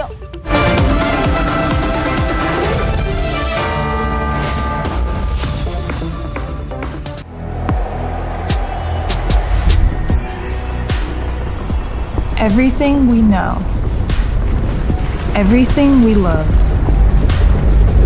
is at risk. The time to act is now. We must all be champions. Champions for sustainability. Champions for the earth. In the global employability rankings by Times Higher Education UK, only the following 6 institutions from India are ranked amongst the top 230 in the world for having the most employable graduates: IIT Delhi, IISc Bangalore, IIT Bombay, IIM Ahmedabad, IIT Kharagpur and Amity University.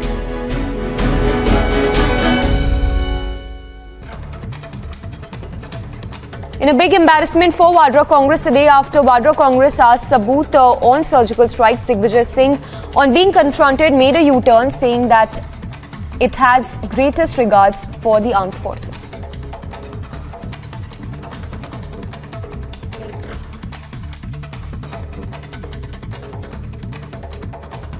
Party ने किनारा कर लिया, पर क्या कायम है आप अपने बयान पर? Statement, how it can be wrong? The comments made are the comments by the opposition. I have got the greatest regard and respect for our defense forces, and I hold them in highest esteem. But NI has already presented a charge sheet.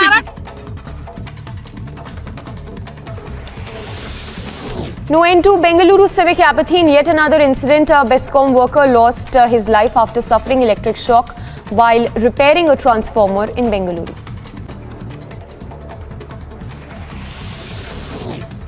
Days after the centre blocked airing of BBC documentary on Prime Minister Modi, a complaint was filed over the screening of the controversial series at the University of Hyderabad campus. Former Prime Minister Atal Bihari Vajpayee transformed India's relationship with the US and Russia. External Affairs Minister S. Jaishankar at the third edition of Atal Bihari Vajpayee Memorial Lecture, saying, and I quote, Atal Bihari Vajpayee transformed India's ties with US-Russia.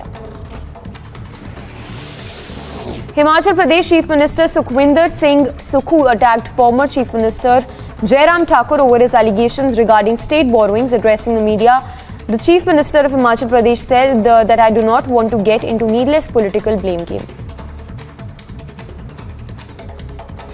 Himachal के लोगों पर 75,000 करोड़ का कर्ज, 11,000 करोड़ के सरकारी कर्मचारी और अधिकारियों को 6th पे कमिश्नर का एरियर और 992 करोड़ डीए का एरियर जयराम सरकार जो हम पर छोड़कर गई है, और 900 संस्थान 6 महीने में खोले जिन पर खर्चा तकरीबन 5,000 करोड़ रुपया आना था, ये छोड़ कर गई है। ऐसी कौन सी दिव्य शक्ति जयराम जी में प्रवेश होगी कि 4.5 साल तक तो संस्थान खोले नहीं, तो लास्ट के 6 महीनों में संस्थान खोल दिए।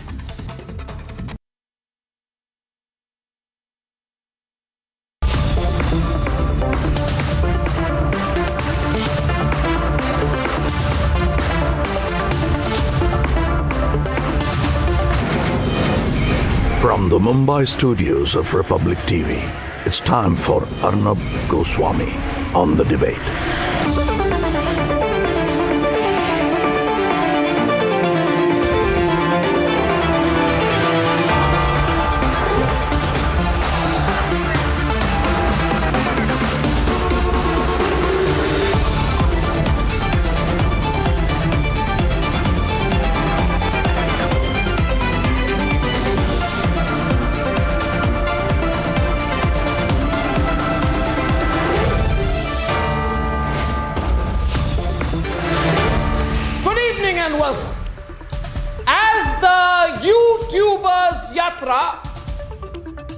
Which is a mixed bag of comedians,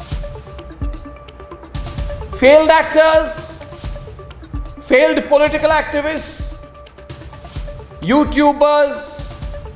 As this YouTubers Yatra nears a catastrophic end, Rahul Gandhi realizing that in Kashmir he has to sing the Farooq line, he has to sing the Mehbooba line.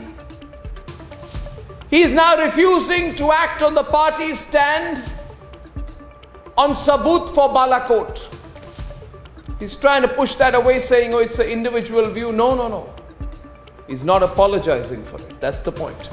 He's not condemning it. He's not sacking, suspending Digvijay, nothing. And the BJP realizing that this is an opportunity, the BJP realizing that national security continues to be the biggest weakness of the Vadras, has focused on who it calls, quote-unquote, China's pet, the known Sinophile Jairam Ramesh. Now, Jairam Ramesh is pro-China, everyone knows it. Jairam loves China. He's known pro-China, almost China lobbyist kind of approach, is under a lot of scrutiny politically. And as this happens, Jairam begins to physically assault and push journalists and reporters asking a question, becoming all of a sudden this ill-mannered, intolerant custodian of the Vadra family's political future, obsessed with ensuring that any media that is not Lutyens, comedians, YouTubers, gets to ask questions or even attend their party's so-called news conferences. They're so scared. They are so scared that Republic will enter the news conferences. I think they're still suffering the trauma of a particular interview done in 2014. Viewers, the fact of the matter is that the hashtag Bharat Toro Yatra is ending in a tragic cacophony of confusion and hypocrisy. Let's debate the Bharat Toro Yatra. Complete washout there. Worse than people expected, ladies and gentlemen. And debate number 2 this evening. What is with Jairam Ramesh's China obsession? Jairam loves China, Chinese technology, Chinese thinking. In the past, it's been really embarrassing the way he seems to have tilted so pro-China. Now that's coming under scrutiny. Rightly so. Debate number 3 tonight. The Tukre Tukre are for the BBC docu-series. Is the ultimate truth for them? Ladies and gentlemen, that's debate number 3, and here are the headlines.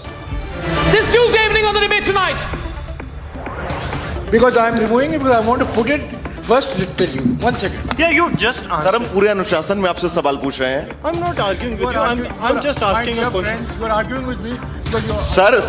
Sir पूरे अनुशासन में हम आपसे सवाल पूछ रहे हैं. Bharat Toro Yatra controversy becomes bigger. The Vadra Congress brazens out its attack on the forces. Enough. Please allow us to walk. पर सर आपको लगता है ऐसे बयानों से बचना चाहिए? Please allow us to walk now.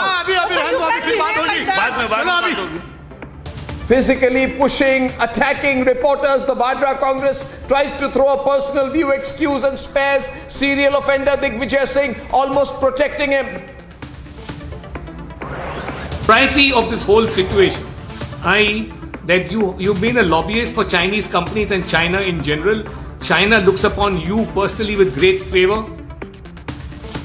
Open pro-China line and a deep China tilt questions over Jairam Ramesh. His known pro-Beijing approach is now under national scrutiny. Bang in the middle of a big controversy. Pro-China Jairam Ramesh silent on the charge. BBC propaganda banned in India, but the Tukre gang takes the documentary to campuses to provoke.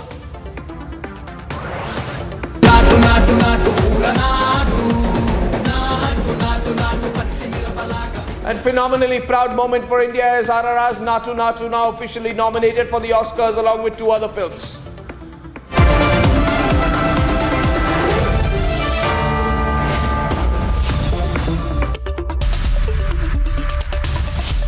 And ladies and gentlemen, for the second day in a row, the Saboot Gang Yatra has found itself in a bigger and bigger controversy. It's a tale of self-goal after self-goal after self-goal, the Vadra Congress and its chief minder, its chief custodian Jairam Ramesh, trying to shield and distance the party from the comments of its top leaders who on an open platform have demanded proof of the surgical and Balakot strikes. And in the process, the hashtag Bharat Toro Yatra has become a cacophonic catastrophe that has only enamored some YouTubers, some food bloggers, some feature writers and some irrelevant actors. Here is how the Vadra Congress responded to serious questions on national security, and then we debate. 24 hours after senior Congress leader Digvijay Singh demanded Saboot on surgical strikes and airstrikes,